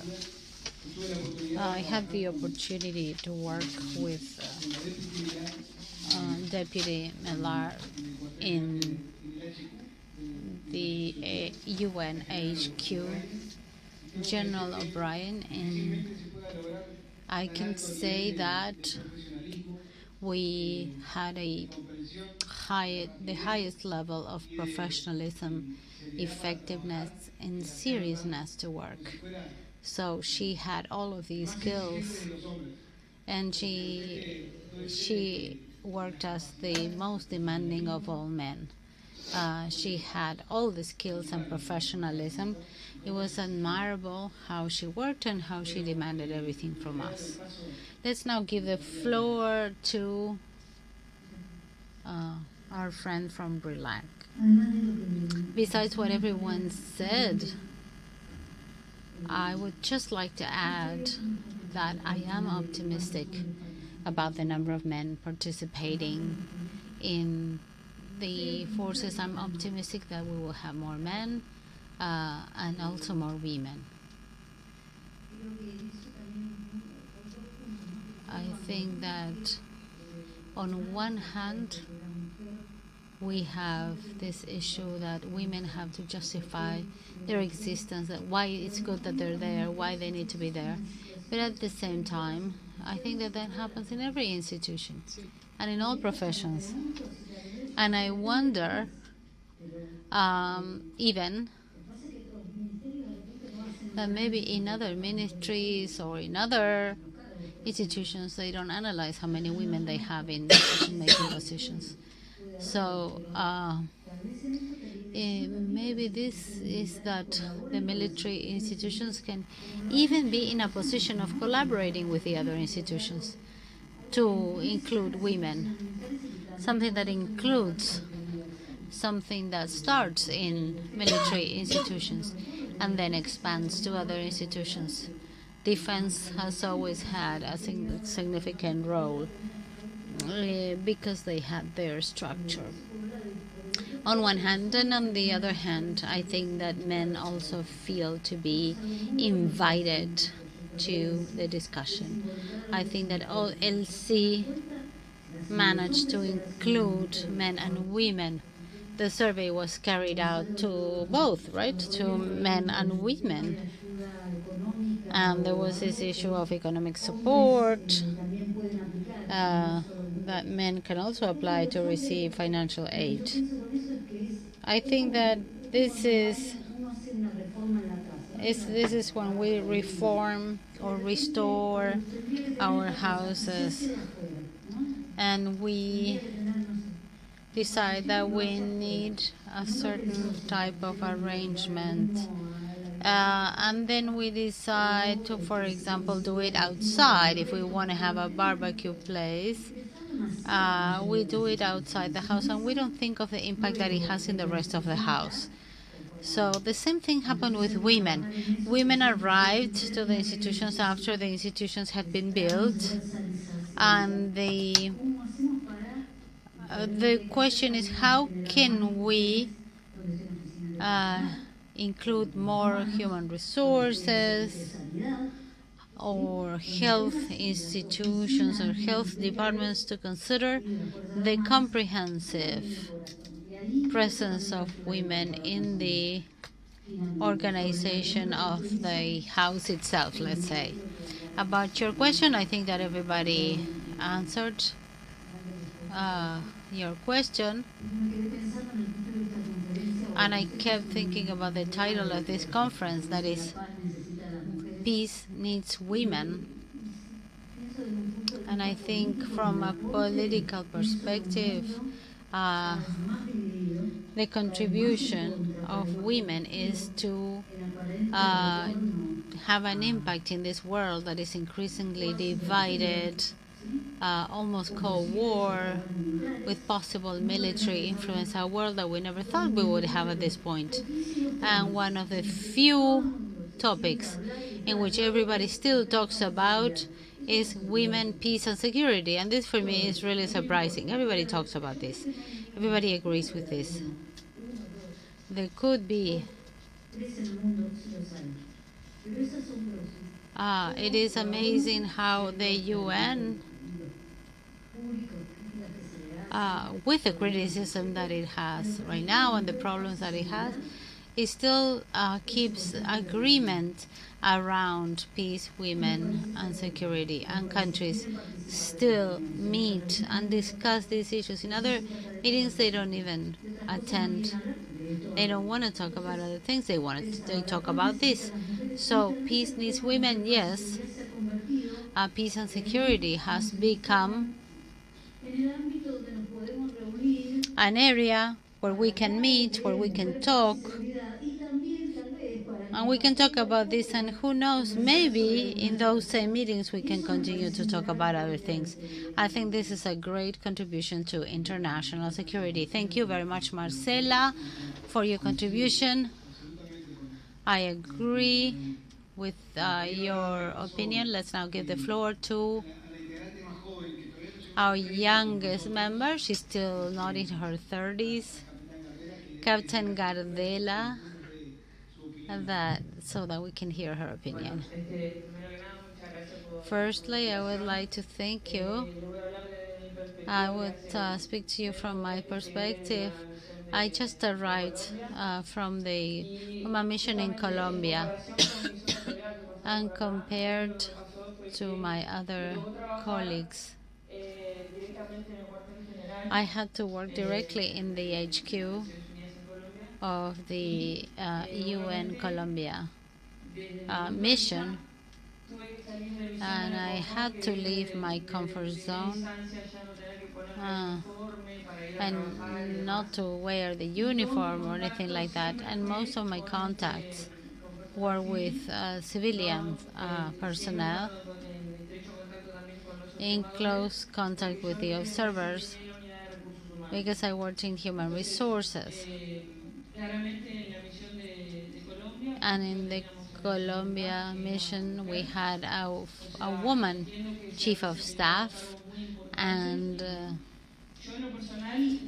personally, I had not been a volunteer. I had not been a volunteer in the mission.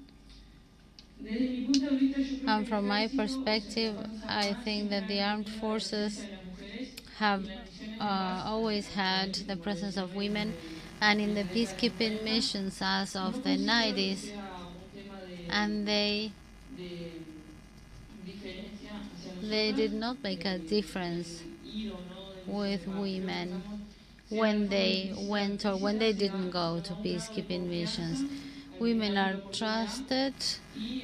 We were given the opportunity to attend to the missions, and it was, for me specifically, an issue of personal growth. As lessons learned, I can say that I worked in various institutions. I studied in the military academy, in different training institutions, and we became like an example. They see us as an example. They tell us that this is possible, that if we are the role models, if we could do it, everybody can. And this is a great experience for everyone. Thank you.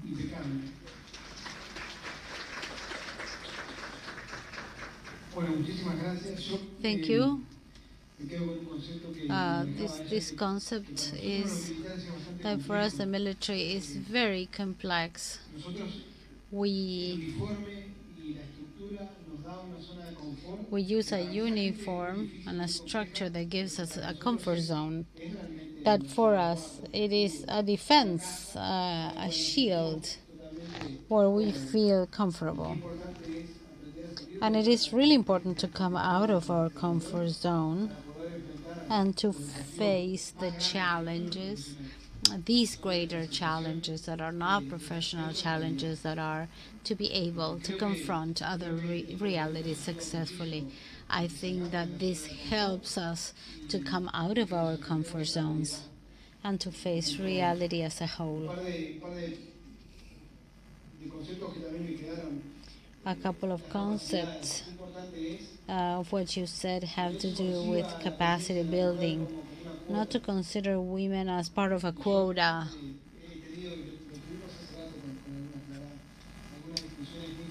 Now, we've had some successful conversations with some of our colleagues. This is not a quota. We don't care really. Percentages don't say anything. It's not that we need to reach a certain percentage. It's just that we need to hire and appoint the best person for the skills required for the positions regardless of their gender. And I think that this is what will eventually provide wealth to the institution. And many women have had to prove their courage. I see the commander that she has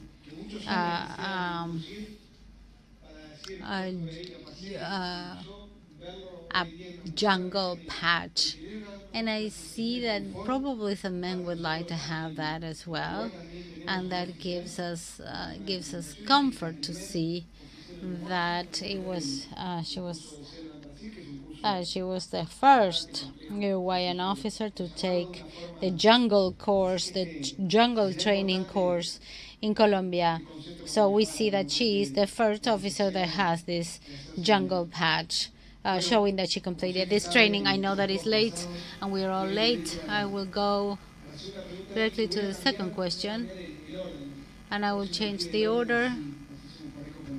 So the second question is, again, in order to have a reflection about this, what would be the most significant challenge that you have, and what do you think this challenge should be in order to achieve a more homogeneous participation from women? What would be the main challenge, the main obstacle to having more women participation? In my case, I believe that the limitation is personal. I mean, we cannot force all women to go into peacekeeping missions. That is, some colleagues have had children and they have attended peacekeeping missions, and others have decided not to volunteer anymore because they had children. I think that we need to consider that the limitations are personal, that it's not the institution that should say who goes or who doesn't go. It should be just a personal decision. Whoever wants or feels like doing it, that they can, and those who don't feel like should be respected as well. I understand that there's no difference whatsoever. Tomar decisiones sin que nos importe el miedo al que dirán. So it's really important to make a decision based on personal needs. Marcela.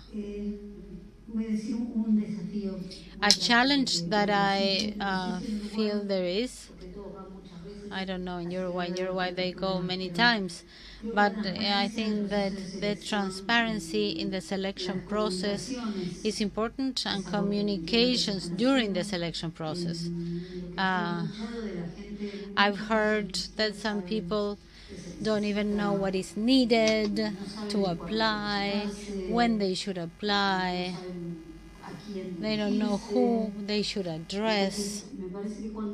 So I think that the more we make this a system that is highly communicated to everyone, with the dates for every year, to have public calendars open to the institution openly, and to have this selection as part of this transparency, I think that this would definitely help. And to see if it is a myth, we can prove whether or not it is a myth, and women don't apply. Yeah.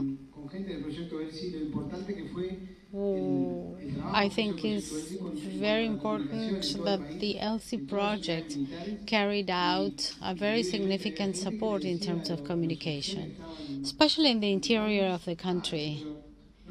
Most people in the interior did not know that this was possible, that they have this opportunity, that they could apply, that what the peacekeeping missions actually do. So it was, I think, a significant tool for communication, especially inside the services. Lieutenant Colonel, I will just mention one because I agree with all the ones you have said. I think that to strengthen the presentation, the introduction of women is the best way to achieve those figures, to have women who have attended peacekeeping missions talk about the missions, present the missions. In Brazil, women are having access to higher ranks. They have women generals. We have women admirals. We have Air Force officers that are women. So I think that with the increase of these women, it will continue to increase. So more than a challenge, is a projection. Thank you.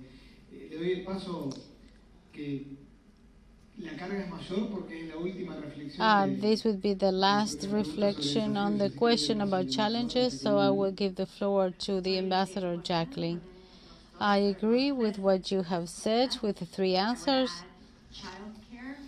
Our responsibilities being more shared across the family for children and for older people, and real accountability. So if you have a battalion commander, a force commander, an SRSG, anyone who is not modeling the behavior that we've discussed, we need to see real accountability and those people being removed from those positions.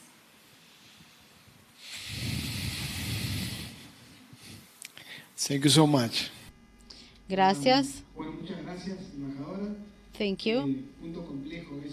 I think that this would be the end of our panel. I think that it's clear from our conversations that with the resilience and capacity that women have shown in the process, they will be able to transform these challenges into opportunities. Thank you, everyone. I would like to thank you on behalf of the Army specifically and of the project for your participation in this panel. Debido a que estamos muy cortos de tiempo, hay lugar para una sola pregunta. Si hay... As we are so short of time, we give you time for one question, a single. We were extremely clear, we were crystal clear, and there's no doubts Yes, we do have one question. Here, please.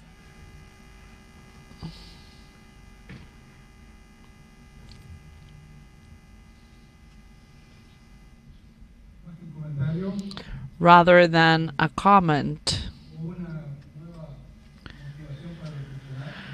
or a new motivation to reflect. Thank you for wonderful presentations. I wrote about this group I will address, those in uniform who are here, who are half my age and my generation. This is what I want to share.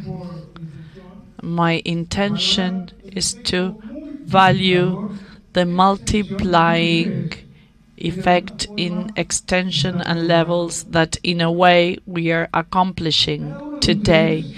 Each one of you who's here today will take a special experience that you will comment on or share today with your families, tomorrow with your colleagues, and at any time with your boss or the people who report to you. Even if our objective in these events is to increase number and quality of women's presence, I think it's timely to value and acknowledge the enlightening aspect that citizens and the country may receive from you with your more professional attitude. And you are part of this, and you make us feel proud of you. And we feel good to have you. We wish that as from today, you will be the new bridges in this, among these islands of social and cultural communication of these days. And the phrase that's there, women needs women and more women. Thanks for being with us. Thank you, Colonel, and also panel. It is time to continue with the survey on the conference. We introduced the specialist of the Elsie project, Elena Baker.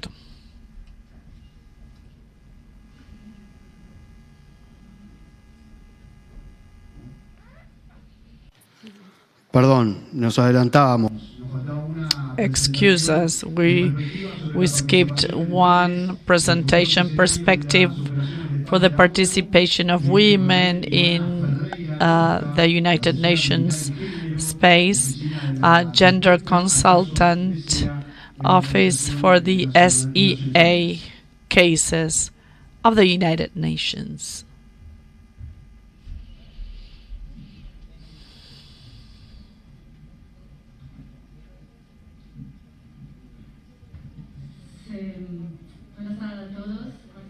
Good afternoon to everybody.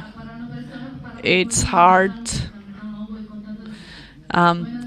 because after such good presentations and good comments, I would like to say that I will comment on maybe many things that were already referred to. I would like to thank for Karina's invitation. I was trying to find a comparison when I saw myself here, because I'm deployed in New York, and when I arrived in Panama, I read that Panama is a rebel of the Americas, and I was thinking to myself, Uruguay is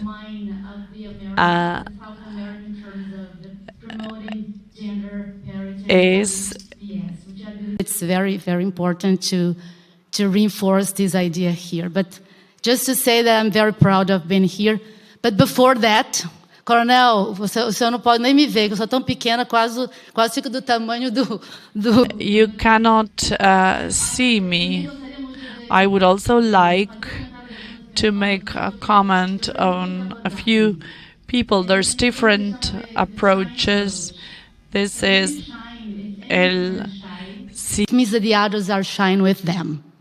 And there's another theory too, another approach we call amplifying the voice. So the women that are in here should amplify the voices of the ones that are not in here. So, yo creo que es muy importante siempre lembrar de la... Important to remember other women and who have no chance of being here and to speak and have a chance of being deployed in a peace operation. So I speak on behalf of other women, and we also need to value other women, because allow me for a pause, because sometimes we are critical, but let us multiply those who speak up, so we don't need to fear this. This is something I wanted to share. To thank Colonel Roberto Gil. We've known one another for a long time. I think it's over 15 years. The protection of civilians, gender agenda, women and security. I'm very proud of participating several peace operations, and maybe other women don't have that many chances of being trained. So I think it's our responsibility of being here. When we go back to our houses and institutions, we need to replicate our knowledge and open these opportunities to others.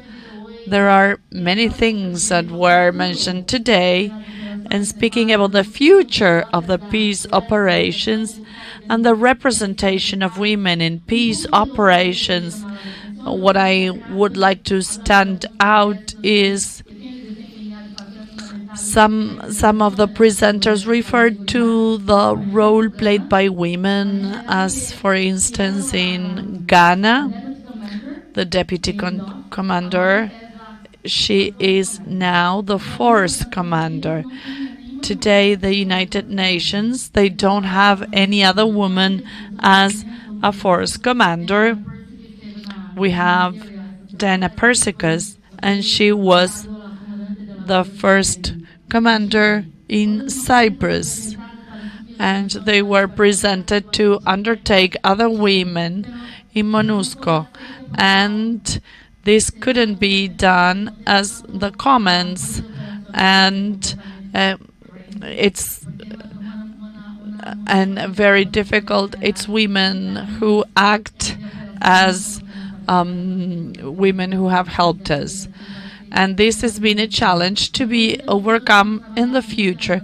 What we have worked extensively at the United Nations is that we need to have more men as gender consultants and more women as force commanders, because in some spaces it is as if there are some defined roles for us to play, but this is not true.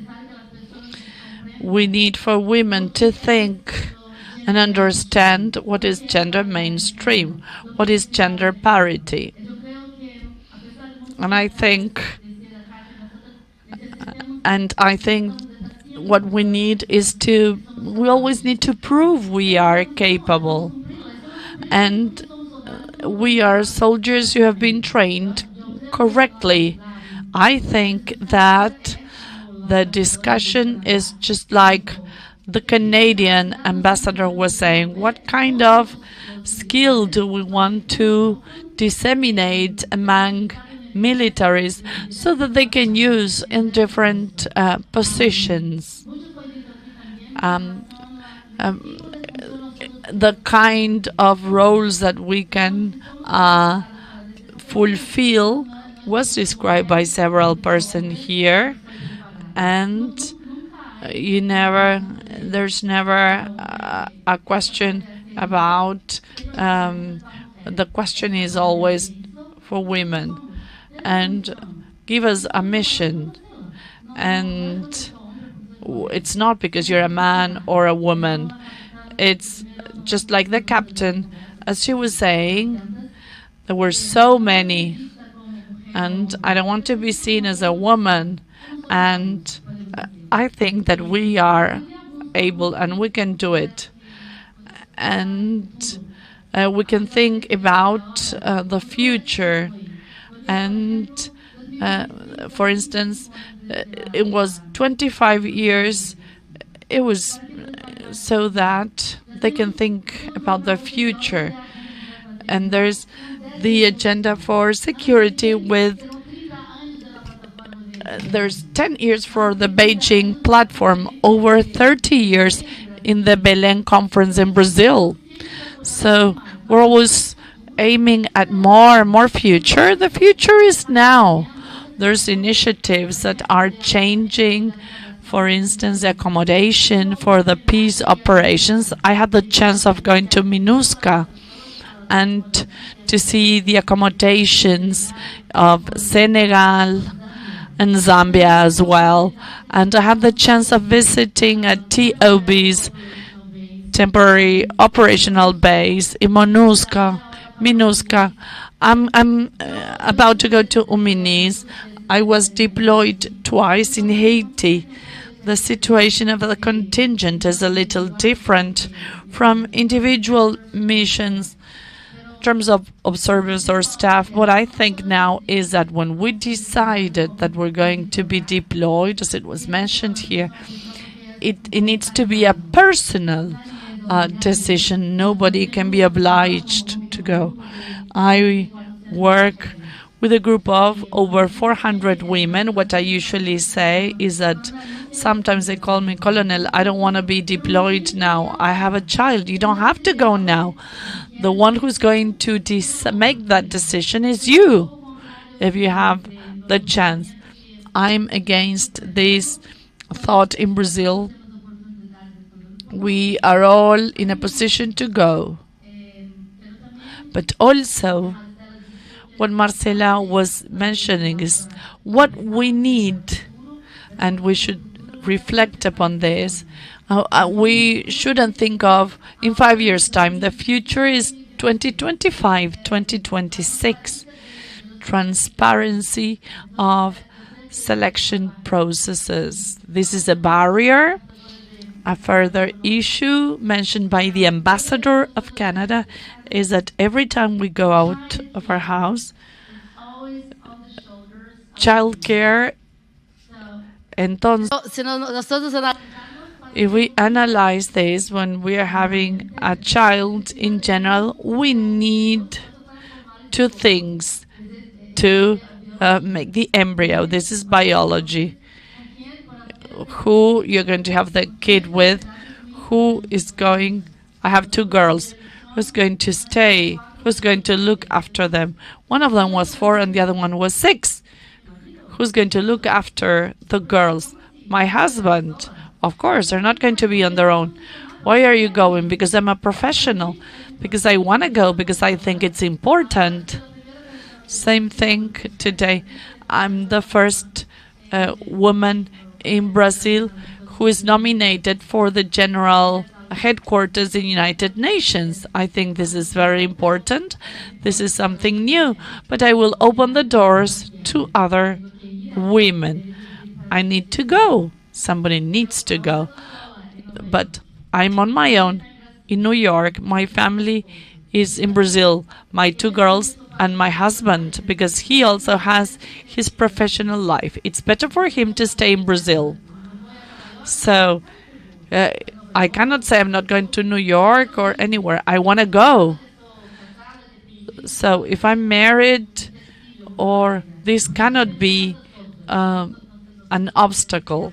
There are other obstacles. We don't need more obstacles. So it's a very short future. In October, when we celebrated the 24 years of the 1325 resolution, There are several seminars in New York and conferences. There is something I will always comment on. We need more men present to discuss this, because as women, we are already positive that this is necessary, but we need allies, at least in a decision-making position who's in hands of men. We need more men. And the younger militaries, it's in your hands to make a difference and to understand that your workmate has the same potential and that you cannot leave her aside.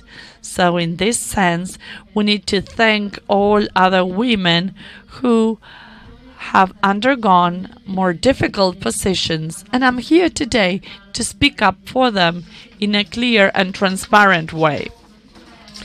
And what we have here, and I was thinking what I can do for this to change the role played by women in peace operations.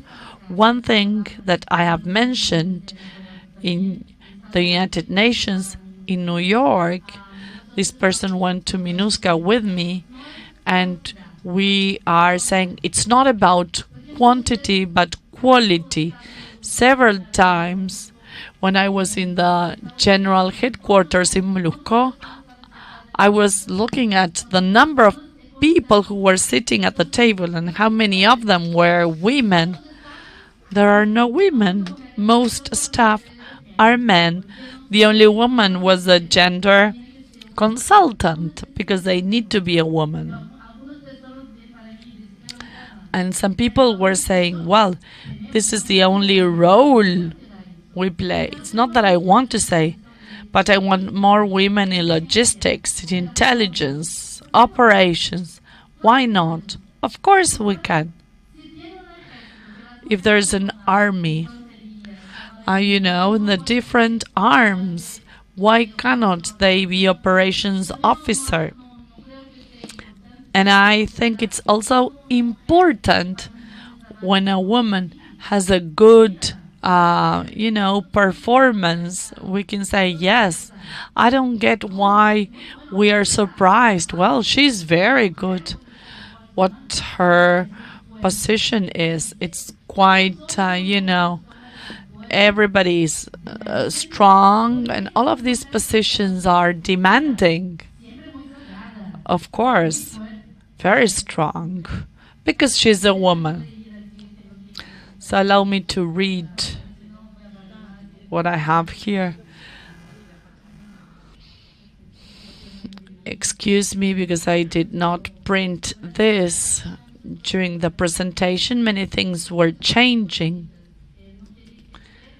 and I didn't want to forget, so that you can pass a word on something. I don't know if everybody here, there's a manual for peace operations that distributes the roles and what the criteria is for people to be deployed. There's one point that I think we need to change. This is why I need a country. Austria did a waiver, because in this document that was written in 2010, it says that the limits of the participation of women is lieutenant general is 50 years. If we take the case of Brazil, where women and started being accepted in the armed forces in 1992, there was a limitation from 8 years old to 38 years old. So see, if you enter as a lieutenant, as 38 plus 8 years to be captain, and this is 46 to be captain, and if you add 8 more years, it's major, and 50 years old, you cannot be deployed as staff or military observer. So this is not fair, because, for instance, in Brazil, for instance, many women who are ready, are willing to be deployed, are 55 years old. They come to me, Colonel, I want to go now, but I cannot go because of my age. So I think I am asking for us to change something, that when we are deployed, you need to bear in mind physical preparation and mental health. If they are ready, I'm 56. I'm ready. I'm willing to be deployed one more time. I'm Lieutenant General and I'm 56. It doesn't matter if I can run, if I'm doing well physically or mentally, but my age is a wrong age. So let me read this very quickly, please. So I'm going to read what I wrote. It would be key for me to include and increase representation of women in peacekeeping missions, not just for gender parity or quotas, not to consider the percentages.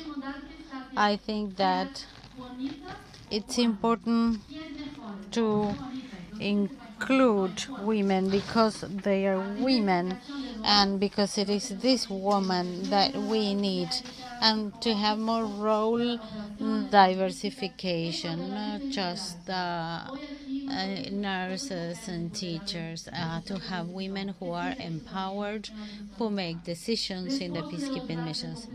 Then to have women that are trained in conflict, in prevention of conflict. Marcela already talked about this. It seems like we have come back to the Cold War,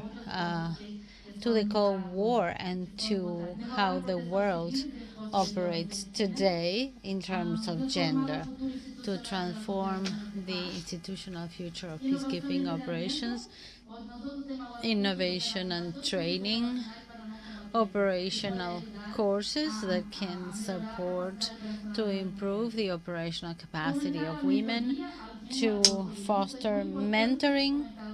It's really very important to foster the mentoring process, to strengthen global alliances.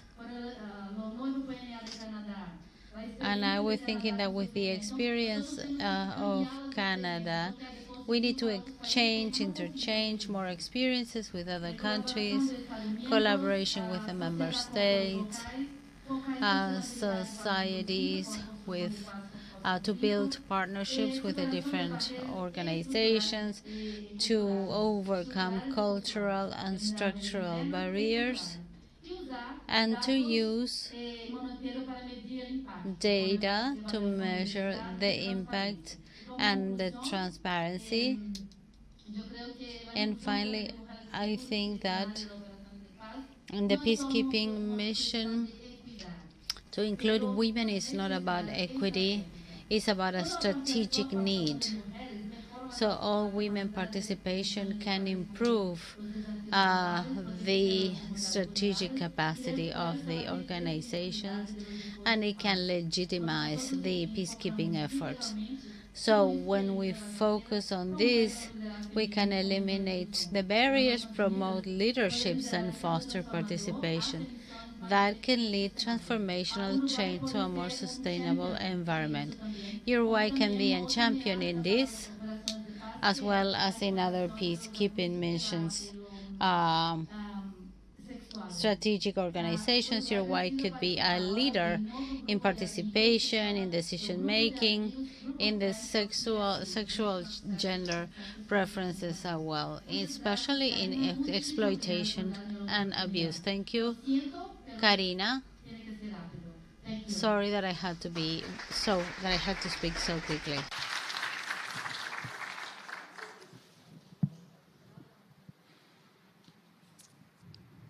Muchísimas gracias. Bueno, ahora sí vamos con la encuesta de retroalimentación sobre la conferencia. Especialista en monitoreo y evaluación en el proyecto Elsie de las Fuerzas Armadas en Uruguay, Elena Baker. Hay que tener en cuenta que esta encuesta es solamente para el personal militar, para ser llenada de alguna manera por el personal militar. Gracias. Muchas gracias. Para ser bien breve, parece tedioso ahora una encuesta, pero justamente es la oportunidad que tenemos, seguido de esta conferencia, poder recabar los insumos del personal militar que estuvo presente hoy en la conferencia. El personal is the opportunity that we have of gathering the data that we have gathered from military officers. So we will show you a QR. Eran el personal.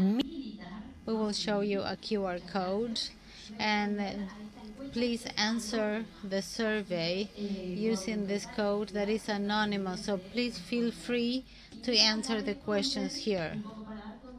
And as Deborah mentioned, the Elsie project has a monitoring and assessment component, and this component not only follows up the indicators for the project and for the progress of the project, but also these surveys enable us to assess the perception and to see what this perception is and how it directly links to the effect of the negative experiences in the deployment for women. But the survey is for you to answer, both of you, men and women. So please, thank you very much.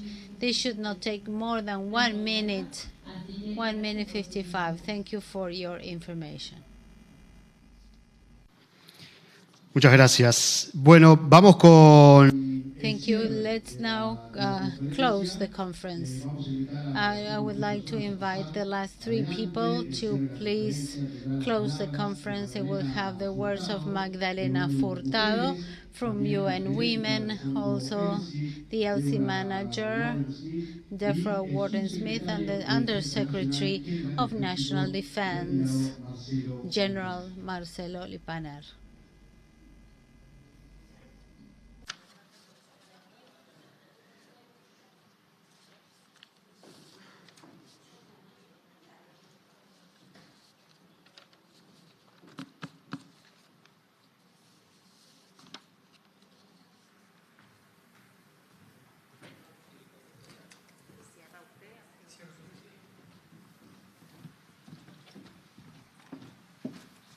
Bueno, bien cortito porque está... Very briefly, because we're all tired, and it's December 12th. It was a pleasure for me to attend this conference. I think that we have reflected, we have participated, and this has been a process that started many years ago, and we believe that little by little we will continue to participate. And it's important to understand what it is that we are talking about, what it means for the countries in the region to participate. There is no differentiation, there are no differences in the regulations and rules, but in practice there are some gaps between men and women, and this is why we're here, to be able to make this process visible.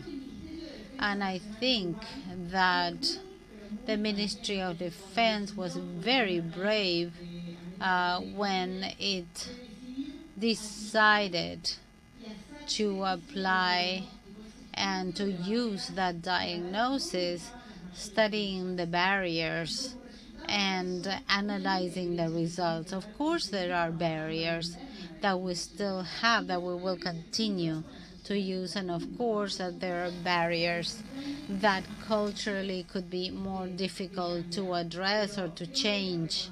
But I think that we should recognize the leadership of the Ministry of Defense and to see how to implement this Elsie project and to see how we can work on that.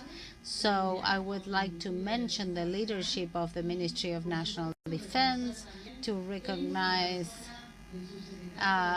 the Secretary of Defense, that is the one leading the project, and to all of you, because without political willingness, without leadership, it would have been impossible for UN women to accompany a country in this process. And to finish, I think that all that we have heard today here also applies for other areas. For example, the ABC of gender equality. And the ABC of gender equality also has to do with this. A from ABC, right? ABC involves literacy, alfabetización in Spanish. So this would be A. B would be that it benefits all the country. It benefits everyone. It benefits the society. And this is summarized by the Elsie slogan, that is peace, and how it benefits everyone. And C, the ABC, is with men, is we would never be able to close these gaps without changing the practices with the support and help of men. So we need to talk about this integration between men and women. And finally, as I would like to especially thank Deborah Warren on behalf of UN Women and on behalf of the project, Karina, Elena, Antonella, and Karina Rico, because Deborah, that was the Elsie project manager from the beginning of the design of the project, has always accompanied your way, providing support and finding the best way to implement this project. So thank you very much.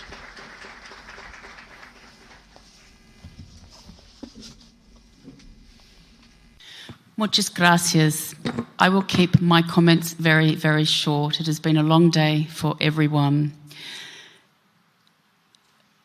I would ask that you all stay curious. You keep asking questions about why not, why can't we?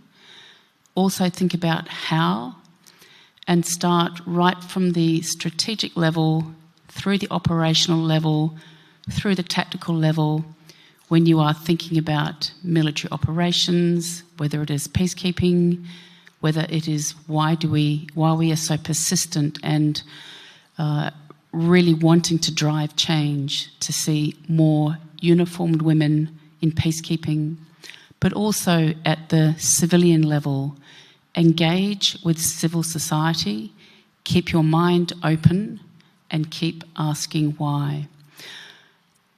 I'm also very thankful to the organisers and to ministers here, the sub-minister here with us, for your support to the project. It is a long road to change, but if you take your foot off the accelerator, things will chug to a halt. So it's about opening up the aperture to all for a number of opportunities, promotions, and to follow your dreams, both the men and the women here in the room. Thank you very much. Buenos dias.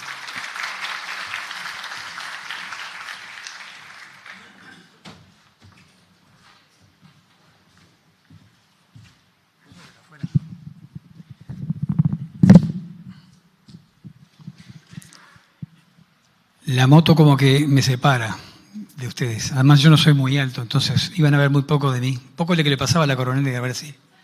Solo pelo blanco, no. Es interesante recordar que esta conferencia tiene lugar después de la preministerial de Misiones de Paz, en donde logramos la participación de 60 países nada menos en Uruguay para hablar de un tema tan importante, y probablemente muchos de esos países todavía estén hoy en el auditorio, cosa que realmente valoramos y agradecemos. También quiero agradecer, no puedo olvidarme, del Consejo Directivo del Proyecto Elsie en Uruguay, la persona de Karina, de Magdalena, de la chica que está, no quiero decir los nombres porque por ahí me olvido de uno, pero todas son 6 o 7 señoras que nos acompañan, cada uno con su tarea, la parte de finanzas, logística, promoción, comunicaciones, Karina allí, y hacen una encomiable labor que permite que hoy tengamos adelante este proyecto. Ni que hablar, Débora, que... And they have made it possible for all of us to participate, and especially the project manager that was the one to enable us to participate. So we have talked about a lot of different things, but one of the things that we have not talked about has to do with peacekeeping missions and with the ethical side of the armed forces. We have 34 Uruguayans that did not return from peacekeeping missions because they lost their lives. In the case of Uruguay, we had a member, one of them was a woman. So it's important that we are able to remember them, because it's not fair not to remember our comrades that went to the peacekeeping missions, but unfortunately they did not come back. This is important to remember. I think that we should remember that. And let's remember that the women in armed forces in Uruguay have the same positions, same salaries, same responsibilities, and same obligations as men. They have the spaces so that with their efforts and talents, they can contribute to all the positions where they might want to arrive. So when we go to peacekeeping missions, we need to remember that when we come back, we should come back with the success of our missions under our arms, that everybody should remember that we are all successful, or the mission is successful when we are all successful. And the success of the mission is not only because of women, it's because of the reputation of the missions themselves, of everybody, of the Ministry of Defense, of that needs the coordinated effort of men and women.